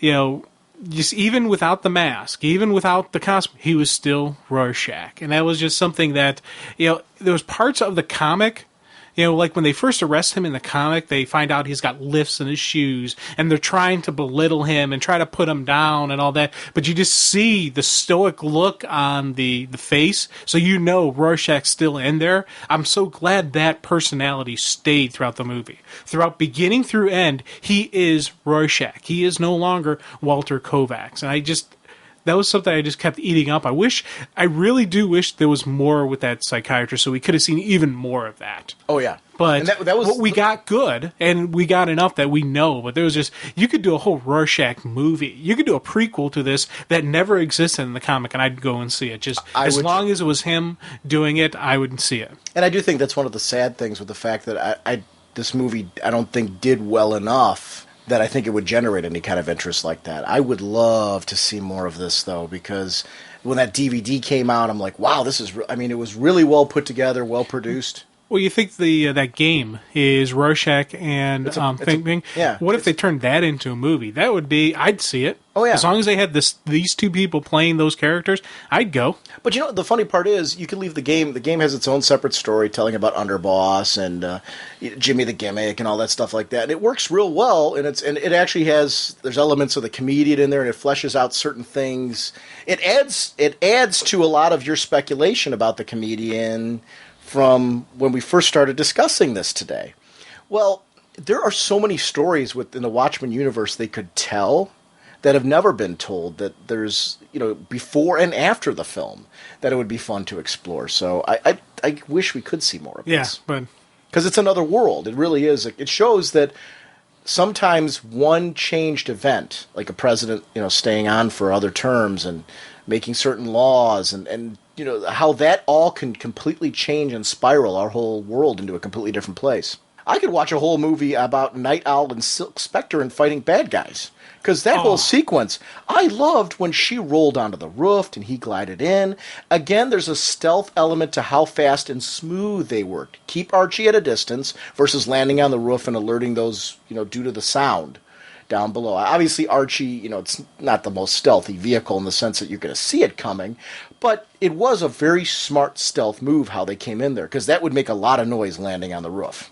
Plus, the landing and taking off, it does take more time. So Sure. You figure you keep it in hover mode, go up to it, then zoom, and move on. But that fight sequencing, the fight coordinator, stunt coordinator, whoever orchestrated that fight scene should just be applauded, because that was just right there. That is combat tactics, as the one's punching, the other one's covering their soft spots. And then halfway through the fight, they shift, because when you're in the lead, you need to take that step back for the breather. So they shift. Night Owl goes into the front. He's got the front spot. She's covering his soft spots. I ate that sequence up, because this right here shows the difference between somebody who's kind of a tough guy and someone who's trained to fight. Right. Those are two combat-trained people. They're trained in team techniques. They're trained in, and this is stuff they've learned. Both have worked with partners before for a long time, so they're used to partner-type tactics as well.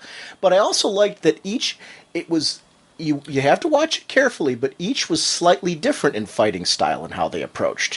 One went a little lower than the other, while one stayed high. It was a very different approach that both took, that showed two different fighting styles and approaches to taking on opponents that I liked. I also liked how the fight started off. they looked at each other and smiled. Yeah. It again added to the fun in there. It was a sly smile. It wasn't anything too goofy. It was perfect just to show, hey, this is the excitement. This is the adventure. This is the fun. This is why we do this. There is something to that. There is a romance to this type of thing. I really liked that. It was a neat little exchange between the two. In the video game, Night Owl and Rorschach have finishing moves similar to how Night Owl pulled the guy in the air and then slammed him down at the end of the fight scene, and that's great stuff. That you can you do certain button presses to perform moves like that, and it's really quite fluid in the game, so it's kind of a neat thing for people that are interested in games like that. We see Rorschach right before they kick off in their fight. This is a really quick sequence. Where's my face? Just such a cool, because again, we get to see the psychologist again. Let me get your box for you, Mr. Rorschach. Yeah, that's a guy I wouldn't mess with. There's no way amount of money you could pay me to mess with him. Just because he is just, wow. At the end of their fight, don't move. All she needed was a split second that the guard looked at Night Owl to take advantage and relieve him of his gun.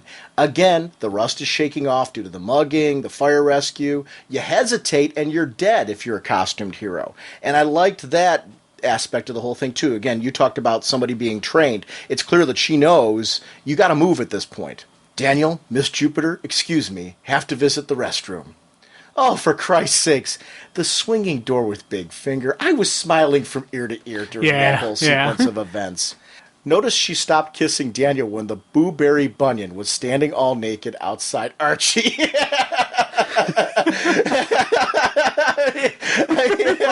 You notice that? I mean, and I gotta say right here, they need to send our boy Daniel back to rehab after that sequence. But, confidence rehab at least. Gotta give it to John. He won up Daniel on the cool dates. Let's go to Mars and chat about saving the world certainly trumps let's prison break my smelly friend Rorschach, then fly around in an enclosed space like Archie to really get in that locker room smell. By the time you figure, I'd go with Dr. Magnum too. You got to think when you come out of Archie at that point in time, the door opens for the first time. Yeah. Take me anywhere. This guy stinks. Beautiful, isn't it? Sure, John forgot about the air for a couple of seconds, but I think the dialogue is important because it shows that there's emotion there. He's talking about beauty. Beauty is an emotion. Noticing beauty is an emotion. It's in order to truly understand beauty, you have to become emotionally attached to it on some level to appreciate that. So that was an interesting segment for him because it added to the weight. Later on, we find that Veidt had that file on him showing that there was facial tics and things like that. It was, Rorschach broke the guy code. You don't kick the guy when he's down with a dig on the hot girlfriend who just left for Mars with the competition. Seriously, though, I was glad to see Daniel stand up to him and both show the common respect they have for each other. Rorschach apologizes and knows he's difficult, but it shows that he's got something of value out of their years of friendship. It's the time that, he felt was very productive for himself. There was something to that relationship that worked for him. Daniel agrees to do things Rorschach way, and I do like that Daniel made the distinction that no one complains because they think Rorschach is a lunatic. It implies that Daniel doesn't see him that way. His methods are extreme, but he doesn't think this man's crazy. And that was an interesting distinction for me in that moment. It was something I caught when we were watching the films twice. I'm like, I guess I never really saw it this way, but Daniel really does not think this guy's nuts. See, he should, though, because Rorschach is nuts. I don't, though. Okay. He's got a philosophy. And that's the difference with, and I'll tell you, and you've disagreed with this is fine. But my thing on Rorschach is, and I noticed this time around, he's an extremist. He has firm beliefs in a certain direction of no compromise. And no compromise means to him, from everything that he's seen, that the only way to deal, and he's actually seen, look what happened to that little girl. If a guy like that, if he put that guy into prison and he breaks out again, what is that guy going to do? Yeah, he's going to do it again. So. Right. So, there is a logic to that, man. And the problem is, he, in his own way, Rorschach is a crook. He is a vigilante to the extreme where he's a felon that needs to be put away. Because you can't go around in the streets killing people. Yeah, but here's the thing. I think Rorschach has serious mental issues. And, he's got definite... Yeah, Do you think he's crazy? I don't know. I'd probably call him crazy. Well, yeah, especially with... See, that's the funny part is I'm saying I don't... And I should correct myself there. There are a lot about Rorschach that I think is completely nuts, too. Yeah. But I'm saying Daniel... I don't think Daniel thinks he's crazy, though. Do you? I don't think Daniel thinks he's... I think know. It's a fine line there. See, I think Daniel sees him as his friend. And because he sees him as his friend... He's willing to tolerate the lunacy? You take the crazy. You take the crazy. If it's your buddy, if it's your pal, you'll take the the issues buy into he that has. more too, because Daniel's too smart of a guy not to see what we're seeing about him. Yeah, Rorschach definitely is. I would put him in the category of clinically insane. Granted, I am not a doctor, so I can't technically He's kind of like say Murdoch that. from the A-Team. Yeah, where there's a use to him. Well, Murdoch faked being crazy. Murdoch from the A-Team was 100% sane, that's true too. but faked it. Yeah, Rorschach. He's got, his, as I said, he's got his issues. And does having issues make you insane? I don't know. Part of me would say yes, but then part of me would understand saying, you know what, he's not insane, he's just got his problems. And as long as you're not one of the bad guys, as long as you're not somebody who's, killing or hurting people, you have nothing to worry about from Rorschach. Like, I know I'd have nothing to fear from Rorschach because I'm not a bad guy. Now, granted... What if you saw something that a bad guy did, though? And I didn't report it. Right. Then that would be a interesting visit from him. I don't think he'd kill me over that, but he'd remind me that there are things... fingers. Yeah, there are things worse than being quiet. Right. Dealing with him is worse than not going to the cops. Right. Oh, I'd tell Mr. Rorschach anything he wanted to know. Yeah, he'd show up and like, hey, what do you want? What do you want? But the problem is, too, you have to convince Mr. Rorschach then that... You're telling him everything. Right. You're not because just telling him. Because if he thinks on any level that you're holding something back, he's going to break your fingers anyway. Because we've seen it in the comic, we saw him do that, and he got nowhere. Well, he did that with Moloch. Right. I liked the investigation by Rorschach. There were slight variations here, but it again focused on detective work. Pyramid is now linked to Janie and the killer who went after Veed as well. I liked that whole moment right there. It was a variation because obviously the bar visit was a lot more productive. Yeah, and I love that bar scene just because he's like, I've been buying drinks and this is what you guys sell me out right away. Thanks a lot. Yeah. And you know what? If I was at that bar, I'd sell them out in a heartbeat. Oh, absolutely. It'd be one of those right there. Here's your guy. Follow the money, check with Adrian's people who might be underwriting them. Little did they know. I gotta say, for the dunce he was earlier with them, he's hitting a home run now. When you left me, I left Earth. Does that not show that I care? I'm using that one with my wife the next time I get into trouble. John here's hitting home runs now. Sure, it makes no sense when I say it, but it's got to give me some points. It only gives you points if you physically leave Earth. Yeah. So you have to leave Earth. Yeah, but it's a good line. I mean, just to say that. I mean, and you got to figure it's going to be distracting in some sense because she's going to forget whatever I said and, think there's something wrong with me. And she knows there's something wrong with you, that's dude. true, too. The sequence of the clock structure flying around Mars is stunning. Yeah, and I actually understood the Mars sequence a little bit better than I did in the comic, because in the comic I was going, what? Huh? I was really confused when I was reading that, and I'll fully admit that. But in the movie... getting away from all of the craziness and the complications of life on Earth, and what and the fact that people are basically destroying their planet, and... Yeah, I know. Whereas you see, he was in awe of the beauty and the magnificence of the structures on Mars and showing just how, there was a passion to that he had there without the nonsense. Would this be made better with a shopping mall? Those type of lines were great. Yeah, this definitely, it helped me, helped me make that make sense. Mm-hmm. Why he went there, why he did that. And to be honest... John is a much more sympathetic character in the film. Oh, definitely much more. You can kind of see the humanity still inside him. Mm-hmm. You can see his pain. You can actually understand why he did what he did. Yeah. Earth goes to DEFCON 1. Veidt's office building. Rorschach is starting to catch on. Not at home, not in the office. Why would a man who has everything be out at this hour? All of the people with cancer worked for Pyramid.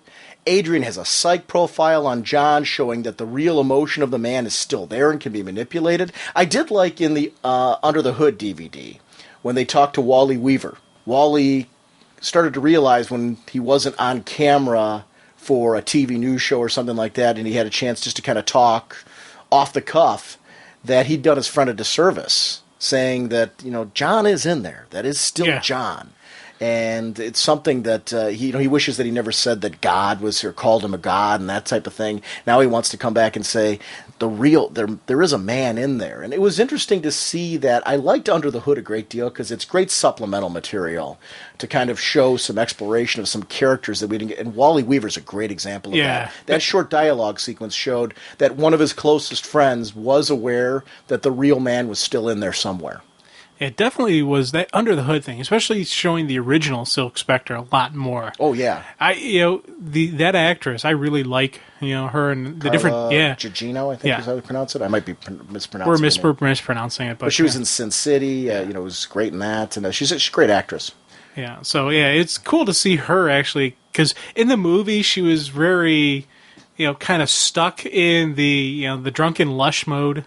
So in the Under the Hood, you got to actually see her flesh out a little bit more, be a little bit more of a, into the character a little bit, a little bit more Hollywood, a little bit more playing the media. Hollywood. She was, she was very confident, very strong.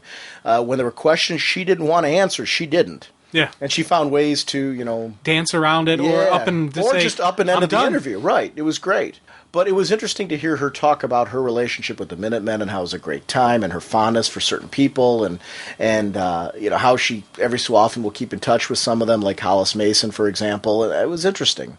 Back to our Night Owl and Rorschach, breaking into the computer using what he knew about Veidt from the earlier sequences was great. It was Ramses II, is using as the password. Those files point directly to Veidt as the killer. When the company Christmas party goes wrong, Veidt kills off everyone, including the scientists who helped him achieve his goals. What was going on? Oh my gosh, they're holding up toasted cups. Hey, it's great. The secret must stay hidden from all of humanity in his mind to keep the world safe. This is where more and more it starts to tie into Tales of the Black Freighter for me, because he thinks there's a nobility to what he's doing. And he's so clouded by that nobility that he's not seeing the reality in front of him. The fact that he is becoming the same weapons that he is trying to counter. And this is where I start to have major issues with this man. Because he is a weapon of mass destruction. And he doesn't see that he's just as bad as... He's trying to create peace by genocide.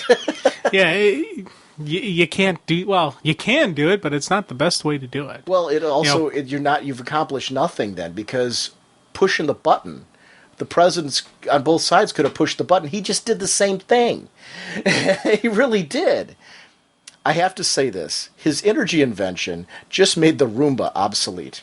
Jim, many a times we discuss, what do you do when those pesky dead bodies that you have to kill in the name of world peace? You just zap them and forget them.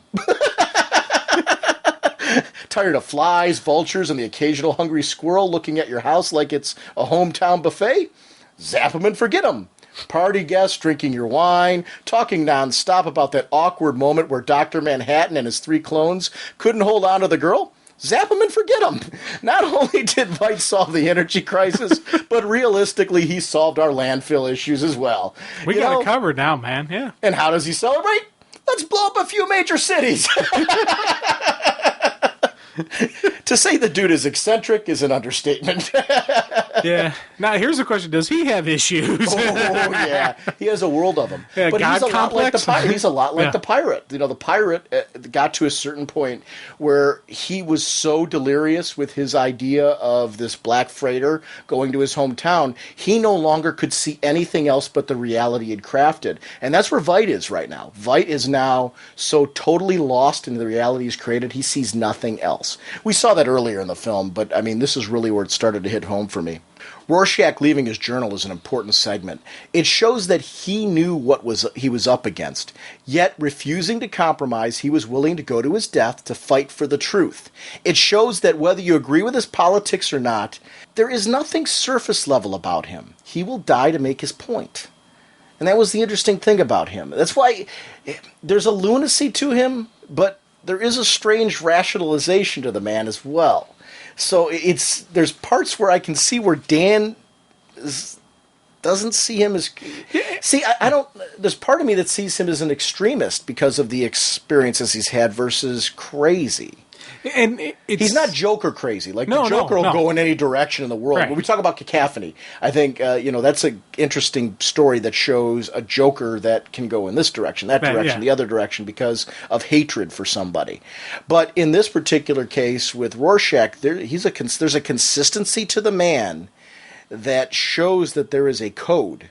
I agree that the extreme, when you get to a certain level of extremists, they're crazy. Yeah. So I mean that's... And here's you get to any person who's extreme. Yeah, you get to anybody who's extreme in anything. There is a level of insanity to it. one way or the other. Like people probably very easily call us insane over our extremity towards comic books and just I call us insane over it. Yeah, but it's are we technically textbook insane? I don't know. Same thing with Rorschach. I say you can say he's got issues. My wife knows for sure. Hey, people at work are now learning not to ask me questions about comic books or anything geek related because I just run off on a tangent for a good 15 minutes. It's beautiful. But that could be very easily considered insane. But I don't think so. Where Rorschach goes to another level is he is completely unwilling to see anything else but. Yeah. And that's Veidt is to another extreme, like Rorschach is. He's completely unwilling to see anything else but what I think at the end, I think it's slammed into him in a way that I think he finally has a glimpse. And we'll talk about that when we get there, because there's some moments where I think maybe he's finally got it a little bit. And it was Dan, I think, who brought it home. But it's really an interesting storyline with extremes.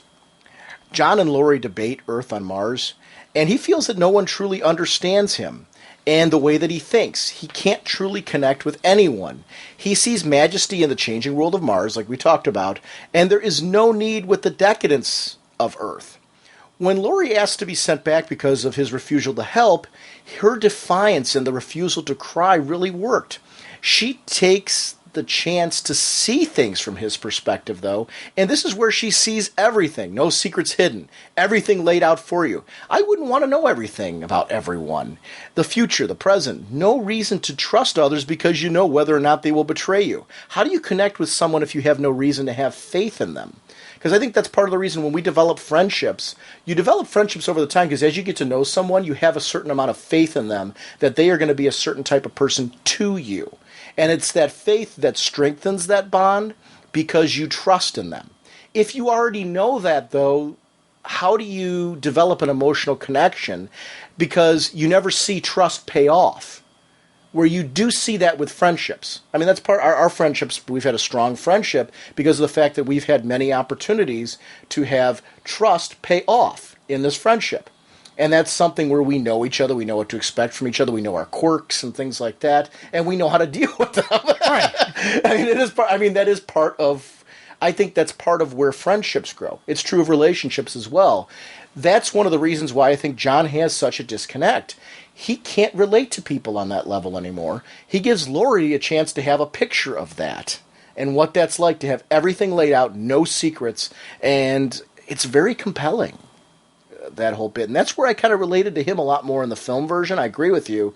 And I think it made me appreciate him in the comic even more as I went through and reread that after seeing the film for the first time. I'm like, all right, I get a lot more what was being done here with this guy now in a way that I never did before. And that's where the film, I think, has added another layer to this story to me and made me appreciate the comic in a new way. The secret of her father's revealed. I liked how these scenes played out. One small criticism, I wish they had added one small scene where Laurie replayed the events of the car driving away, realizing that Eddie actually said, can't a guy say hello to his daughter, like he did in the comic. Yeah. Minor thing, but it's just a preference in a brilliant sequence. Because I did think that the movie played it out really well. I have no problem with the way the movie addressed the whole thing, but I really liked in the comic that you got to see that he wasn't actually hitting on her, that there was a fatherly pride there. You get hints of that with the picture in the apartment, but I like that Laurie did find that out in the comic. It was one of those things where I think it added something to the comedian in that moment. It added some redeeming quality to this guy. Because up until this point, you really... Well, he's total scum. Yeah, there's absolutely no good qualities going on with the comedian. Right. And that kind of gave you that touch there. Okay, there is a little bit more. And actually, it helped understand why this guy, in the end there was very, very emotional with Malik. And just very... You can see the beginning of his regret, the beginning of his remorse, just that whole, I wish I could have done things better, The rage at the discovery that deep down she always knew coming to light was very powerful. It was something that she always knew. Yeah, note to self. When I get angry, remember not to crack the large glass structure around me with an assumed to be uncaring 6-foot smurf who has a track record of letting people die, a la Vietnam, and is running with the comedian and his lady friend. Yeah. It's not the brightest moment to start doing that. But here's my thinking. Granted, she is, in good shape and she is, trained, but dude, how flimsy of a craft, was that? If she could just, a couple good solid smacks brings the whole thing down. He had some structural issues that he needed to work out. Yeah, you really think so? Oh, definitely. Dude. He did not get that thing, approved or, the sanction, by various engineers and whatnot. On Mars, especially. You'd think they'd have some type of quality standards. Come on. Yeah, absolutely. I wouldn't buy one of those. No, definitely. I'd ride around on somebody else's maybe once. Yeah. Yeah. But I'd tell everyone to stay away from the edges and don't touch anything. It was another visually powerful moment, dude. John was totally captivated by this situation. Everything was laid out before, and he saw it too.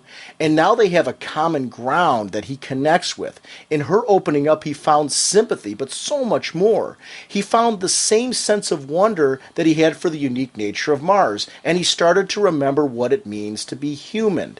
He wanted to see these events like oxygen turning to gold, but this, competition of a million cells and the odds of the pairing of the comedian and Silk Spectre to create her, out of that contradiction that her mother should never love Blake because of the kind of person that he is and what he did to her, it goes against the way should work, and out of that she was created, and that's human.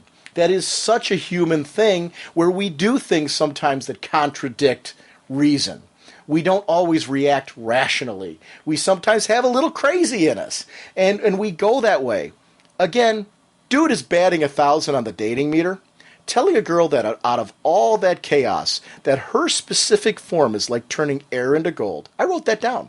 I'm using that as well. Now, that one will get me out of trouble. That one, that's gold. Yeah, honey, you're like turning air into gold. Now, here's the funny thing. When you do that, please, dear God, have a camera set up. I want to see the look on her face when she goes, "What the hell are you talking about?" Yeah. Bam, and smacks you in the head with the mace. Honey, when I read my comics, heck, when I talk about them for hours on a podcast, I am trying to make that deep emotional discovery that will be in the level of turning air into gold. And it just dawned on me when you told me I left the toilet seat up again, just how special you are. How your parents made something so unique it was like turning air into gold. And I was so wrong. Now dry your eyes. Tell me that wouldn't save me a pounding. Yeah, it wouldn't save you a pounding at all. Try it, please. This movie's educational on so many levels. Yeah, just make sure you record the beating. I mean, when you say it to her.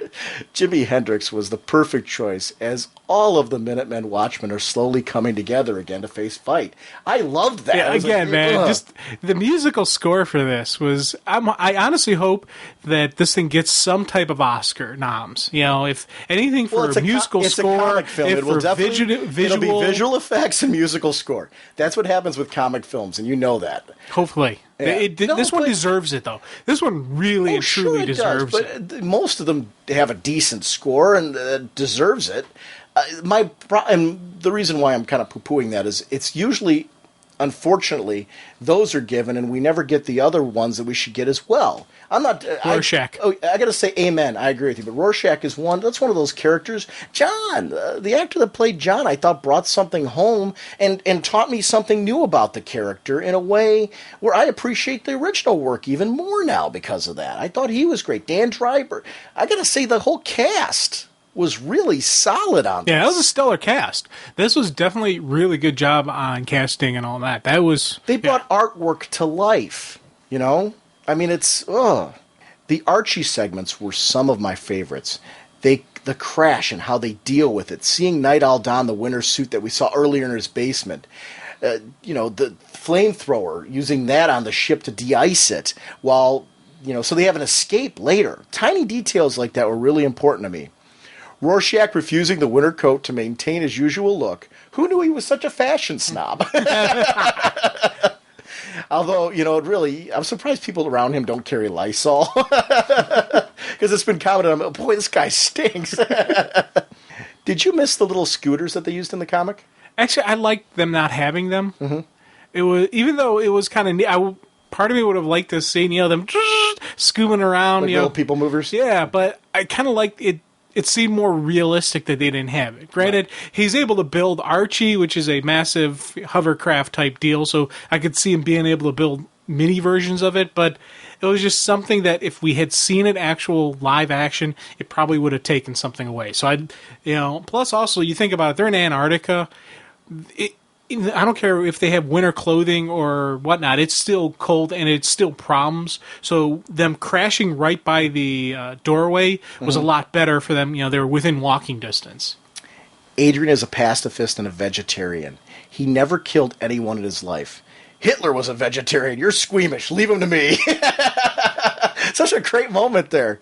But Veidt and Bobastis seeing them coming through the security monitors... I do like that Rorschach realized how impressive their opponent is. They get one shot. He even sneaks in with stealth. Of course, the second he hears Rorschach, it's all over. Because Rorschach, at the end, that rage takes over, and he starts running towards him for those couple seconds. It was all it took for Veidt to jump up and take advantage. Another brutal fight that was quick to show us that this is the guy that killed the comedian. I liked that I connected that immediately with its violent nature and the physicality that he used to the initial opening scene. But I like the fact that he's, throughout the fighting, he is discussing with them. And that was something that really impressed me about the comic when I read it, that the whole time he's fighting, but he's not actually trying to kill them. He's trying to get them to stop attacking so he can explain it, because he felt he was in the right. Veidt's like, hey, this is a good thing we're doing. I'm actually being the hero here. Yeah, I'm killing millions of people, but I'm saving billions. And that, just... having him have that mindset, it made sense that he would also then continue with not a lethal combinations against them. He would just simply try to stop their attack, immobilize them, prevent them from further harming him, so he can give them a chance to explain it to him. The kick to Rorschach's face, where you see the reaction from the mask to the foot. Yeah. Really cool. They literally stood no chance. $2 billion in tachyon research to block John's vision. He manipulated John's emotions through releasing gas at Pyramid to Weaver and Slater and Moloch. We were supposed to make the world a better place. Nuclear war, extinction, 15 million killed, and it will all be blamed on Dr. Manhattan. Again, the blinders are on Veidt at this point in time. Extinction and genocide and all that stuff's never right. Hitting all the major worldwide cities just to give them a common threat, it's the same thing as the Soviets and the United States having the nuclear weapons pointed at each other. Except in this case, the difference here is they didn't kill 15 million people. He did. There becomes a huge distinction as far as he has gone so crazy at this point and so extreme in his methods that he has become the weapons that he was trying to keep them at peace from. His idea of peace is the same thing. We've got John now out in outer space, in his eyes, watching over us as this looming threat that's going to keep the world at peace. What happens when they start crafting weapons to go after Dr. Manhattan? We're going to wind up in the same place that we were before. And you know that they will, because that's part of human nature at this point. So did he escalate things now by what he did in the long term? Who knows? Yeah, see, these are the stuff I'd love to see a sequel for, and follow-up works on, and just, we never will. Did he really save billions? And it's, as long as the secret's kept, but is even that enough? We know in our time we haven't faced a nuclear war. So, it seemed that the two superpowers having these weapons, they knew what they would do. That it was a no-win scenario. The movie War Games was a great example of that, how it kept playing over and over and over again, global thermonuclear war. And it just kept repeating over and over to the point that the computer wore itself out because it realized it was illogical. You could never win. And the no-win situation kept us at bay anyway. So did Veidt really need to do any of this? No. You know, how did killing 15 million change things? 15 million didn't die in our world. Yeah, it's... You know, I mean, that's where... so it's interesting. Do you think I am a comic book villain? And I love that he plays off the classic mistake that other villains make. He only reveals the info because it's way too late for them to stop him because he triggered it 35 minutes ago. I know you love that because you have expressed how the James Bond-like villain speeches drive you nuts. So I was sitting there thinking, I'm like, Jimmy had to have been smiling from ear to ear. Dude, I love it. It's just the greatest swerve of Watchmen is that. And, you know, I think that's even better than Veidt, you know, being behind everything, just because that was just such a perfect thing. That there's nothing the heroes could do, that it was already too late. And... you know, when I saw this with my sister, she even commented, like, oh my God, that was absolutely wonderful. The bad guys won. They actually got away with it. The heroes weren't able to stop that. And I was like, yeah, that's the great Watchmen swerve, in my opinion. And, you know, just seeing it, you know, when it was going on, I'm playing out, and I'm just grinning from ear to ear because you know it's coming, and you know it's going to happen. You're like, yes! Now we flash this actually happening all over the world. We see characters like the psychologist, the news vendor, and the boy at the stand fall victim to it. And I think that's the one part where I wish they had developed the boy and the news vendor more and the psychologist more, because they were fleshed out very well in the book. So when you saw them go through this, you cared so much about them that there was a personal face to them. We got to know the psychologist a little bit, but not enough that, you know, basically at this point, you know, he took Rorschach's face, let him go. I'm going to be glad to see the director's cut where you get to see that. Yeah, that's, I know that was something I was just really just like, yeah, I'm really jazzed about the director's cut, and they were originally talking they were going to release it in the theaters. I don't know if that's going to happen now because based on how the sales did. I hope they still do that because I want to see this again in the theaters. I do too. Yeah, well, I'll sit for 3 hours, 10 minutes. I have no problem with it. I'd love to see it with the animated feature put in its right spot. In the middle of it, yeah. John arrives and realizes that it was his energy that did all this. He immediately heads to Adrian's stronghold. Even if I can't predict where you are, I can turn the walls to glass. I do like that John found a certain joy in feeling somewhat human again because he didn't know the future. Being omnipotent isn't the greatest thing in the world. Adrian recreated John's accident in an attempt to destroy him. Now, I'm not the smartest man in the world like Adrian is, but I don't think it takes a brain surgeon to realize that this wasn't going to work. John called him on this later, which really worked for me when he zapped him with his version of the Roomba. I mean, it was great to see the bit where Silk Spectre shot him and caught the bullet. I always liked that in the comic. I liked in the comic how they developed a little bit more that Veidt always wanted to know if that was something that could happen or if it would work. But Dan leaps to Laurie's defense, and I generally felt he was ready to throw down again. Now, if Adrian feels he's so virtuous and out for the world, couldn't he throw our boy Dan a bone and fake a bit of a coward so he looked good in front of his lady friend? I mean, come on, where's the guy code here again? I mean, Dan is already about to be shown up by the Grape Ape Manhattan once again. Give the man a slight moment before that. You know? I have to say, John smashing through the ceiling again. Beautiful. Yeah. And this is one of those things where I'm glad this got stuck in development hell. So we have today's technology to really show that segment the way that it should be shown. Yeah, trying to figure out how they would do that, you know, without the level of graphics we have now. Yeah, this would be a very different movie if they didn't have all of that. Oh yeah. The world's smartest man poses no more threat to me than does the world's smartest termite.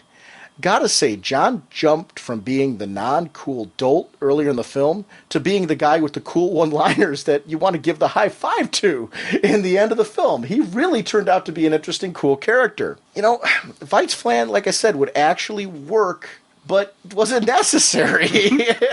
And I'm at that point right now where I'm thinking this is totally unnecessary. Well, it's the enemy of my enemy is my friend. Right, but they already had that in place between the U.S. and the Soviets without the death of 15 million. Well, they didn't have a common enemy.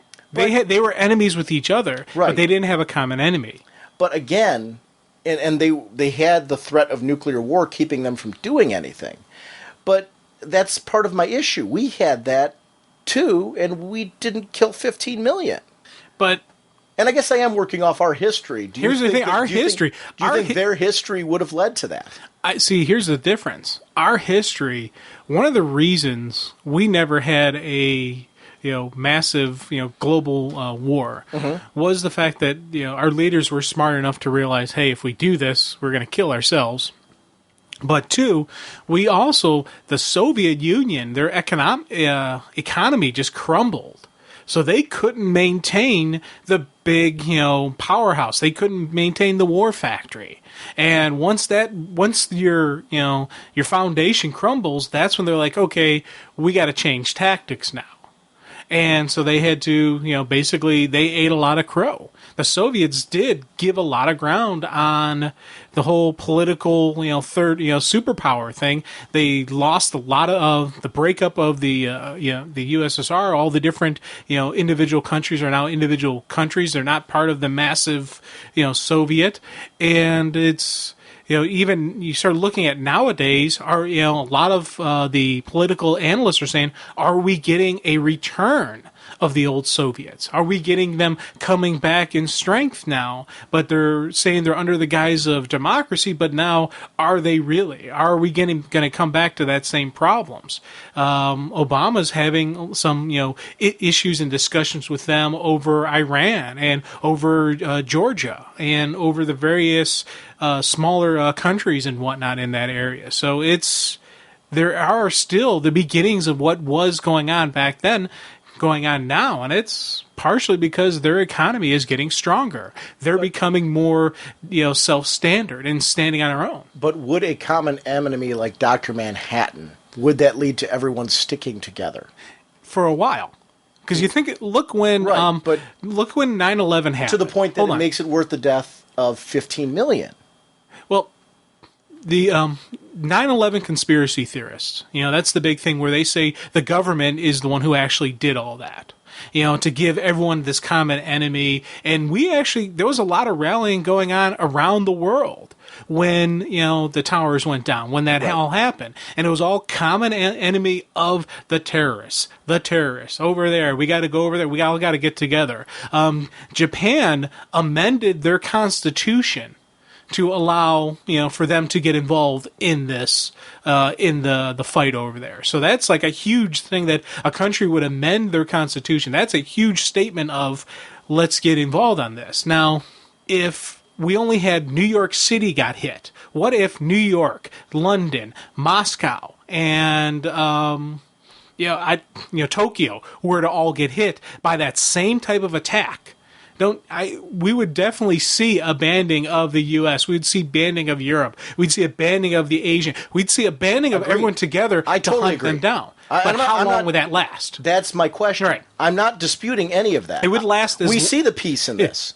So, we do see that. How many years do you think we'd get out of this? It would last as long as the threat is viable. Okay. So, as long as there is that threat of the terrorists coming back, that is the... once that threat's gone, you start, people like, I don't know. Like, 9/11... The journal is the ultimate joke. Right, that's going to end it. But think about 9/11 right now. When it first started happening, my brother was, he's with the Army, as I've told a couple times. But when that was all going down, he was actually attached with a National Guard unit as one of the training officers, and one of the coordinators and that type of stuff. So his Guard unit was activated, and they were in the airports. Now, he said it was the weirdest thing to be in America in uniform with an M16 on, holding on. They were full ready to go right there in a U.S. airport, and having people come up to them saying thank you. And he said it was just a surreal thing that, these people are not only they're okay with us being here, but they were actually saying thank you. Nowadays, take a look at how much people are like, oh, airport security, come on, this is ridiculous. No one has that same, hey, thanks for putting your extra effort forward. I really appreciate it. Why? time has gone on. Right. The threat of another terrorist attack is now out the window, and people aren't seeing the threat anymore. So now, like, I don't know. So this whole Dr. Manhattan thing will work until they start forget what Manhattan did. Let's take Rorschach's journal out of it. Going off of what you're saying, all right? The terrorists that caused 9/11 are still out there. All right, let's go off of that. Completely what you're saying. But we haven't seen a terrorist attack, so because of that, you're right, we're becoming more complacent. People are getting a little bit more annoyed and irritated with some of our safety features. I agree with you.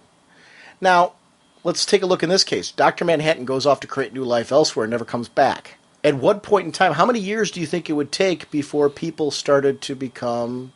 2 years, maybe. So what we're going to... And the follow-up to this movie will be if Rorschach's... Take Rorschach's journal out of the picture. If, the follow-up to the movie would be Veidt would have to do this again. He would have to pick another target. Maybe he wouldn't have to destroy as many people, but he would have to destroy something. And he would have to do it the exact same way because he can recreate John's powers and do it the exact same way and rebuild that fear again. Let's put it another way. Let's say it's 30 years. Is killing 500,000 people a year for 30 years worth it for world peace? No. Okay, so see, that's where we're both that's where it becomes an interesting conundrum on the whole thing for me.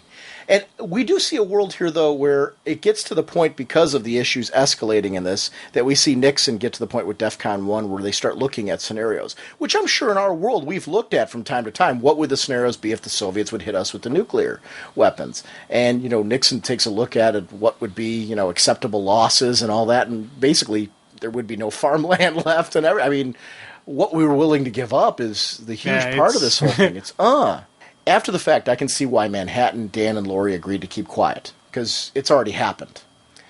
The piece is in place, so why ruin it? It would make sense to them, but would be morally difficult to deal with, and I like that we got to see that visual, especially with Dan and Laurie, and even John, you see him there where he's having issues with it. The ultimate practical joke has a ton of moral and ethical implications. I gotta say, this fits Rorschach's character, where he stands in the face of this, to the point that he's willing to accept death over compromising himself and his beliefs. He is always meant to remind us of the opposite extreme, and Veidt was willing to compromise himself for what he felt was the greater good. Rorschach feels that compromise is never an option. It's a weakness, and you never turn your back on the code. It's no compromise, even in the face of oblivion. I love that, and I asked myself a lot of times, especially when I first read this and when I saw the movie again, would I be Rorschach or would I be Dan? And that is a tough, tough call. Part of me would like to say I would stand up and I would be like, no, there's good and there's wrong. What you want to do is wrong. But in all honesty, I think I probably would be Dan.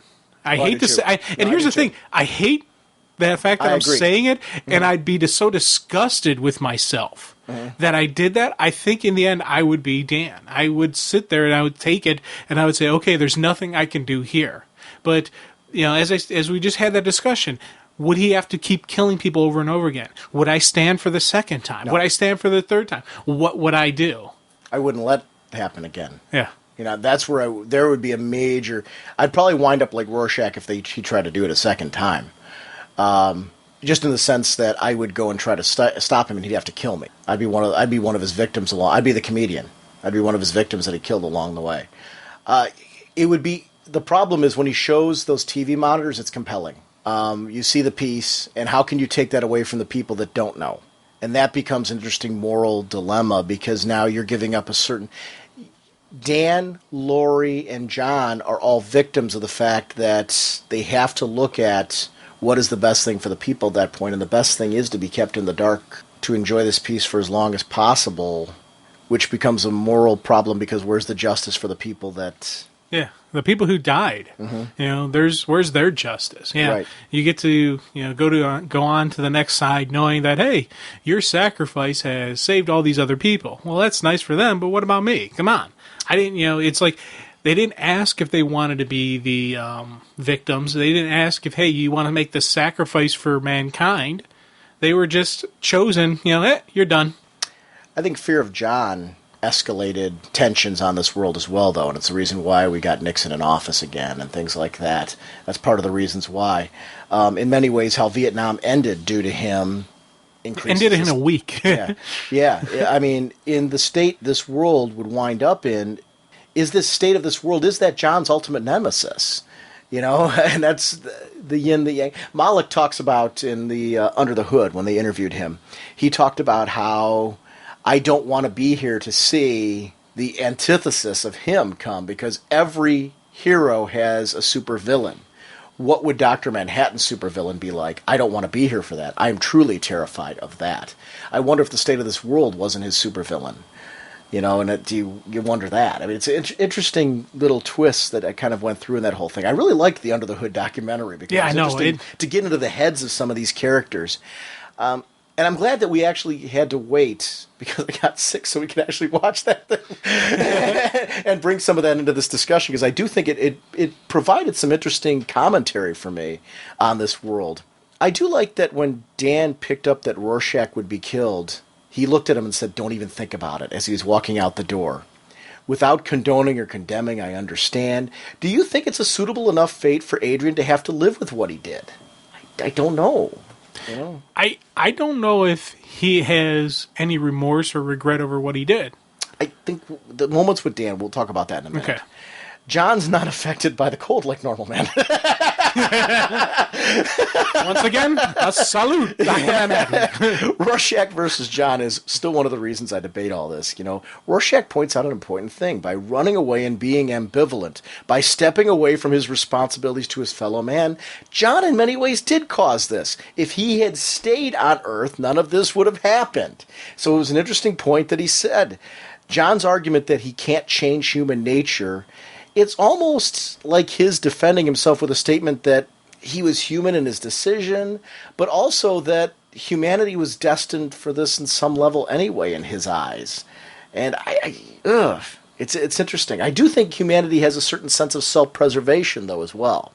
It's, you know, there have been so many different movies where they've talked about, like, you know, Matrix had that cool scene where, you know, what's his name was talking to Neo, saying, like, you know, mankind is just like a parasite feeding off of you know, the host. And it's you look at us and you think just we develop, we, you know, use up all our resources, and then after they're all gone, we say, hey, what happened? You know, we have a very destructive nature to us. We also have this nature that of self-preservation, and we have the nature of just helping those in need. It's those quandaries, it's those, you know, kind of that all mesh together is what makes us unique and makes us who we are. You know, you have the best and the worst of us all in one single package, and it's, you know, I don't know. It's one of those things where you start getting deep, you start thinking about, like, yeah, man, we could, if we all worked together, if we took all the energy we take into destroying into creating, you know, we could have, you know, the Jetson cars flying around and world peace, and we can have Star Trek Federation where it's all one uniform government and everybody's happy. No money system because there's nothing you have to buy. You get everything for free. You get your food, your energy. Everything is just, you know, perfect. And we could have that, but there's always going to be those stringent, those outside groups that the other countries. You remember, one thing you got to remember, when you look at the Federation, especially when you're talking about Earth, it's the United Federation of Planets, and different planets now have become the different countries. Right. So Earth is its own. That's why everything looks kind of so peaceful that way. So it's an interesting little twist. But there are credits being used throughout the universe. Right, but on Earth you don't. Right. So Rorschach is turned into an ink blot. And I have to be honest with you, Jim. When I saw it, I saw a pretty kitty. And I challenge everyone, when you see the film again, you can see the outline of the eyes, the ears, and the mouth. That's just wrong, man. That's Rorschach. That's Rorschach, man. It is, but it's also an ink blotch. I saw a bird of prey swooping in, you know. Did you? The warrior, you know, What does that say about your state of mind? Exactly. It's funny how it is also a message to me that we can't allow our fate to be decided by a few people. We all need to have a more watchful eye on the choices made by our leaders.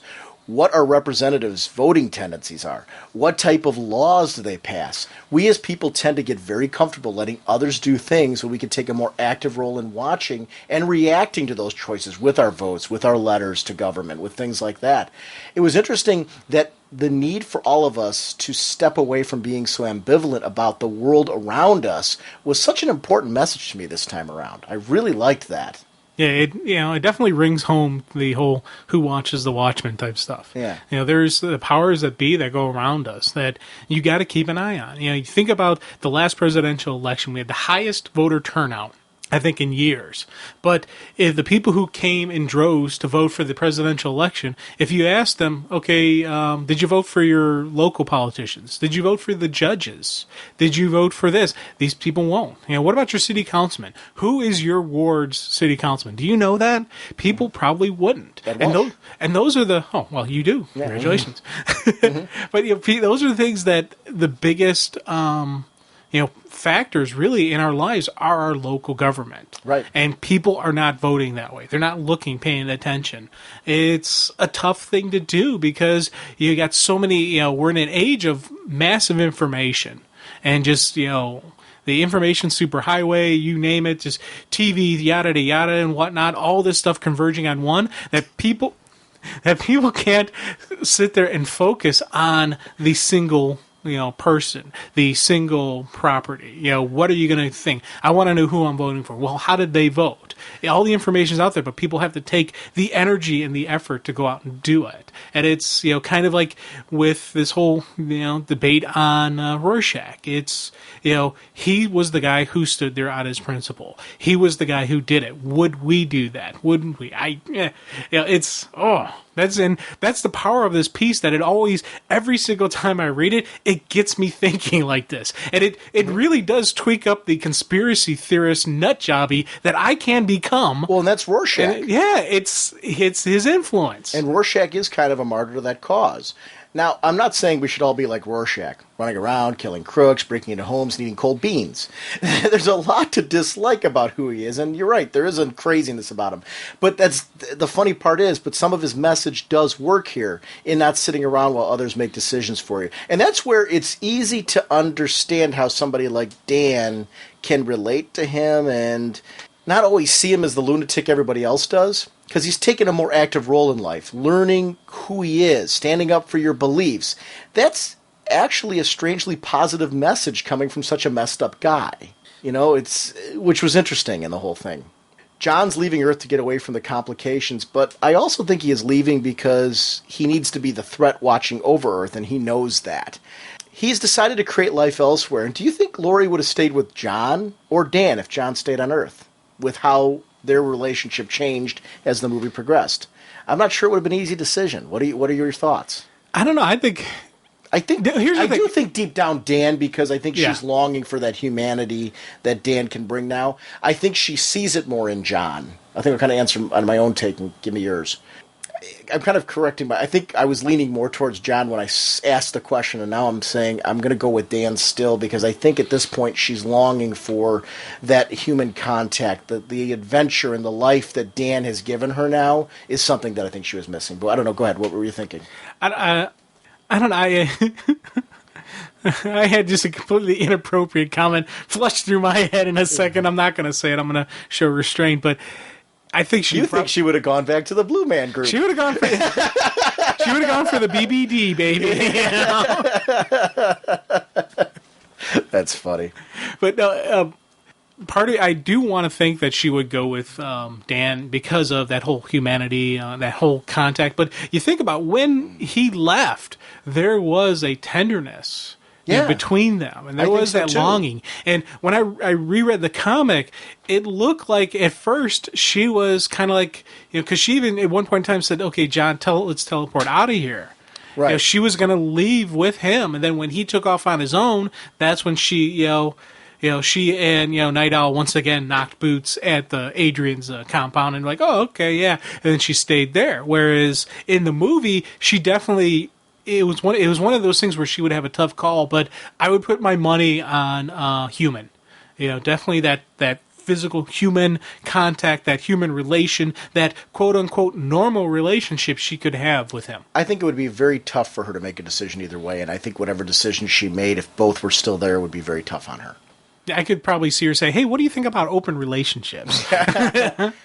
Dan's rage when he comes back into the room was very important to me. I'm disgusted by what Veidt did. I may agree there's a gray area on whether or not they are right on keeping his secret, but I don't agree at all that it needed to happen. And that's the part where Dan's frustration has to be due to all the deaths and the trap that's in place. He has no choice but to keep a secret that has moral implications that just stink. And that's where this sequence really worked for me. People didn't choose to be better. They were manipulated to be that way. And I do like that Dan has a major problem with that and calls him on it. Did Adrian improve the human condition? Did he change people to be better? No. He just united them against another terrible enemy based on fear. Nuclear weapons were built up on both sides because of fear. Fear of pushing the button is what held them back. How is this different? I think this is another moral question that spins out of this, and I really liked that. Adrian's ego needs to be validated, I think, and I liked that it wasn't, and I think that was the ultimate punishment for him. I'm not saying it was the only punishment he should have received, but I think that was something where when Dan and Laurie were leaving, I think he got Dan's point. And you see him standing there. I think to a certain extent he sees a little bit of Dan's point and he can't handle that. I don't know. Or do you think he still thinks he's right? I think in the comic he definitely started seeing some of the point. He started looking maybe because it was the conversation. There was a pretty cool conversation in the comic between him and John. Right. About and it was very similar. And I got more of a feeling in the comic that he started seeing the point. Where in the movie, I didn't really. I did see like he had a little bit of less of a smugness of his that he was. He had that very confident, smug attitude that I know I am right. In the movie, he had less of that. So maybe that's it sinking into him. But something in just when I was seeing it, I was just like, he doesn't think he's wrong. See, and for me, I guess I saw it completely differently in the film, in that I felt that he totally saw it was wrong at the end. I thought it was Dan this time instead of John that really got through to him when Dan was punching him, and the rage, and it wasn't just the rage. It was actually it was less the rage and more what was spinning out of Dan's mouth. Was really sinking into him that you just manipulated people. You didn't change anything. This was already here. Dan and Laurie leaving for Archie with Dan's coat on her was another great visual. It showed that Dan immediately thought of her needs versus letting her temporarily suffocate. And I guess that's part of the part where I'm like, these are little tiny details that show he's concentrating on her in a way that John never did. We wind up with someone because they add something to us in ways that are fundamentally important. And I think it's true with lovers. John does respect and cherish life now, but he's not capable of being a Dan anymore. And I do think, to a certain extent, I think she would wind up with Dan because of that. You ask me why I wasn't mad at him, and this is great when the closure with Laurie and her mom. Because he gave you me. I mean, gave me you. What? Because he gave me you. That was an interesting twist, and there were some great moments. I'm with you. I liked Mom so much in the Under the Hood documentary. She really played a great role in that documentary straight on through, that I'm hoping that elements of the documentary go back into the film as well, because I think it portrays Mom as a much more compelling character. Yeah, definitely tweaked her up from being just a sauced up little slut, because that's how she was kind of very much portrayed in the movie. Well, and the reason why is, I think the documentary shows more, it was because her husband was a sleazebag. Yeah. The manager, he played up on that, and she made, that was one of those things where it worked for her and kept her going because of the fact that they were able to merchandise off of that. And that was something where she just went along with it. It was nice to see Dan with a new appearance that showed his new confidence. And obviously a fashion sense that Laurie brought to the table. It was subtle, but he's clearly a different man now in the way that he carries himself. And I was glad to see that Archie was being upgraded, with the two showing no sign of giving up costume adventuring. They learned the importance of being more active in life versus just watching it go by and not participating. Which again, it goes back to something that I thought Superhero is an interesting metaphor for average people in this, and that it's probably the most interesting part. As a comic fan, the heroes are our eyes into the different extremes of humanity, and we connect with them in ways we always wanted to. Dan and Laurie are very real people. We feel like we could be a Dan and Laurie, and that's what I liked about them in this particular film and their portrayal.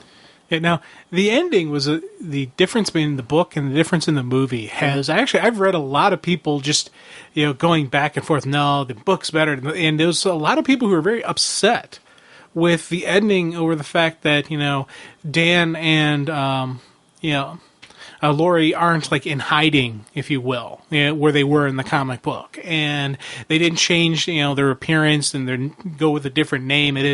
They're more out there in the open. They're still Dan. And they really in the movie, Night Owl was never identified, was never exposed. Where in the comic, the police figured out who Night Owl was because they did the raid on his house. That's what I think the difference was in this. Right. There was no reason to do a raid on Night Owl's house, so in the ending, there would be no reason for them to go into hiding. Now, Laurie's an interesting twist, though, because the military would know who she is. Right. So her relationship with Dr. Manhattan should be something that the military is investigating into. So that, I guess, there is a certain point to have a little bit of an issue with that versus Dan.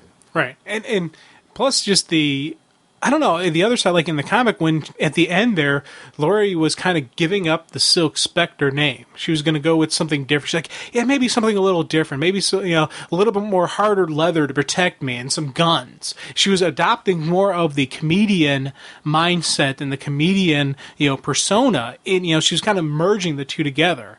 And she even wanted to wear, put on a mask as well, just to kind of conceal her identity. Where in the movie, you had none of that. She was pure just, I understand, Mom, I like you, I love you, Mom, I'm one of you. And it was like her continue on as Silk Spectre, continue on her mom's work, understanding why her mom did it.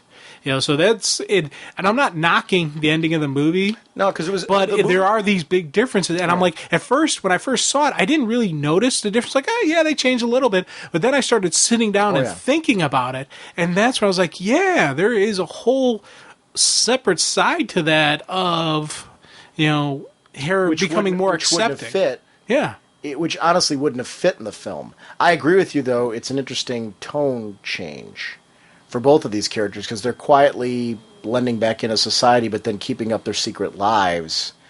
The only issue I would have with that would be Laurie's identity's known by the military. Laurie's identity is known by the public. Right. So everybody knows who Silk Spectre is. Now, granted, they may not all remember what she looks like, so she could easily walk down the street and not get, oh, wow, you're Silk Spectre. Right. But everybody knows who she is. So it's... What happens when society realizes it wasn't Dr. Manhattan but a cruel joke in Rorschach's journal? Woof. The paper needs something to drum up interest, and the new frontiersman looks to run his journal. Interesting statement that interest in a newspaper would wane if there was nothing controversial to air. And I did like the ketchup splatter on the shirt smiley face. Yeah, to make it into look like the iconic symbol. Yeah, that was a cool thing. It's funny because you think about with the news and media, a lot of times, we'll sit there and we'll be upset over the fact that all they show is the negative stuff. All they show is this bad stuff. It's not news to reporting information anymore. It's news about ratings. And it's about your subscription rates. And what are you getting sold? And they're not trying to inform the public, but entertain the public. So when you get a newspaper like the New Frontier putting out this story, I don't know how much damage it's going to do. Once again, let's go back to the conspiracy theorists, the 9/11 people. There are movies out there documenting, saying that this couldn't have happened this way. This had to be like this. Here's the structural intent of the World Trade Center. A plane hitting here wouldn't have done this damage, and it had to have explosives. And then people are countering the thing. And how much of this newspaper publishing Rorschach's journal will actually do that? After Rorschach's journal hits the newsstand, that would need Dan and Silk Spectre to step up and back it and give it more evidence, but they wouldn't because they're not going to. They're playing the game. They're protecting the secret. So these are all just things I would have loved to seen in any follow-up work. And they'll, so there's so much out there that and that's, I think, a cool thing about a good movie, that it gets you thinking beyond the movie. But then it really upsets me knowing that we will never ever see anything, even another written story by Alan Moore and Gibbons, just giving us that, just telling us what more is going to happen. It's Well, Moore would have to have the motivation and the story that he wants to tell. In many ways, I think he wanted us left this way as readers to think about it ourselves. So, sometimes good writers, they want you to think about it. Where do you think it's going to go? How does this story affect you? What do you think would happen to this world and these characters? They want you questioning. And I think that was the point of this. The message of this was, we're not going to spoon feed this to you. We want you to think about it. We want you to, and let it define you in its own way. As far as you change your life based on the way the state of this world and how it was left, that we can do something about ours. So it was interesting. I want to talk a little bit more about the Under the Hood Tales of the Black Freighter DVD. When I got this, I didn't know, I guess I just saw that it was coming out and that it was going to feature this. I didn't know if it was going to be like a spin-off of the motion comic or what it was going to be. Then I read that the Tales of Black Freighter was going to be fully animated, and I didn't realize that it was part of the movie, that this was something they were doing as part of the original film. So I was pleasantly surprised when I opened this thing up and I plopped it in, and realized, oh my gosh, this is like put together. It's written by Zack Snyder. He's one of the people involved in creating this was Zack Snyder. But then they put together this whole huge animated feature, which was well over 25 minutes. Yeah, and it was a really expansive story. I mean, the sail looked like, you see the Rorschach ink blot. Yeah. Again, they used blood splatter a lot to make those ink blotches. Tying up the bodies. I had to put myself in the place of the lead character, because I'd probably tie you to the mast too, Jim, because he tied his friend there. So we could talk comics as I head back to Mentor and plan to rescue everybody from the plans of the freighter. So it had to be one of those things. But even for the most noble reasons, evil is still evil, and that's the theme that comes through in this story, is that, he goes on this journey where I felt so bad for him when you see the ship mast come down, and the one guy that's still alive. It was interesting how this expansive version of this even made me feel more for the lead character. But it was Gerard Butler who did the lead in 300. That was good the voice. Yeah. That was a great, great choice. I really liked what he did there. And how we got to see him along the way trying to find ways to eat. And the disgust at eating as the birds were flying down, and he had to chew on one of them, to the point where you had to physically see him reacting to that. We saw him getting sick in the comic book this way, but to see it come to life in an animated feature as well, they nailed this as well. Yeah, that was it. It was one of those things where I really enjoyed watching it. I was sitting there watching the whole thing, going, "Wow, this is cool," and I was sitting there going, "Man!" And before I even knew it was part of the director's cut, I'm like, man, this would have been awesome to put it in there. And then I'm rationalizing as I'm thinking, going, yeah, if they clip these pieces in there, and I could see where the cutoffs were going to be. And so this is going to be, aired a bit here, a bit there, and a bit there. I was like, oh, man. But nicely crafted sequences that are in there. These are definitely some really cool stuff, and really, it's out there. And at first, if you're looking at it, you're not going to see, like, why was this here? But then you start thinking, because we talked about a couple of times when the pirate thing was fitting in with what Veidt was going through and all that. So there's the definite, solid emotional connections. Plus, as, just looking forward to the whole newsstand and the kid interaction. That's, oof. It was interesting to hear his voice as he slowly delved more and more into his own darkness as this is going on. You got to hear that, and it was really well acted because of that. Because, with the whole shark sequence, and then when he finally arrived back home, and assuming that these two people had turned, so he killed them both. Yeah. And then took the coat of the one, and you got to see him ride in. These sequences came to life in such a way, the brutality of this. Yeah. Very violent. It's a very violent. Yeah, definitely not a light children's cartoon. No. But it was very well crafted and well put together, which is what I liked about it. And then when he arrived at his home, and the sequence with his wife, and how he saw her. And again, at this point, very much like Veidt, he was clouded by his own, this own lust that he had to bring down the Black Freighter and to bring down the people that had wronged him, that he was no longer seeing the reality in front of him of what life was really like. And talk about a statement. And the good he could have actually done if he had come back home and been able to see the reality of it and warned them. What could they have done as a village to protect themselves and fortify themselves from this ever happening again? And the life he could have returned to, everything that he wanted to was there. His family was there and still alive, and he could have been a part of it again. But for his kids, now wait, let's talk about kids that are going to grow up messed up. Dad came home and brutally killed Mom and, ran off and joined the Black Freighter. Well, does the Black Freighter even exist? Yeah, that becomes that kind of theory. My whole question is whether it even existed at all. Or very similar to Veidt's potential threat. Yeah. The level that he thought things were going to go to, is it an illusion? I don't know. I had to, my head went there too. Because I took it that... Or is the Black Freighter an... although what happened to his ship? I took it that the ship crashed by accident or something. Just a disaster happened. As he's slowly going insane there, he kind of envisions this Black Freighter, these pirates, these brigands. Because you think about it, every time that he pictures the pirates, they're never human looking. They're all skeleton and kind of freaky stuff. So... I'm thinking it's all in his head, and especially considering that there was no indication of any type of attack on his town. It goes back to our lunacy of extremes at that point. Yeah. Right. So, and that he became the evil that he had envisioned. Yeah. In order to come back and try to protect him.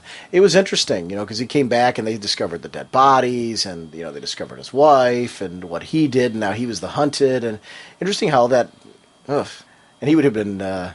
certainly hung by the people in the town at that point. Yeah, I'm thinking there's going to be very little... Well, honestly... Well, then, of course, on the Black Freighter, the people coming after him with the swords and things like that, then if going under your theory that it was an illusion, was that then the people of the town coming after him to punish him for what he did? Or that was just him swimming out into the ocean and drowning and dying. Yeah. But it also was he was being followed by people at this point. They wouldn't have stopped coming after him. I don't know, if the guy dives in the water and just starts swimming into open water, you'd probably... Well, wouldn't you think he'd eventually come back? Well, that's what you'd set up, and you're like, okay, he's either going to stay out there. We never saw them set up. Right. So I'm wondering if that wasn't just them swarming over him as well. That was part of his delusion. Because remember, he saw his wife as one of the people on the Black Freighter. Oh, so yeah, it could be. Yeah. I don't know. So it was part of his delusion at that point that he realized the reality of what he did wrong. I don't know. It was an interesting video that I could see taking it in a very different way. Fun. I wanted, when I was done watching this thing, I wanted more. And I can't encourage people enough. I encouraged you to do it after you'd watched both of those things. The documentary that goes along with the whole thing. I'm not talking about Under the Hood. That was brilliant. But besides Under the Hood, watch the documentary that goes along with the DVD released that does the behind the scenes of the creation of it. Because that explains a lot how this all fits together in a way that I think is really important. Yeah, and as I said earlier, you get such a respect from the cast towards what they were working on. They knew that this isn't just a comic book movie. This is something significant, and you get that. And that was something that maybe even appreciated even more, that the cast gets it. They understand that this is the Watchmen. This isn't, Spider-Man. Spider-Man's important, but it's not Watchmen. There's something more to Watchmen, and these people get it when they're filming it. I like that Hollis Mason never married because no one could ever hold a candle to Silk Spectre in his eyes. And he always saw potentially Night Owl winding up with Silk Spectre. You mentioned that. I'm wondering, what did you think about the fact that in the movie, we don't see Hollis get killed, whereas in the comic he does. Did you like or dislike that? I guess, to me, in the film, he hadn't played significant enough of a role in the film that I thought it would probably been a waste of the scene. If they had developed him more and used him more, if we'd saw more of Under the Hood, there would have been a reason to do it. I guess I didn't see the reason in the film to go after him. I guess I don't feel one way or another on it. I'm not angry about it. I would have liked to have seen it. Believe me, more of any of it from the comic would have been good to me. I guess I understood why Veidt went after the comedian, because the comedian was on with a secret. There was nobody else to really go after except that he had to take care of Rorschach, Night Owl, the people that were close to him that would know it. There would be no reason for Mason to have known anything about his plan. So there would have been no reason to kill him in the film. Well, it wasn't Veidt who killed him. It was the people reacting to the prison break. Oh, yeah, that's right. Oh, I'm sorry. Because that was the... I'm thinking back to the serial killer sequence. Right. You're talking... I guess... We didn't... Well, we saw in the flashback... I guess it would have worked in the context of the flashback with Night Owl and the comedian if you could have tied it into that on some level. He just seems so much out of the public eye that... Yeah, see, in the movie, it made sense not to have it in there. Yeah. But it's one of those things where I remember getting a really emotional response from watching him get killed. He was completely innocent. I totally forgot about that sequence until you just mentioned it now.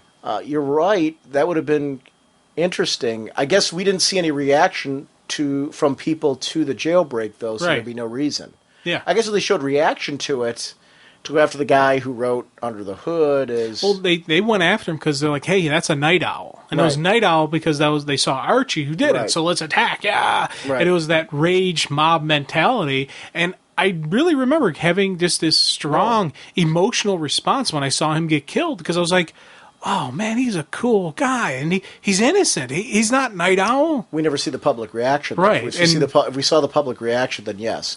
That'd be something you could put into a director's cut. If they shot it and I saw it, it'd be great. I just don't know that there was developed enough in the film. You'd have to really develop that enough that it was as compelling. Mm-hmm. To just throw it in as a quick murder of him... It wouldn't have fit or had any response. I guess to me I was naturally... take it the only way that you would kill him was somehow to link him with Veidt and kill him in that context, because that wasn't developed, so I don't know. Interesting. Do you have a preference between the film and the book? Yes and no. When I first saw the film, I said, this is a film that I enjoy more than the book. Okay. And it was because it was fresh in my mind, and I do like... as much as I enjoy reading, if I can watch it and it's close enough to what I think it should be, then I'm going to enjoy it more.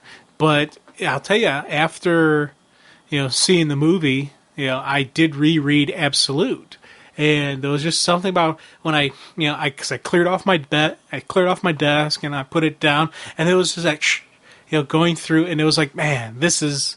Okay, I get it. This is why, Alan Moore didn't want anything other than the comic. Right here it is, man. This is the reading. Yeah, that's good, but this is the one. And then I went and saw it again with you, and I'm walking out of the movie theater going, nah, man, this movie, this is how it should be. This is really cool. So it's like, depending on what I've done is what I'm thinking. I'm a flip-flopper. I think they're complementary to each other. Yeah, I really do. There's so much one in the other and vice versa that it's just this really cool representation that I can't find fault with it. So if I can't find fault with it, I can't say it's better or worse. I found scenes that I liked in both better than the other, which was interesting. I guess I always expected that I would err always on the side of the comic, and I didn't in this, which was interesting to me at a different level, where I found scenes in the film that I thought, just because cinematically I think that they just came across better. I do find one of the key focuses of the film for me, I like John in the film, whereas I don't feel I ever got that connection with him in the comic. Yeah, big time. Definitely understood why he left Earth, why he came back, why he did this. I remember in reading the comic, I was like, dude, you're an asshole. Forget this. Right. What are you doing? Come on, you're a hero. Suck it up. Be a man. And I don't think he's that different of a character in the film.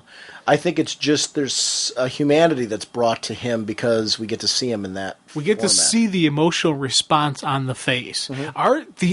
The art does do a lot in the comic to show us that. The art's brilliant. The art's beautiful and brilliant, but there is something about a living flesh on screen that does portray it a little bit better. You can see that. The voice fluctuations, the facial tics, even though those were limited, there were still times when you could see in his eyes something different. Now there are other certain stuff in the comic book that I like better about him that I'd rather would have been in the movie because you didn't need that in front of you. But there was a lot of stuff that really made me like him more. And just like same thing with Laurie. I liked that Laurie looked a little older in the comic, but the actress they had playing Laurie was hot as hell. So that made me like, okay. But I thought she brought a humanity to Laurie in the film as well. Like, I found that I really... Like, I remember reading the comic book, and I think it's because my experience with the comic book was always...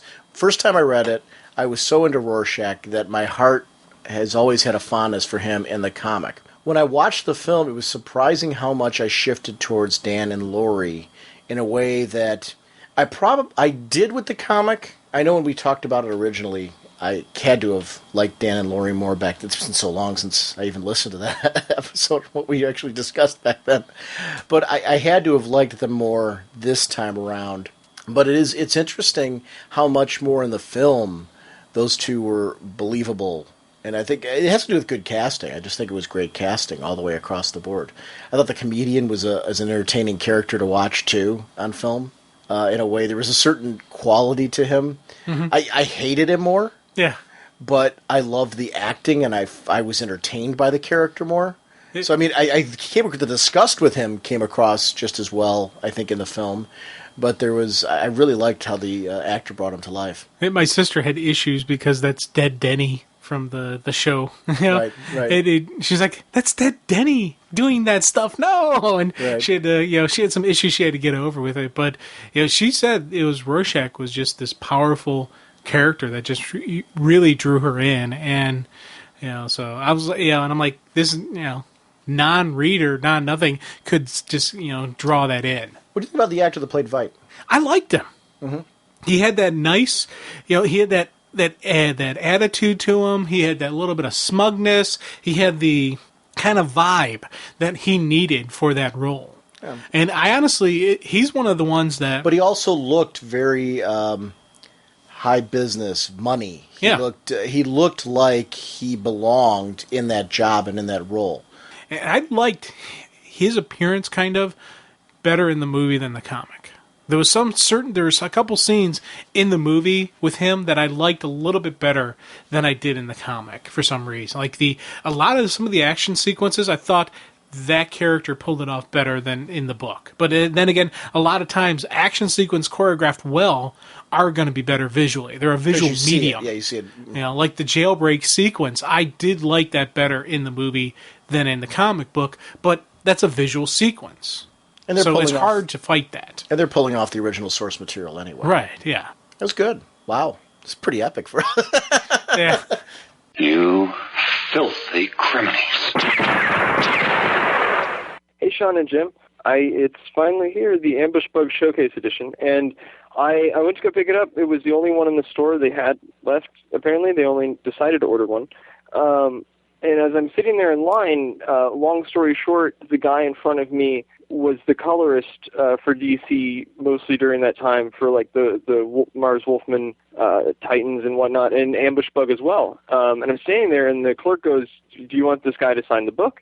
And I think, I'm not an autograph hound myself, so I think, no, not really. But I'm sitting here holding a black and white copy of Ambush Bug that he had colored, and I thought, it's so in the spirit of Ambush Bug to have the colorists go ahead and sign this black and white copy of it. And one day I do hope they put out a colored edition of it, maybe something on the paper stock of like the Alan Moore collected DC books. But that all sounds good. That was just a crazy story. I'm the colorist from What Have You is right there. And also, just if y'all are into it, he currently owns the rights for the pulp novels for the Shadow and Doc Savage. So if anyone's really into those, go pick up those and support former colorist.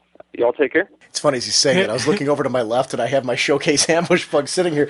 It is very Ambush Bug to have the colorist sign the uncolored. Oh, God, yeah. As soon as he was saying, I'm like, dude, yeah, he's got to do it just because the only color in the book is the signature. That's a neat little story, though, because you always have, like, whenever you show somebody that signature, you're going to have this story to share, and you're right, it is very Ambush Bug. Hey, Jim and Sean. Donnie Chavo here. And I want to Thank you for all the kind words about me when I left the last message. I appreciate that very much. If you're wondering what all those weird sounds were, I'm actually working on an independent film right now, and that was the buzzer in the back warning us to shut up because they were starting a scene. Obviously, I wasn't in it. That's why I called you guys. Anyway, I didn't just call you to talk about the weird sounds in my phone calls. I wanted to, first off, I want to ask you a question. Gail Simone is one of my favorite writers, and I couldn't buy the Wonder Woman books because I couldn't fit it in the budget, man. I really couldn't. And I was wondering, are there any trades or hardcovers yet of her stuff on Wonder Woman out? Every time I see a Wonder Woman trade or hardcover, it's that Jodi Picoult, the author there. And I actually bought that in single issues, and it was okay. But from what you guys say and other people say, is Gail's really hitting it out of the park with Wonder Woman. And I'm really interested in reading these stories. And right now I want to go the trade or hardcover route because it'd be cheaper than picking up all the single issues. But that and I was glad to hear you talk about Battle for the Cowl because I was extremely nervous about this. And I talked about this on my own show because I almost had a feeling it was like a money-making technique almost because we know Bruce Wayne is going to come back. There's no way, you know what I mean? So, to me, it did seem like it was kind of pointless. With saying that, that was until I read the first issue. Hooked. I'm buying that and the tie-in books, the Oracle miniseries, the Azrael miniseries. I was really worried about Tony Daniel. I know he doesn't really have a lot of experience writing comics. I think he did something for Image that he wrote. Yes, that's the correct. And, but I have to say, wow, totally impressed. Phenomenal book. And, I'm hooked now. Now I have to know. Is that Jason Todd? You know what, though? I think that would be too easy to be Jason Todd. I do. And I don't know who it is, but I think it would be too easy to be Jason Todd. And I'm kind of thinking Dick Grayson's going to be Batman because of the Nightwing in Action Comics right now. So, like, if he dropped that persona, there would still be another Nightwing. You know what I mean? I don't know. I just don't know. There's too many questions. I think King Tut should be the new Batman. I don't really, but that would be kind of cool in a weird Grant Morrison kind of way. Because I think if anybody can make it work, it would be Grant Morrison. But anyway, I have babbled long enough.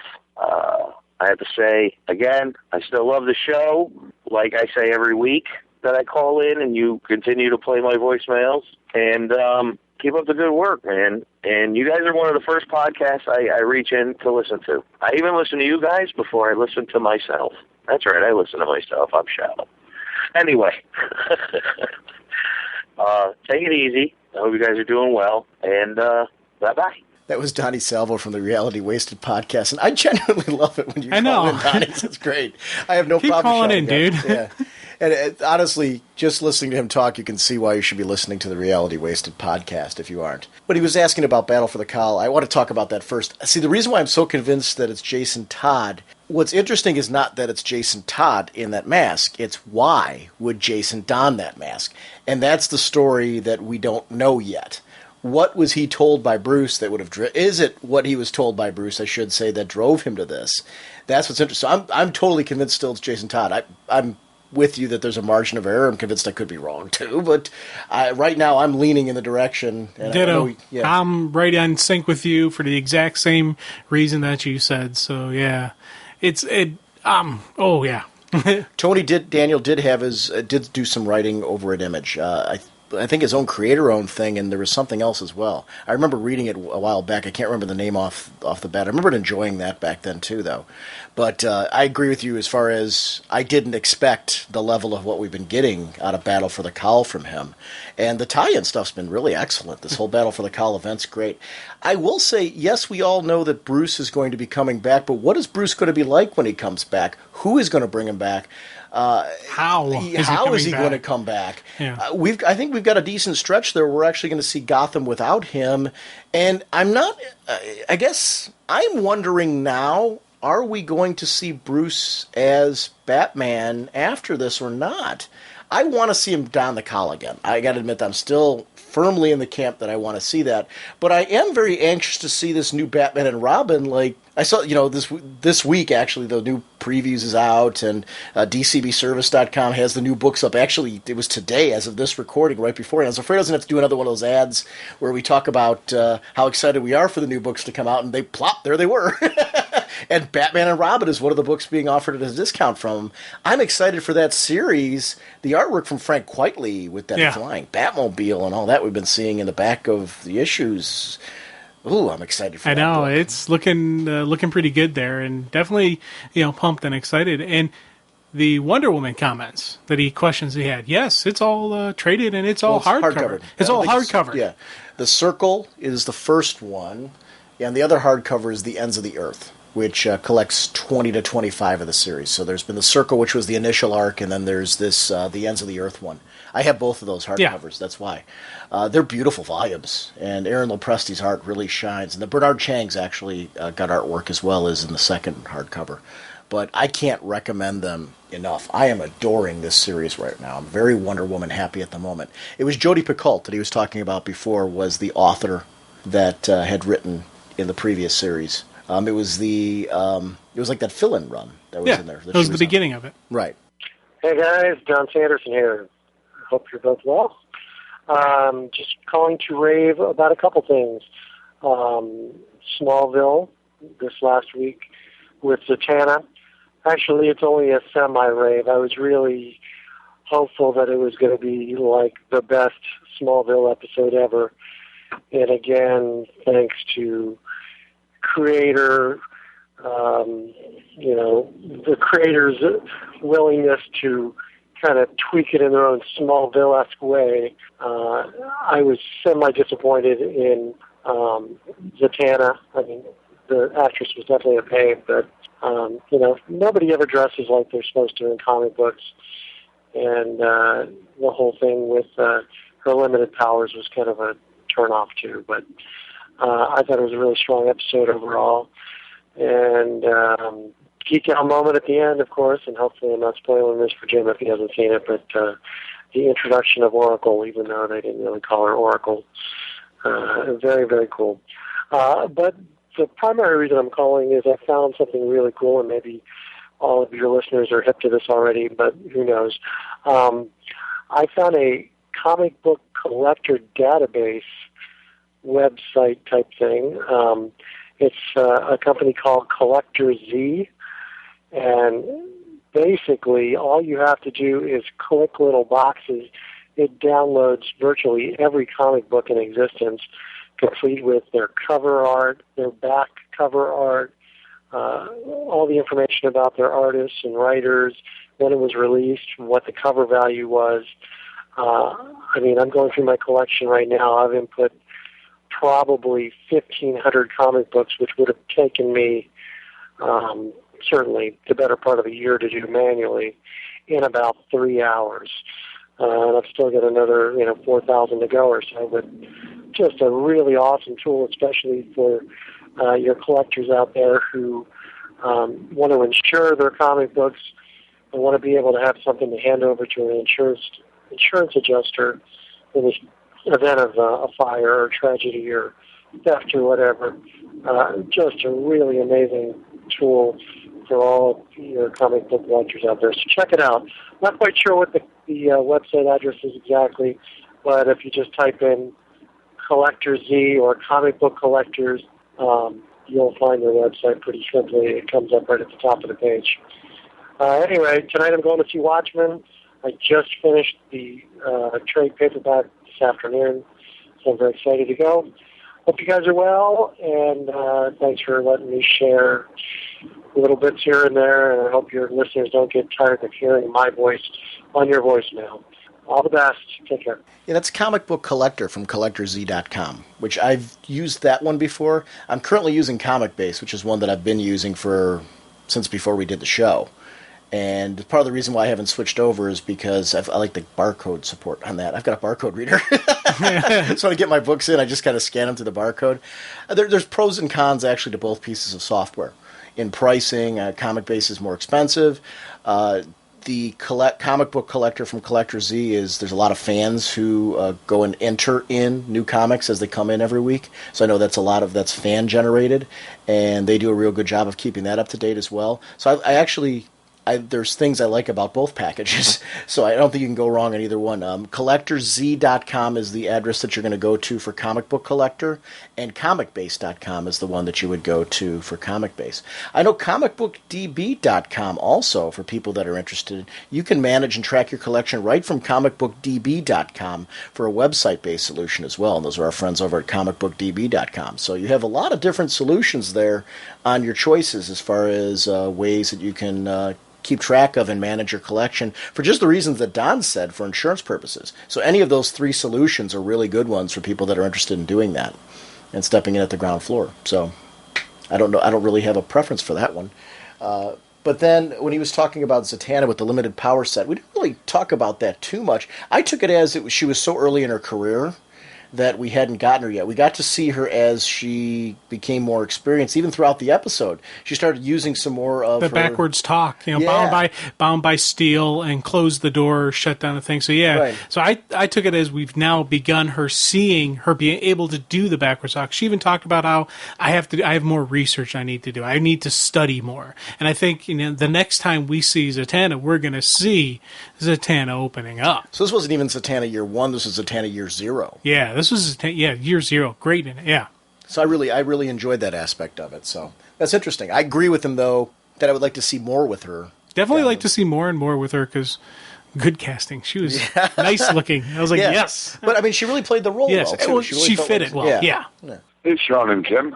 This is Jim Dietz, Yoda Jones on the forums from the Legion of Dudes podcast and from the comicforums.com. I wanted to extend a greeting to you and any of your listeners who can make it out to the Pittsburgh area, April 24th. Comic Geek Speak and myself and Gypsy Cafe, my restaurant, and the Legion of Dudes are sponsoring the second annual Geek Throwdown in Pittsburgh, coinciding with the Steel City Con, which starts on the same day, Friday, April 24th.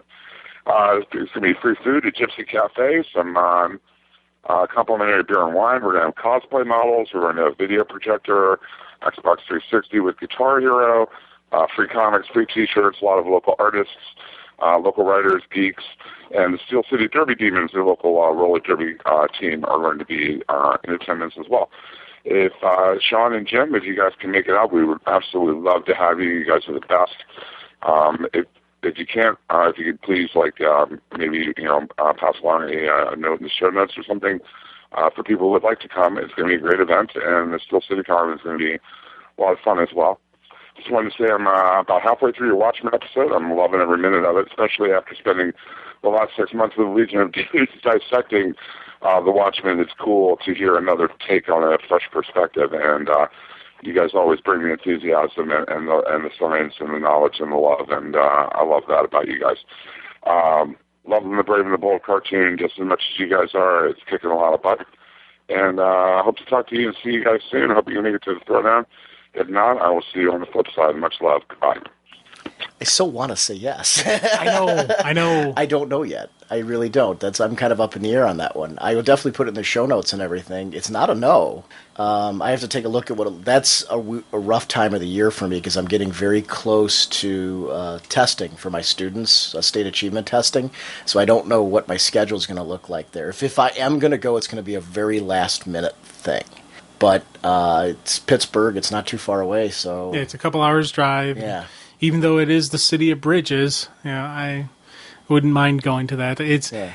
We got a couple of stuff going on our end, so I got to wait to see exactly where everything's going to fall in place. My state achievement testing is literally the next week, so I don't know. I'll have to. It's really one of those things. Right as we get close to that weekend, you and I'll have to discuss it. But I'd love to see those guys. I know, and I'd love to go to Gypsy again, because that's a great place. So it's a definite maybe. Yeah, it's.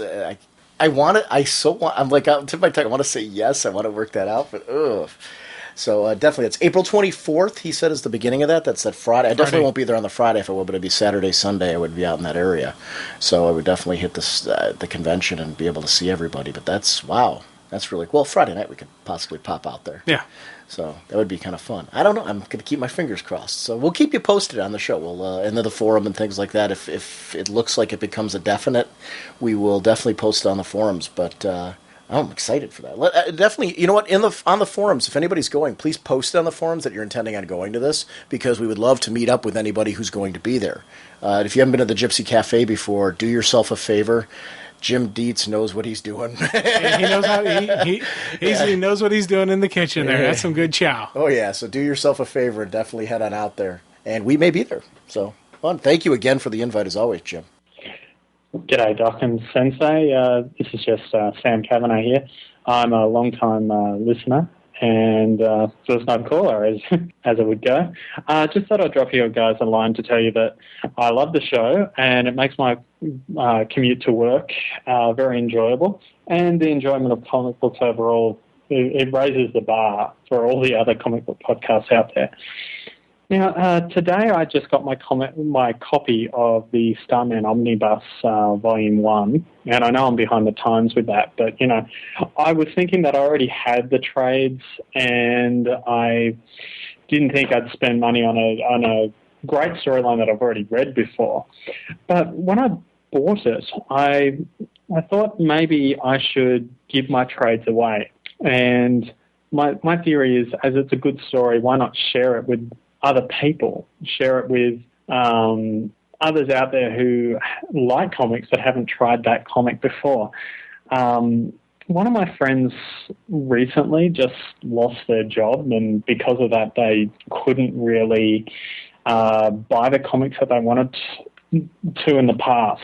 So what I did was I just sort of sent them the original trade paperbacks, and I just kind of thought, why not put the call out there to all the other comic book readers to, if you replace a trade with a hardcover that you've already gotten before and you've already read before and you've read those trades to death, do you really need to keep that other trade in your collection? Why not give it away? Why not give it away to somebody else that can read it, a friend?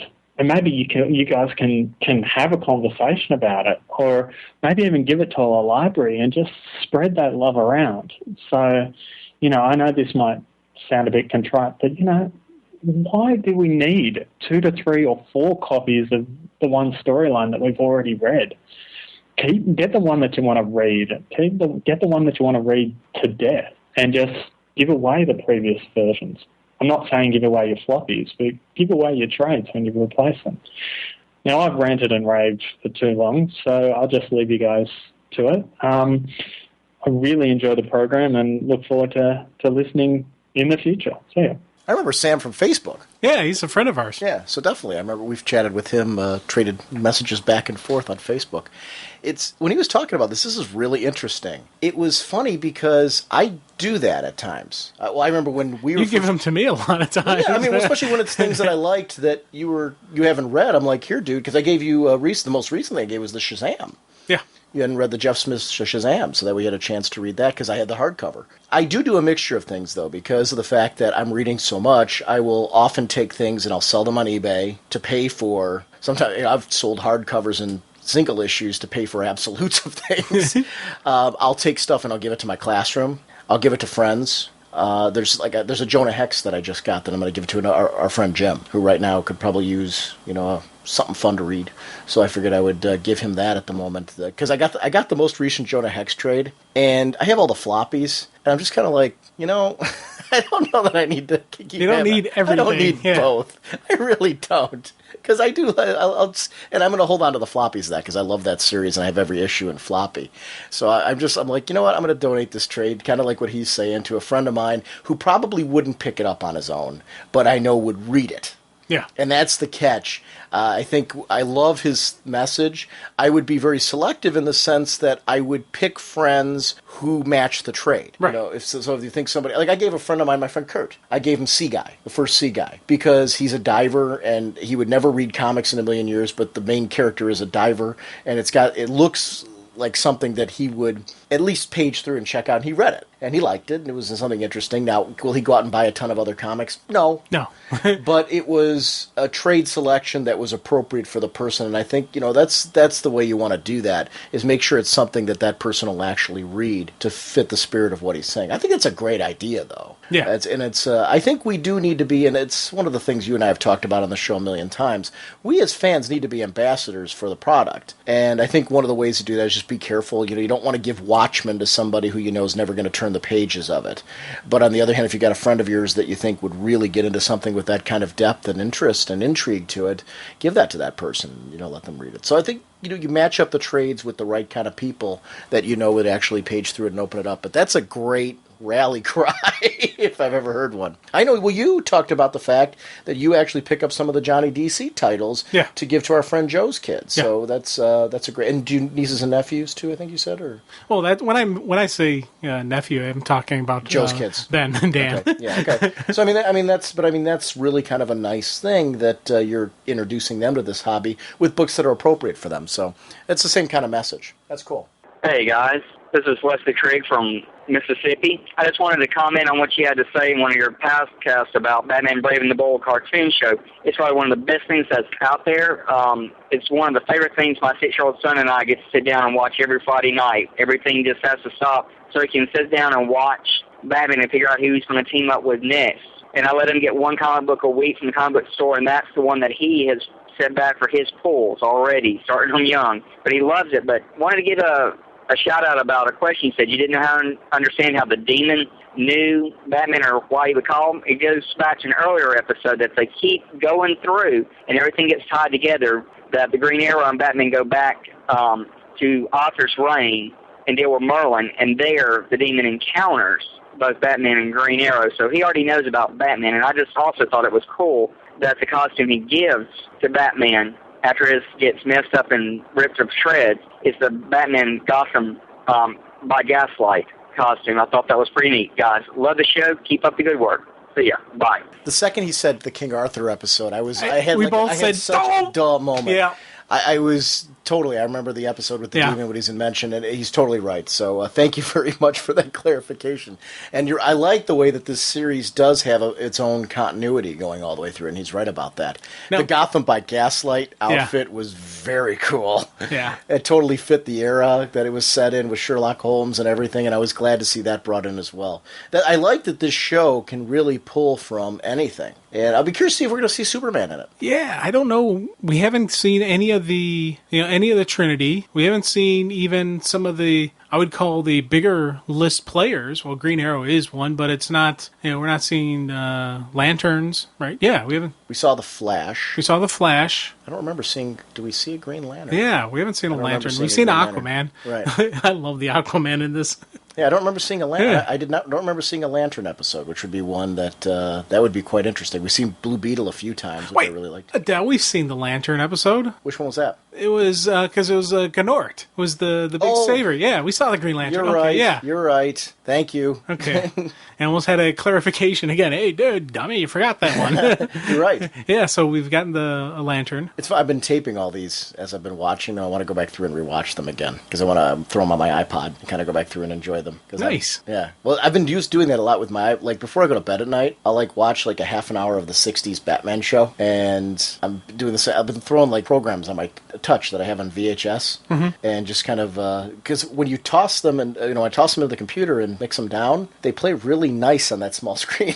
Really? That's cool. Yeah, without any of the typical videotape artifacts that you have. And I had this thing with cartoon shows where I used to tape them off a TV and just run tons of them. So then, I'll just watch them on my iPod and go from that. So I do with old wrestling programs and stuff that I have too. But that's kind of nice. So I'll have to go back with this one and kind of go back and rewatch some of the Brave and the Bold and enjoy that show again as well, because that's a good use for video iPods and stuff like that to watch old superhero cartoons. It's a great thing to do at cons. I know iTunes now has the old superhero cartoons right on there as well. So you can download, like, I know Super Friends is up there, the Justice League's up there, some of the Dini cartoons are up there. You know, the Dini and Timverse stuff is up there.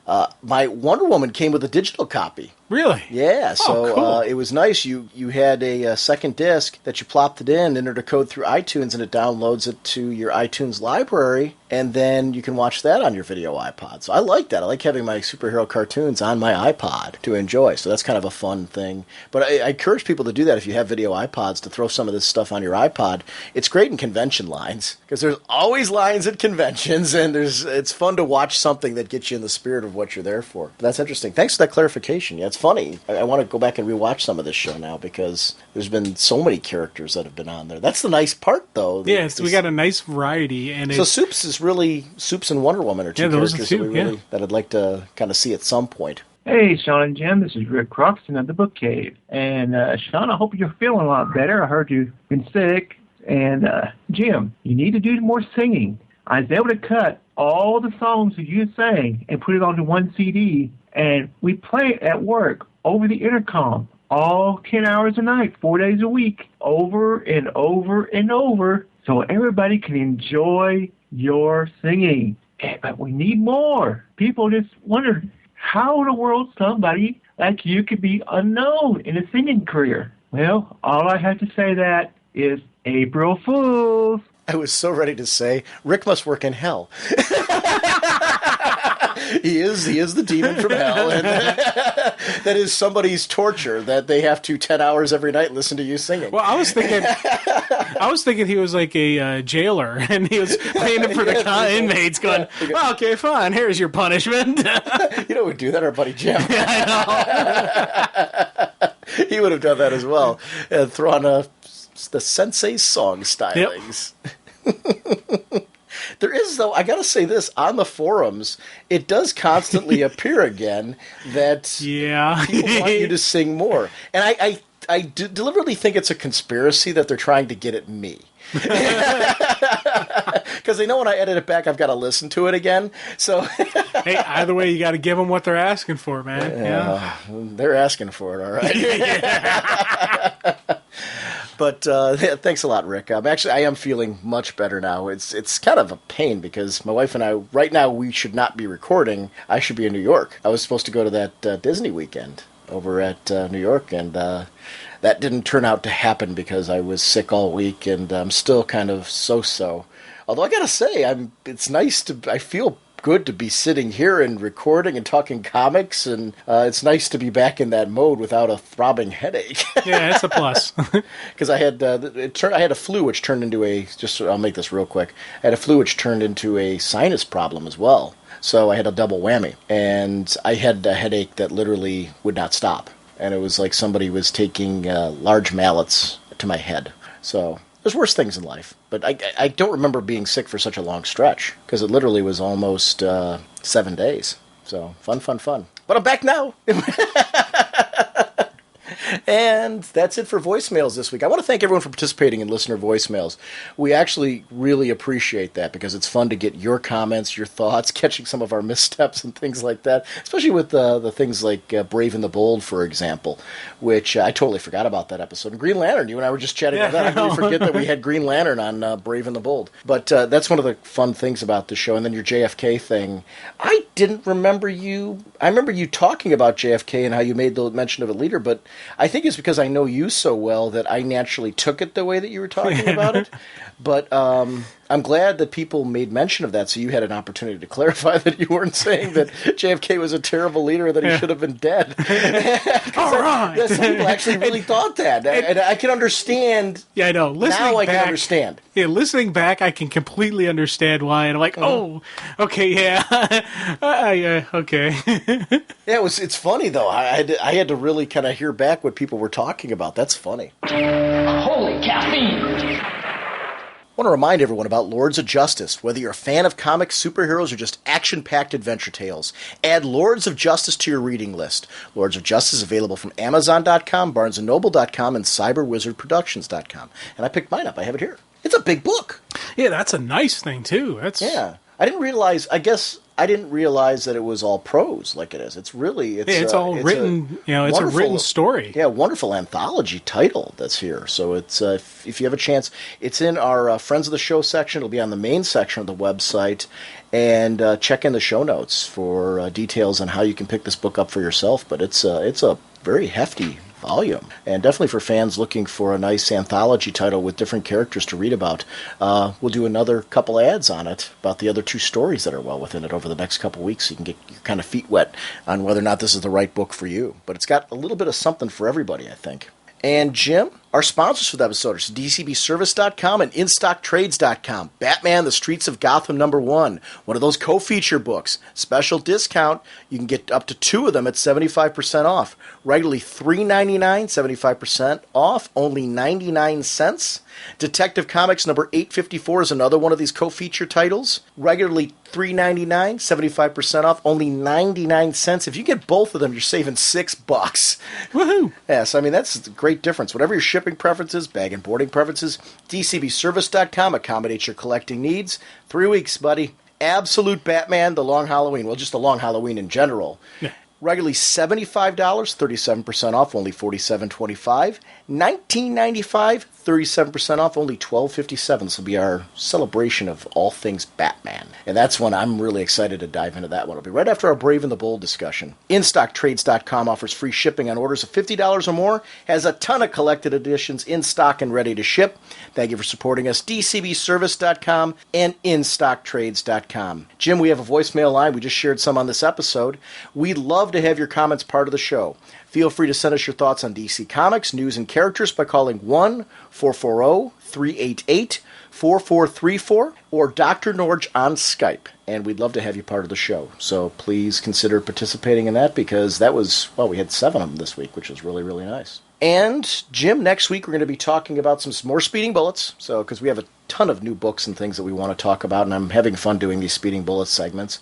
We're also going to delve into our first of our 2-part interview with Art Lyon, longtime friend of the show, as we discuss his work on Brave and the Bold, which it'll be covering 2021 and 22 mainly, but issue 19, for anyone who hasn't read that yet, is the start of the story. So it's a 4-part story. Art didn't do the coloring on issue 19. He did them on the last 3 issues of the book. So we're going to talk about his work on 2021 and 22, which was breathtaking. So I'm really excited to chat about that one. And any more listener voicemails that we have. So we will see you next week. Bye.